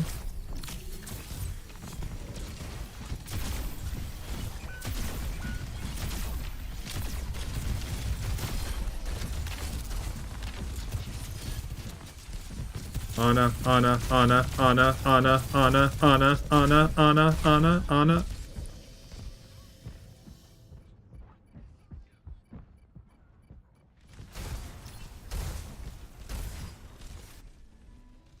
I got you, Metro. I got you.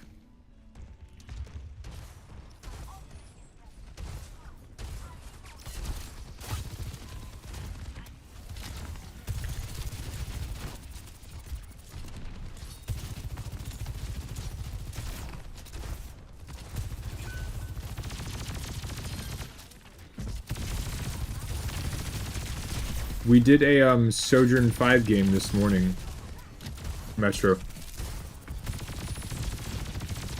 It was Sojourn for GM 5 or 4.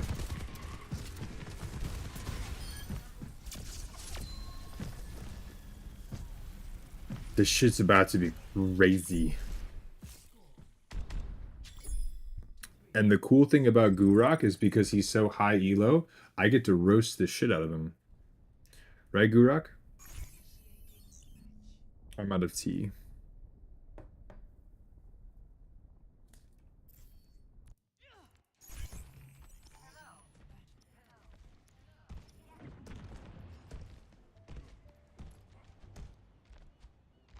Hey, LB. Sleeper is getting scolded.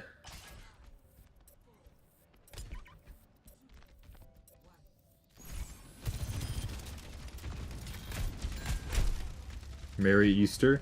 Stop yelling at me, Gloom.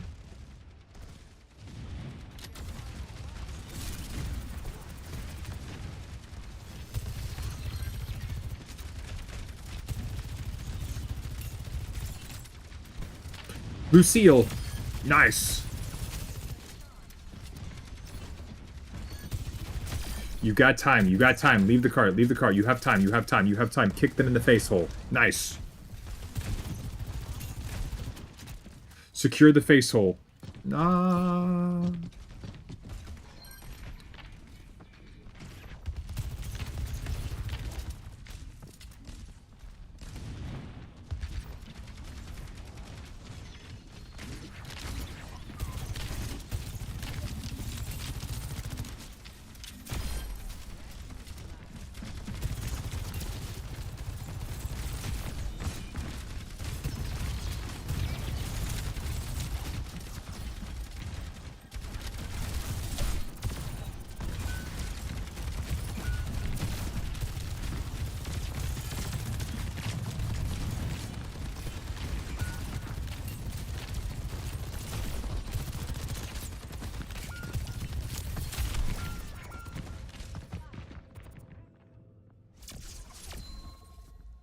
All right, chat. This is where I'm going to ask you guys a very serious question. Hey, what's up, Boo Boo?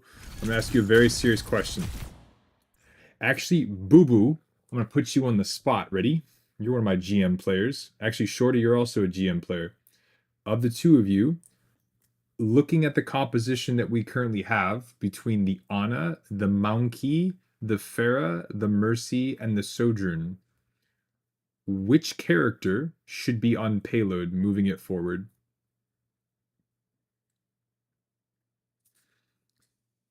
In between the fights, who should be on the pollard moving it leading up to the fight?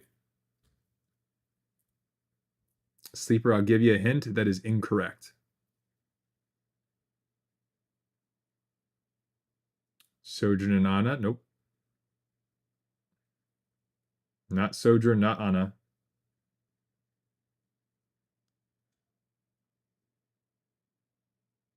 Ana Sojourn? Nope. Reaper? There is no Reaper. Winston. Why? Gloomy, you're fired.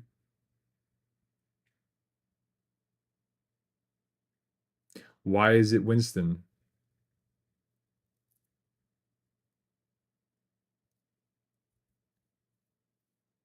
Yeah, red team, red team, red team, red team. Why is it Winston? Why should the tank be pushing point there? I'll give you a hint. What kind of a tank is Winston? What does he need to do in order to dive? He needs to set up, right? It's overtime. Poke? No.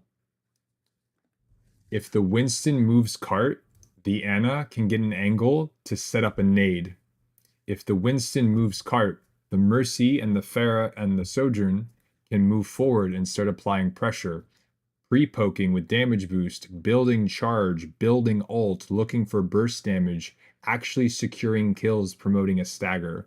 The Winston, by leaving and going too far forward, all he can do is either overextend past the choke or stand in the choke and tickle them. He does not have his ultimate to deny space. He needs to be able to have something to dive. You put the Winston on cart, the Ana can then rotate, nade something, And then the Winston can go in for the dive as the cart closes distance. And that way, the Winston only has to do a shorter dive because the cart is still actively moving. And if he leaves it, he then gives space for his Ana to then rotate back to the point because she's already gotten her nade in. Think of it the same way. If you need Nano Blade as your win condition, if the Ana gets her nano off and she dies, you can still win that fight because what she was meant to do already happened. Winston needs time to set up an Ana and everyone else doesn't need to set up. Yes, they do. They 100% do. When you were running dive, Boo Boo, the whole precedent of securing a good dive, like what we talked about this yesterday.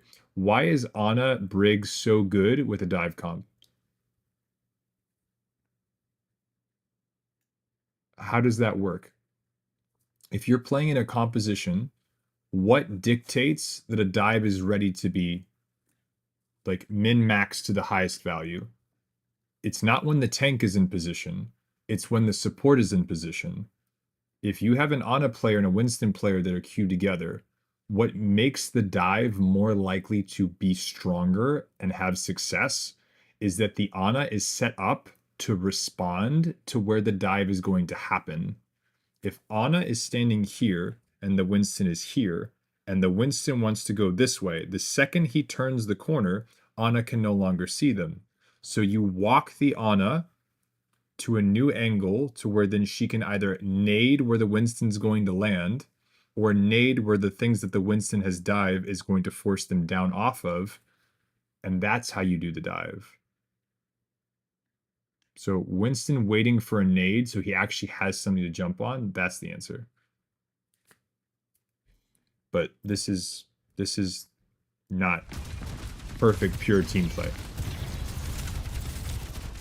Because now it's too late. Now the Winston has to brawl on Orisa, which is not going to go well.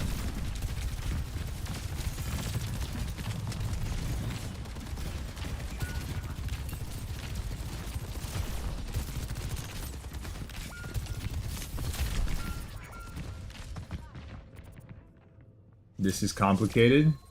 It seems complicated. When I show you guys visuals, it tends to make more sense. Sleeper, once we get you, and if you and your trio want to like work on this kind of stuff together, I can go through that with you because, I mean, well, for example, Sleeper, you play a dive tank. So if, you had a friend that also plays Ana or plays a support that they can use to enable a dive, I can teach you guys how to do that, and you'll start farming bitches. You'll start farming bitches.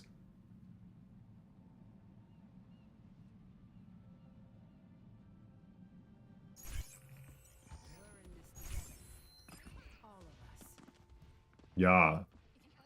And then you take them and you farm them and you put them in the kitchen and you cook them. This is sounding very weird. Never mind. We're done talking. Is it the 5th?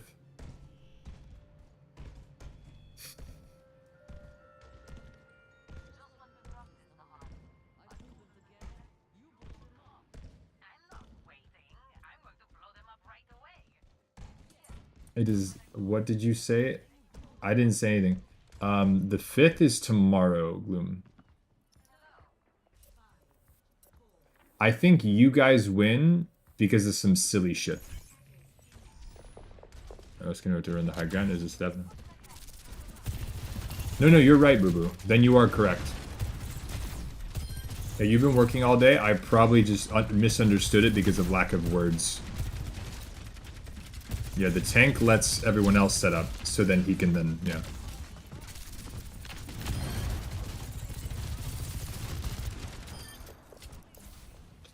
Oh, and what?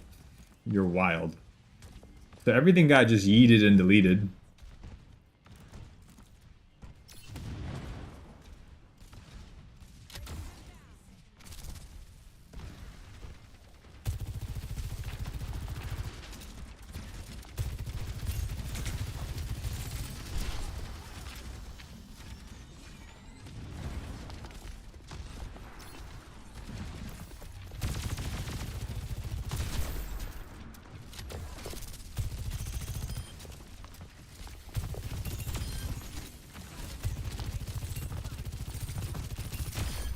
Ah! Ah! Ah! Shit in them.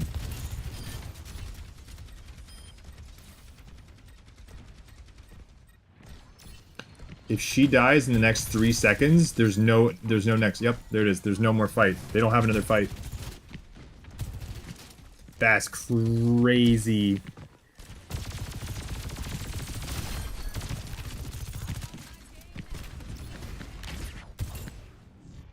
That's crazy, Sleeper. What the schnipples?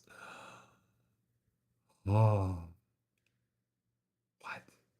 Oh, Boo Boo. Before Saturday's Thingy Dingy, I have a couple things I want to go over with you. Um,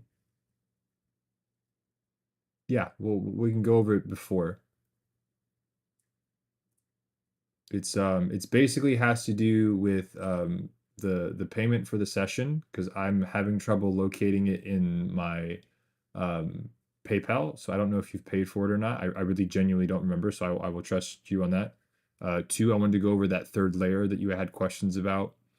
Number three, it was just like a mental health checkup with you to make sure you're cool, refreshed, ready to go. And then number four is I wanted to kind of give you some feedback on that business thing that you and I uh, talked about that I will be looking for to come January and how you were thinking about maybe wanting to do that. So those are just a couple of things. I'm throwing a birthday party. You are all invited to. That's so nice of you, Bloomy. Also, do you think I can make it to Plat? Easily. So to summarize is this. I want you flanking a little bit less if it means taking yourself out of the fight. So if you have enough information to get elims, I don't want you pulling yourself out of the fight, number one. So stay in the fight. You don't always have to flank, okay? Number two, giving up space unnecessarily. Retreating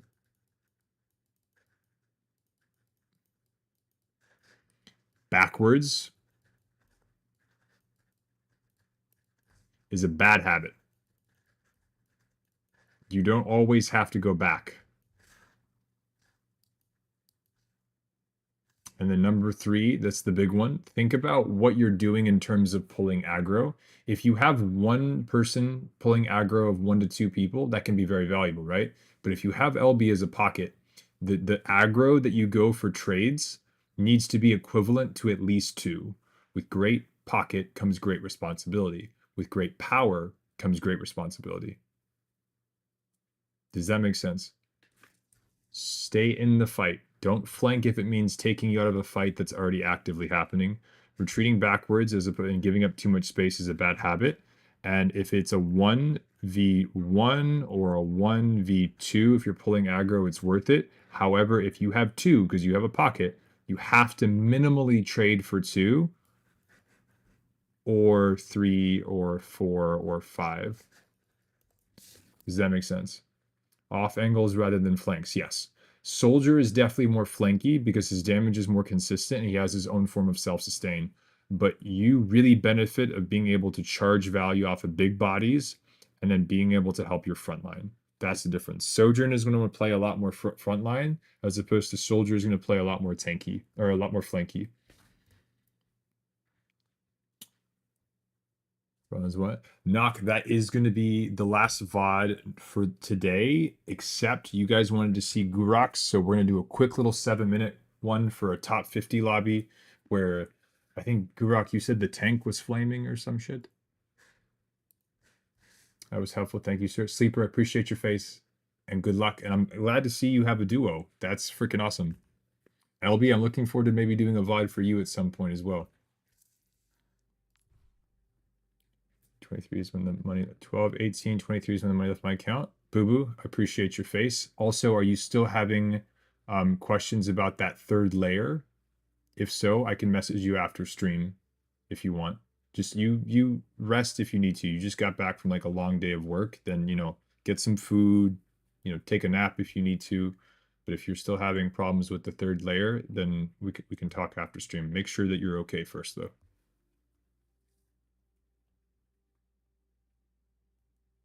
Okay, and this is going to be MDTZRM.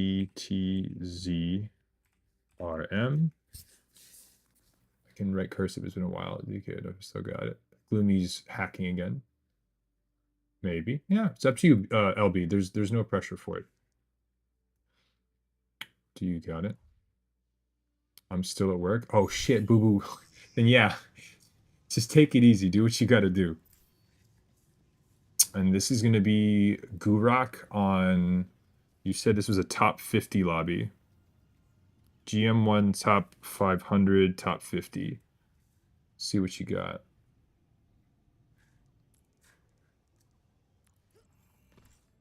We go back. Gurak, and you said your tank was the one that was blaming y'all?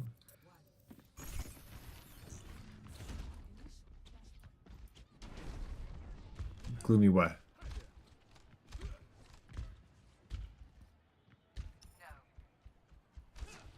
Gloomy's always fucking yelling at me. Why is she always fucking yelling at me?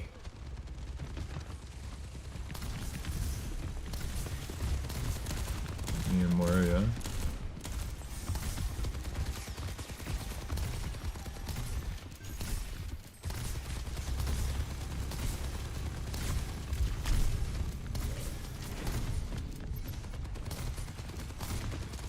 Ah.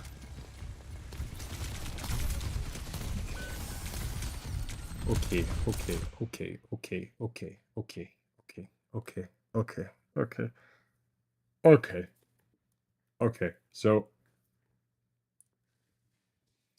all right. There's a magical moment there where I went, ah.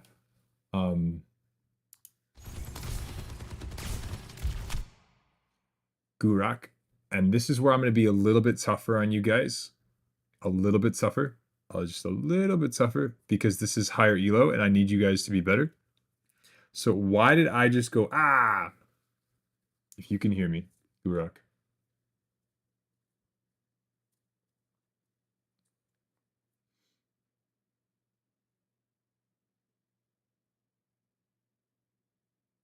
Growing this Sunday. I think you're going to the beach. Beach, let's go get away. Chat, is Gurak there? Me and Moria. What did I do?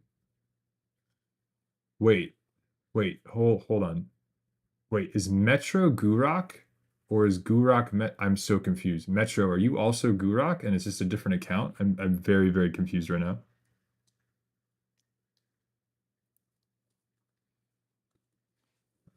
What do you mean?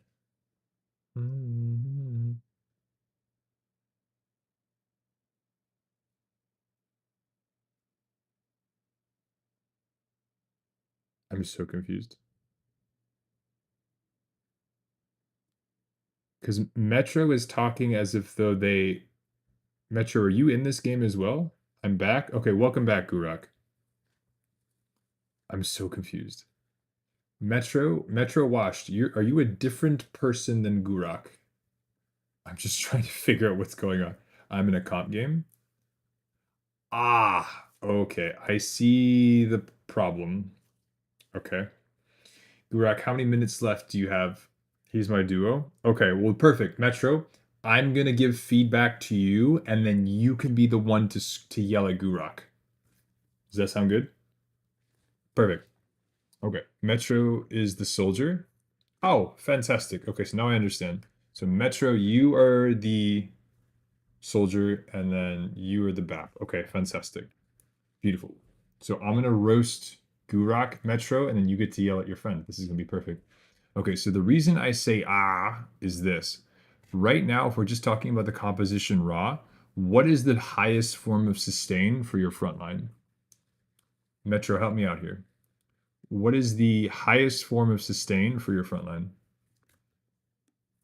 It's Gurak, right? So whose responsibility is to make sure you have enough resources going into your tank? It's the BAPs. This shitter, the Tracer that should be either A, self-sufficient, or can play off of your Moira, this is not your concern.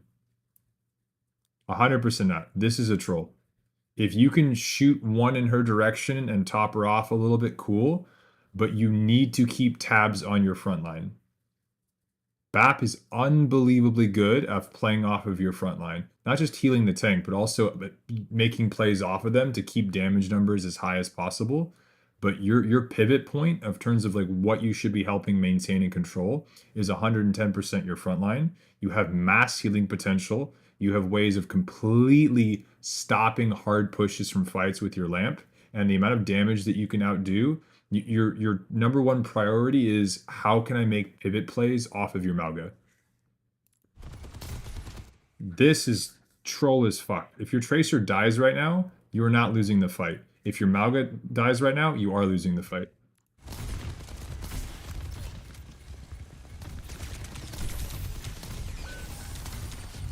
Like, your Malga dying there, that's your fault.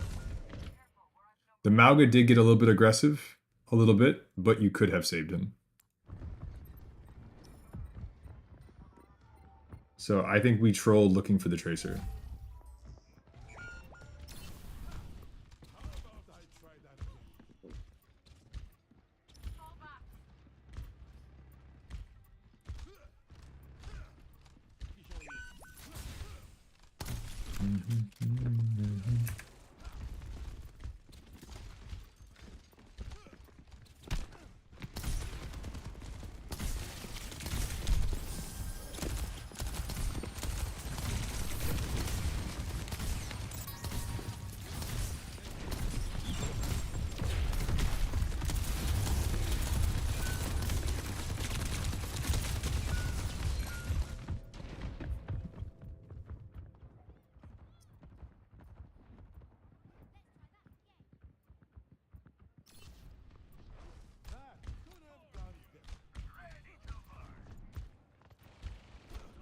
Hell yeah, shorty, because you're better.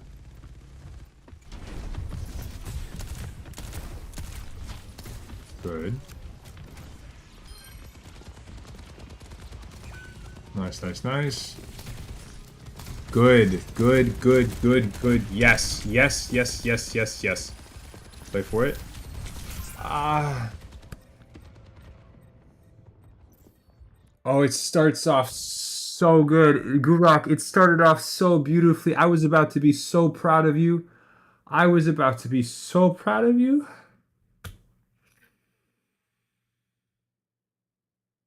I was about... Back to work time. Bye-bye, chat. Alice, I'm always watching. Gloomy, go be awesome. Be safe. I'm sorry that you have idiots that you work with. Oh, Gurak, I was about to be so proud of you. Okay, here we push, we enabled, the Moira's helping main. You're ignoring the Tracer, making her have to work to come to you. Where should you be going? Not here. Where should you be going? What is the shortest distance to enable your front line without putting yourself in between your front line and theirs? No, not up. We don't go up. That was a very good question. Why don't we go up? Because they have a BAP and they have a soldier with a damage boost. And we know they have window because they haven't windowed yet this game. So if we went up, we would still probably get tickle, fucked. So that's why we go left side, because then we can maybe intermingle with the coalescence. And we also have cover to the left as well. The jumpy is not a good idea. Not here anyway, because you're still putting yourself in between your front line and their front line. So you rotate left because it's the fastest way of getting back into a good safe position. Right now, there is no reason to take a risky push because Gurak, what is alive on your team and what is dead on theirs? The tank, right? Which means the only way they're going to have a push here is going to be either by committing an ultimate, or if they're smart, they don't use any ults. They take the L on this fight, they regroup, and they take an early one with ults. So I actually think that the Baptiste trolled. I also think that the Soldier trolled. Soldier wasted Visor, and the window was also wasted because straight up, they don't need to use it. You guys have burned You're down your Tracer, you burn Pulse, you know, we're burning Cole already. We don't have your Mauga ult. There's no reason for them to use any ults whatsoever. They should just save them and rip into you guys next fight. But this is only top 50. People make mistakes.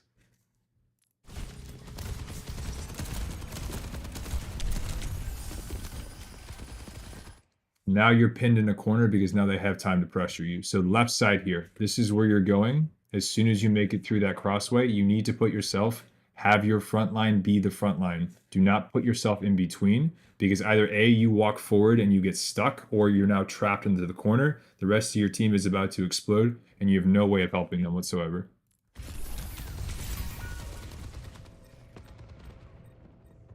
You got hard stuffed. Holy shit. And now you only have a Moira helping your Mauga. That's fucked. Your Mauga's about to get staggered. There we go.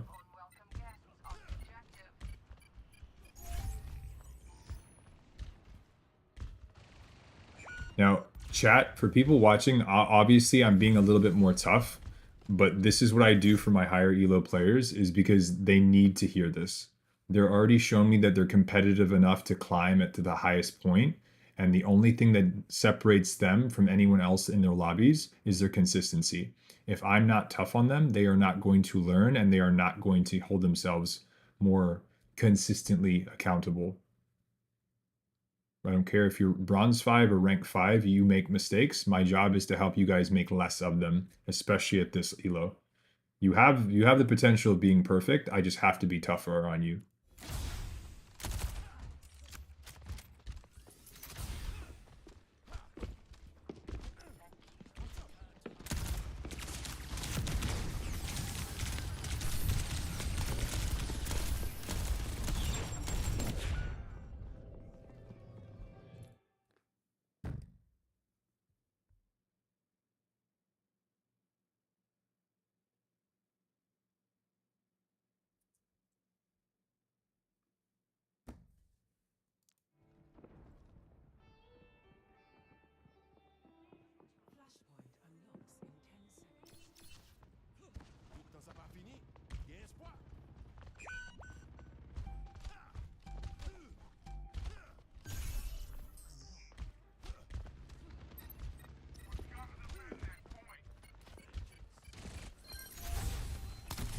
Metro, I would have smacked Gurok after that one.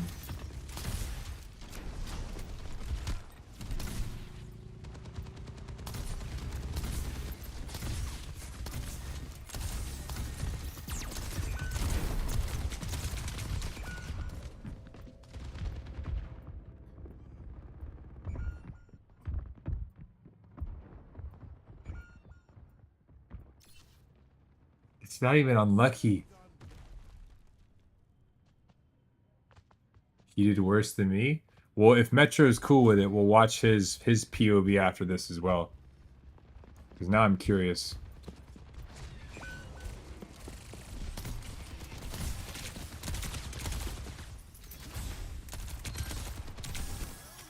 So the reason it's not unlucky is because it's a point cap. We know they're going to be there. They got good spawn. And we just walk into the open, and then we get our cooldowns forced out of us, and then we get punished for it. And that right there was a ping diff. My lamp bugged. Okay.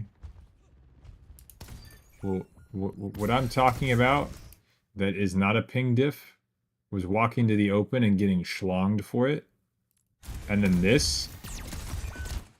What in the blue fuck is this window?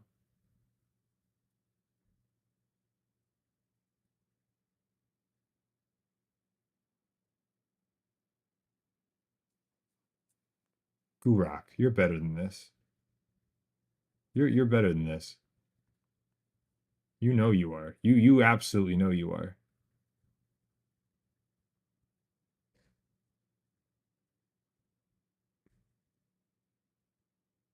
Okay, but here's the thing.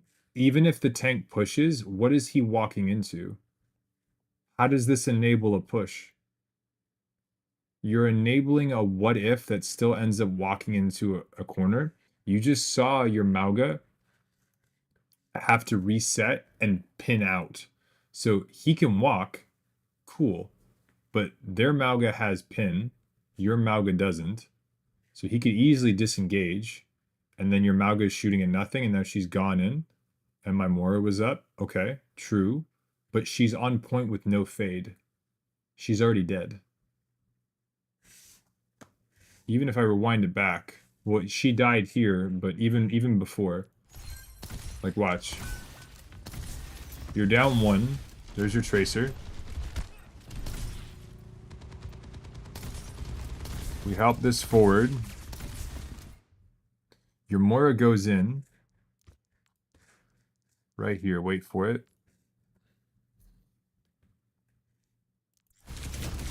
No fade. She's already dead.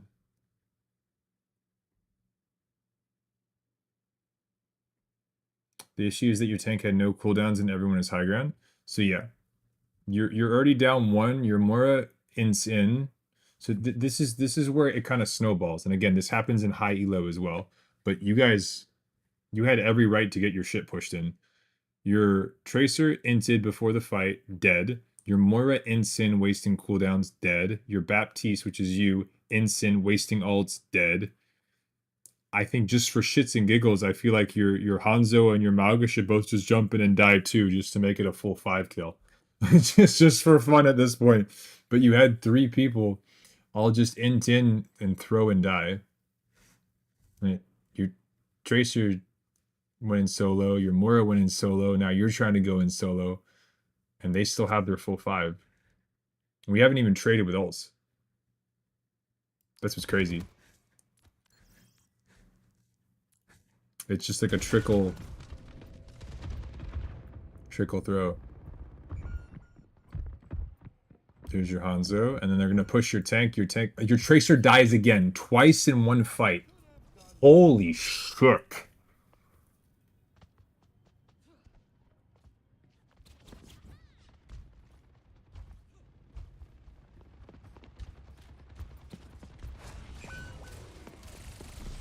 Alright.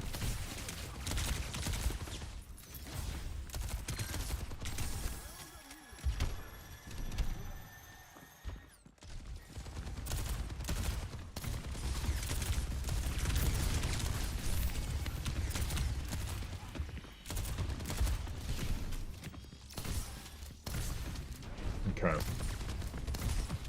Let me see if we can get something valuable out of this.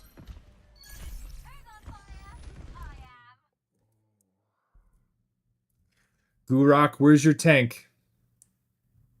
I just played really bad this game. No, Gurok, you're good. This is not me flaming just for flaming. This is me flaming because I think you need a little bit more tough love and you're a rank 1 player. I know you can handle it. And this is, okay, what do we get constructively out of this towards being better in the future? I've already talked about a couple times when we're talking about not walking to the open, forcing cooldowns when we don't need to. That's basics and fundamentals. But we're talking about your role as Baptiste where you can really, really shine. It's enabling your front line. That's why I just asked the question right now. Where is your tank? This is something that if there's one thing to take away from this, it is the same way when you're playing DPS. You're like, okay, what should I be doing? What is my role? What am I meant to do? It's the same thing. Especially at this elo, you have to know what your job is. You have to know what your character is the best at, and you have to know where and when you should be rotating with your job according to what's happening around you. And so I ask again, where is your front line?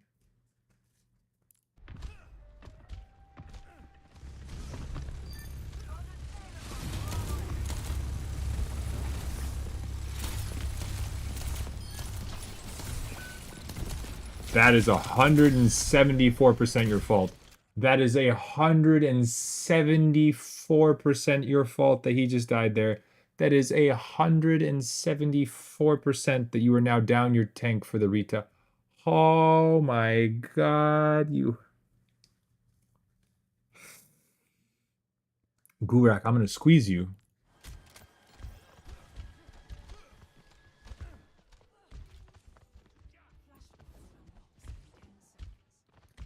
Shmuel, I would say it's not fair for me to say yes because Kitty plays different. So micro, yes. Macro, no. Because the macro is still where should I be standing, what should I be doing in between. You were still payload princessing on Kiriko. But you had individual moments which were a lot better. Well, I'm not going to bullshit you, Shmuel. On a different character in 2 days, very difficult to make a night and day difference. I'm going to watch that one more time. This is the part where I get very, very, very confused. Okay.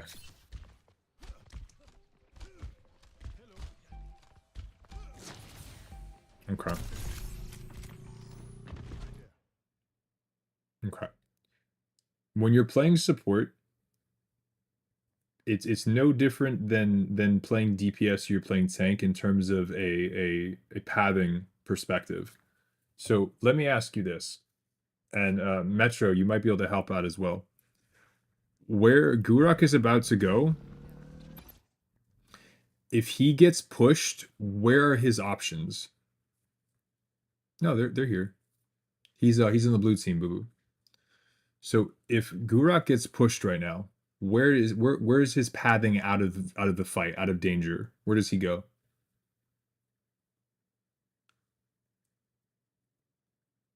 What are his options if he gets pushed right now?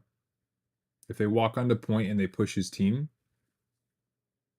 my tank's dead. Your tank's right there. He just got back. Well, it's technically you could have saved him before, but he's about to be back here. If you get pushed right now, Gurok, where do you go?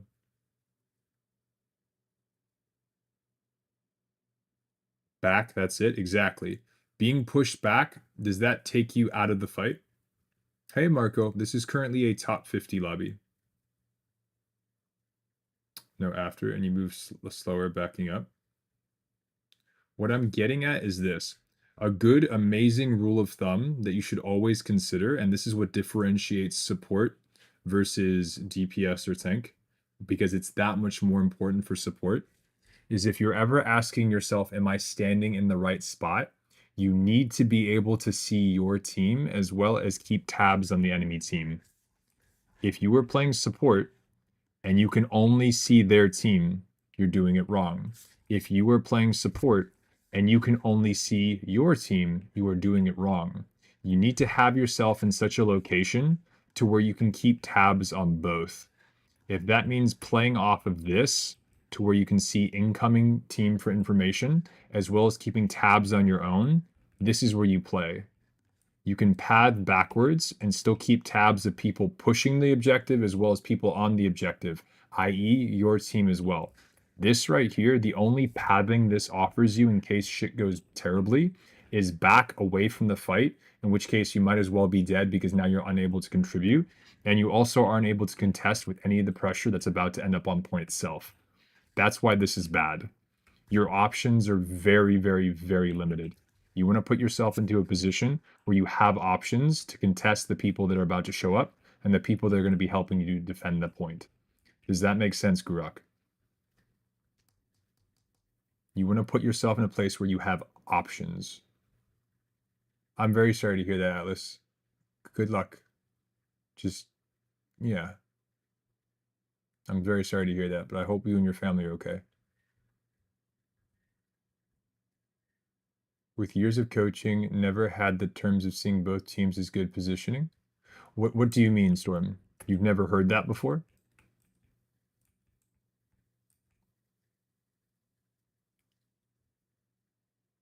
Never heard that before? So let me ask you this. As a support player, are you able to do damage? Are you able to heal?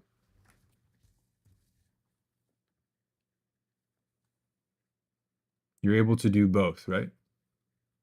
If I'm playing DPS and I'm able to see my team as well as the enemy team, is that still helpful? Of course, because if you know where your team is and you know where the enemy team is, then you can maybe peel for a teammate, you know? Maybe you can shoot at whatever is shooting at them and maybe peel. Let's say like a Genji dives your Ana, you can now shoot at the Genji. Why? Because you can see them and you can also see your team. So you're able to peel in such a fashion. Same thing with tank. Now support is no different. The difference is that how you're able to get value looks a little bit differently.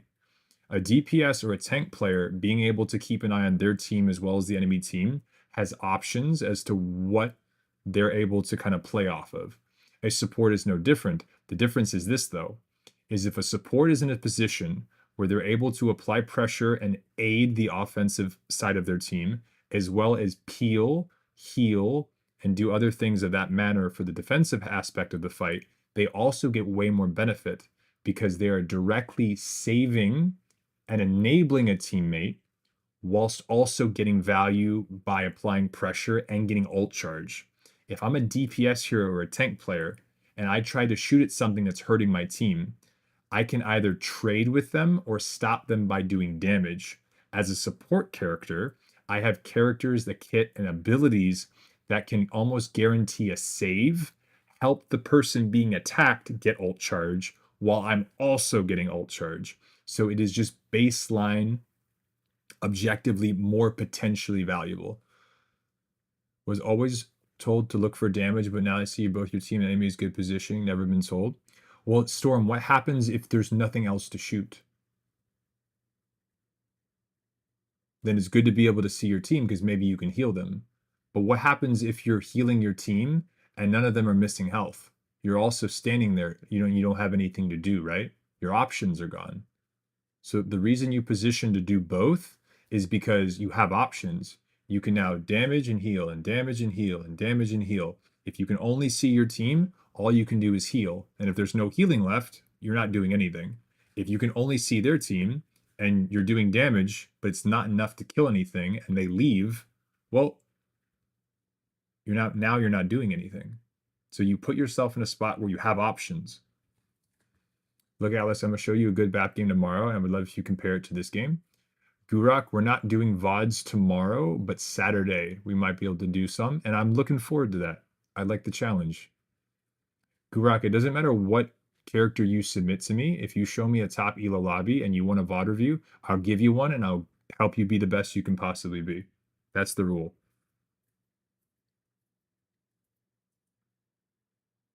Maybe I just never asked that question. I'll keep that in mind.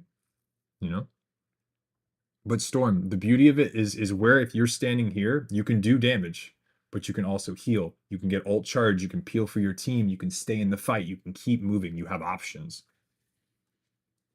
So if you can only see one team, eventually you're not contributing to the fight? Basically, yes.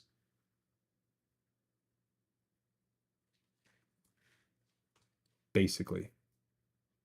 Eventually, Boo, I think he means like in the super, super long run. Theoretically, yeah. Eventually you will run out of stuff, or you will be limited as to what you can do. Okay, let me see this here though.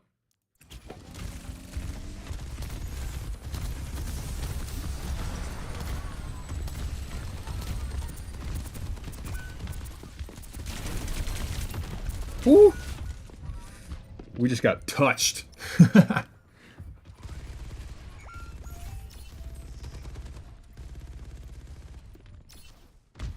All right, let's see what you got. Come on. Come on.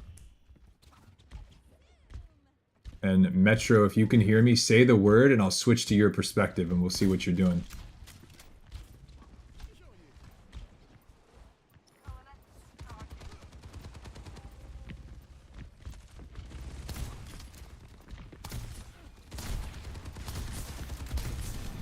Oh, I hate this. Nice. Good. Swing. Swing. Yes. Yes. Open up the angle. Open up the angle. Open up the angle. No. Oh my god, Gurak, what the fuck? Okay, but Gurak, watch this again. Do you see how you were almost cute as shit there? You were almost cute as shit. And then you smacked your face into a wall and you broke your nose. Do you see how you were almost cute as shit? Watch this. Gurak, you were so close. You were so close. Okay, right here. This is it. Look at this. Like you were so close, Gurak. You just a little bit of tweaking, and you're so close. Look at this. Look at this, chat. Watch this. Watch this. Watch. We pressure forward. Tracer gets picked. We've opened up the angle. Look at this. Right here. This is where you're going. This is it. This is it. This is where you should be going. Look at this beautiful space that was created. And their flanker is literally dead. This is where you rotate. You pivot. Your soldier's too far away. He can't see shit. Fuck him. The Mora, I don't like that character in this elo, and I also don't like the name. The name is disgusting. But you are the difference maker. You now use this to pivot, and we rotate you to coast. And you look at it. You almost did it. You're there. You're there. And now you have a window. You can contest Soldier Mercy, catch them off in a pinch. Look at this. Look at the possible. You stop. You go right back.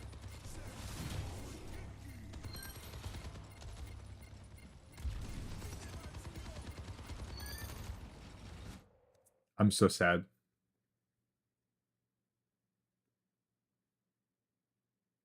No, boo-boo. If you throw the frisbee over it, you can cheese it that way. My sister sprayed last on the floor. We were both running, playing side facing the point, wobbly, and then hospital. I never run again. Storm, I hope you're okay. Oh my god. I hope you're okay, my friend. Oh my god. Oh. Gurok, hopefully that makes sense though. That point there of how much space that opens up for you to now swing right and open up that angle. That's what we were looking for. Swinging and opening up that angle. I'm not saying it's your fault that y'all lost. I'm just looking specifically at the things that we could have done better. And right now, our positioning is probably like the biggest thing I'm concerned with you playing support. And in this game I played so bad. But Gurok, that's okay though, because this is where we start. And then from here we get better. And for the people watching, first of all, it takes a lot to come forward with one of these VODs. And I would argue that it's even sometimes more tough with people that are higher elo, because a lot of people have this misconception that high elo players never make mistakes. High elo players makes mistake as well. It's they're not any less human. I'm a DPS main. Exactly.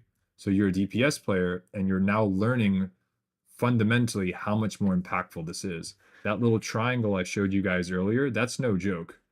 If you're talking about, yes, you need game sense, you need positioning, you need mechanics, but for DPS players, it is 100% going to be a mechanically driven role. That's like the big one that definitely stands out. For support, it's positioning. And what we're seeing right now is we're seeing a fundamental issue with how you're choosing to position. And then for tanking, it's 110% going to be game sense. All of these roles require proficiency in all three. But if you had to pick one, that is the very first thing of like what defines the role the most. For DPS, it's mechanics. Support, it's positioning. For tank, it's game sense. And I'm going to rush 2 after Azuva. I'm a top tank. Yeah, Shorty here has hit top 500 on all 3 roles.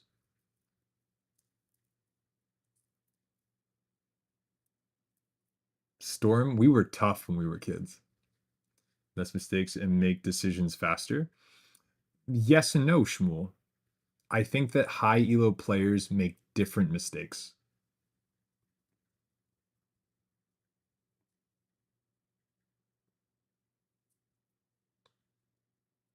I want to see Metro side if they allow it. All right, chat, let's do it. We're about to roast him. We're about to roast Metro. It's King Boo, right, Guruk? Metro is King Boo.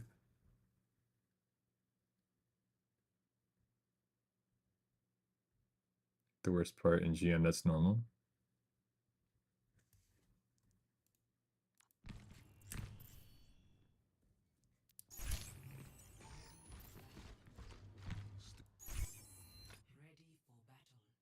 He's GM2 in a GM1 game? Okay.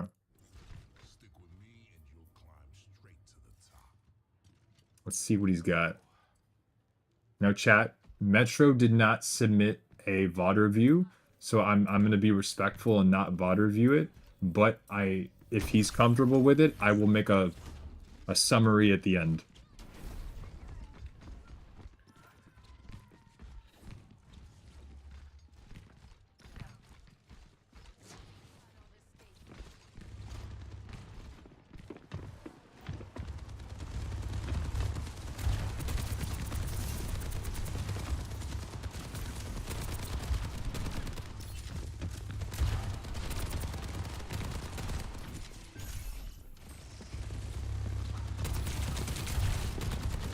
Yes, this is console.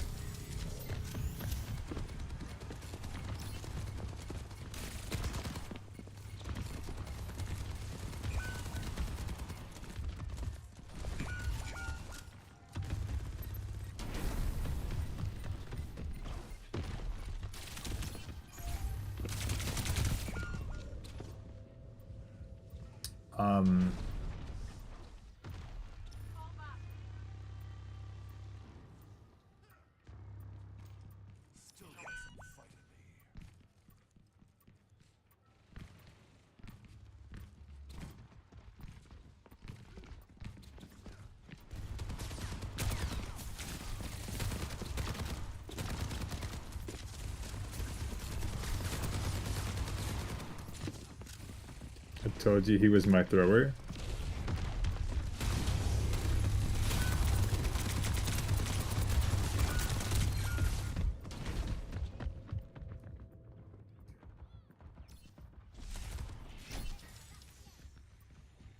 Is there still aim assist on console? Yes.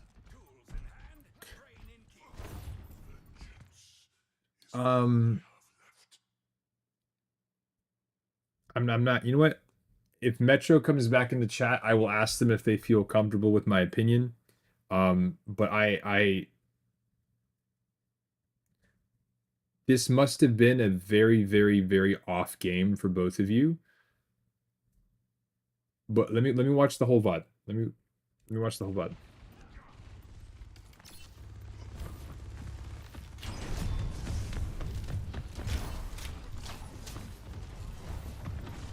I'm not worried about his sensitivity.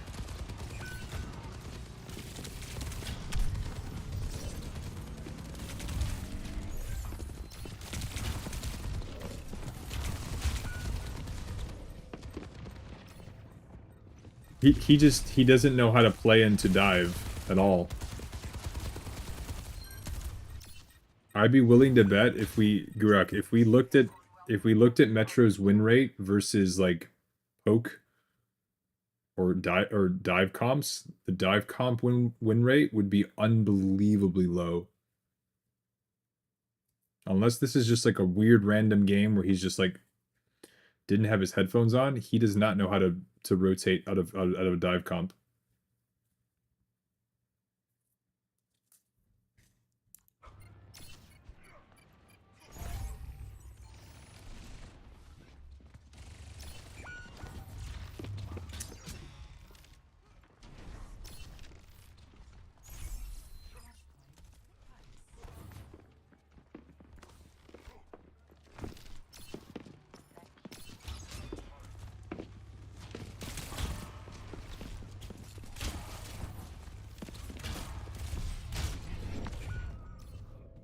You got him killed. Said use profile? Okay.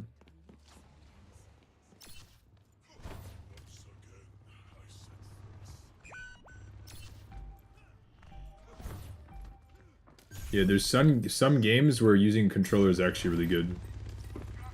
Like Apex is a really good example.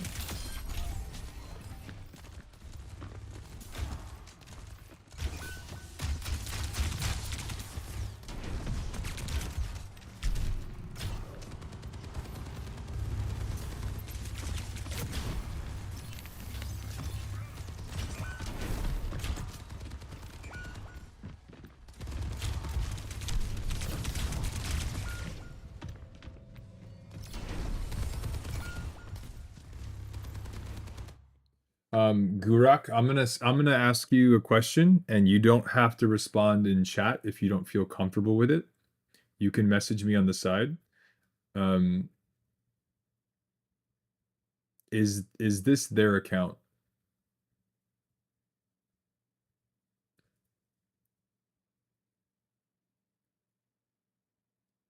Because what I'm noticing is it's a it started to look like gold. Is this their main account, or is there another elo that they normally play at? No, it's mine. If you don't mind me asking, what is their actual rank? You can message me on the side if you want to, if you don't want to put it in the thing. But this is where I get curious. Where after the first fight, how they reacted to the Tracer, that was he's gold too. Gotcha. Now, does it make sense why I could tell that? Wait, hold on. After the first fight,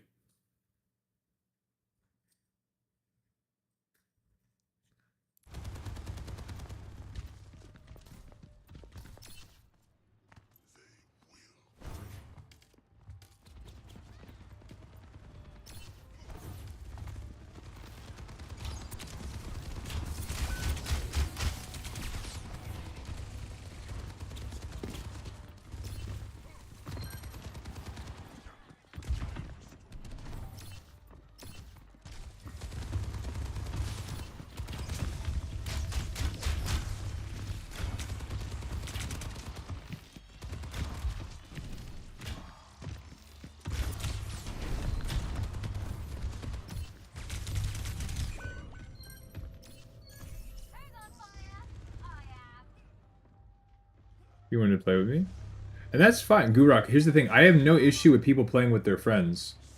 That's what I'm saying. But Gurok, what I would much rather have you do, and again, this end of the day, you guys game and you play whatever the hell you want to play. What I would think would be super, super fun, Gurok, is let them play their main role and figure out what your worst role is, like your worst role, and cue into that and see if you can like get some kind of like a teaching learning thing going off and do that. And like let's say there is some slight boosting that happens, maybe we get them to plat as opposed to this, because I don't know. I feel like this much of a an elo difference, I don't think that Metro is going to really benefit from this, and I would find it difficult to believe that you also were going to have as much fun as you could. You know, I am much more for smurfing as opposed to boosting. I think smurfing can be, you know, a little bit of me, but while you see that they're at a place, I do with my wife. I give her my smurf and we play in GM. Same for real. I do that with my girl. Mm,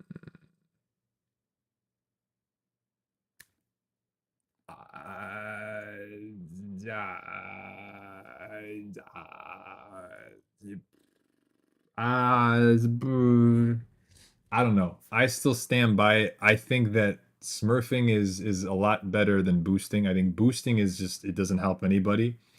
Versus smurfing can still be somewhat fun. You just kind of have to maybe play an off role.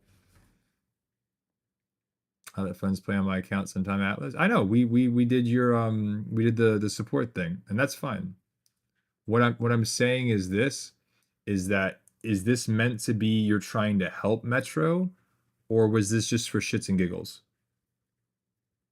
Coach, my wife is master OTP low masters, so that's a one elo difference. That's kind of more or less what I'm getting at. Is I think I remember you told me that before, Shorty. I thought your wife was like low GM or something. It's just you're putting someone's way below in rank compared to the rest of your team, which could be bad for your teammates. You know. Well, no. Okay, guys. Again, my question is because Gurok here has offered to help people in the community, so that's all I'm asking. Are you trying to find an environment? Is Gurok trying to find an environment in which he can play with his friend? A, and B, help them improve. Because if I feel like I need to carry my team because I had him, so I played completely out of turn. To be fair, Waffle boosted me to silver. But that's what I'm getting at. Guys, I'm not attacking Gurok, and I think Gurok knows I'm not attacking them. This is are you trying to help Metro? That's the question. That's why I'm like, I think that the smurfing is a bit more productive in that nature as opposed to the boosting. My brother is low GM, my sister top 67 Mercy Kitty, my wife is low math. Okay. Gotcha. That's my question. If Gurok is just trying to be a good friend and help someone, then I'm just curious as to I would say grab an alt account and do a more of a smurf situation as opposed to a boosting situation. You know? That's all I'm saying.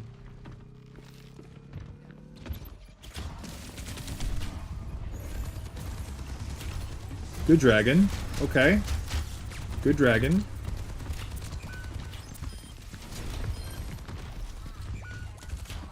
Yeah.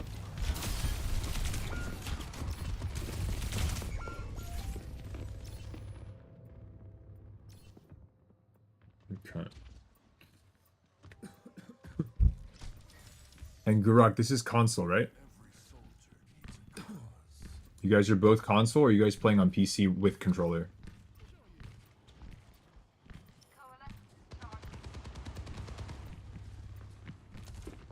I used to boost this app, but not anymore. I have work and family now.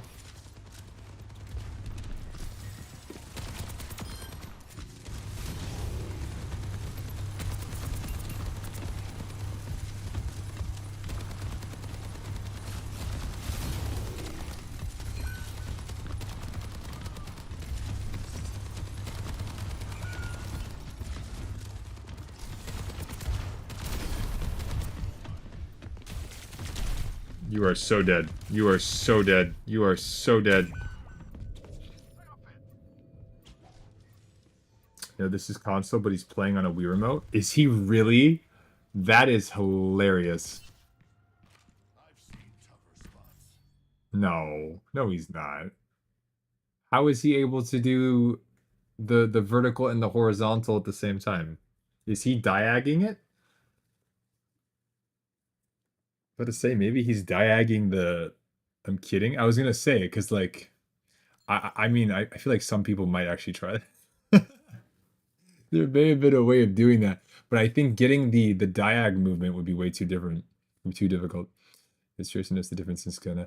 And I see the account that I boosted in my lobby. I got angry not to do anymore.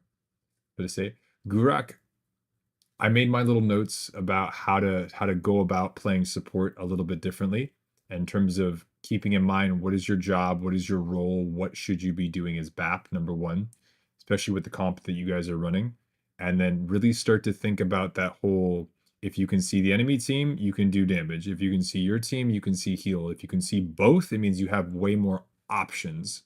So if you run out of the ability to do damage, then you can heal. If you run out of the ability to do healing, you can do some damage. So you have options for both.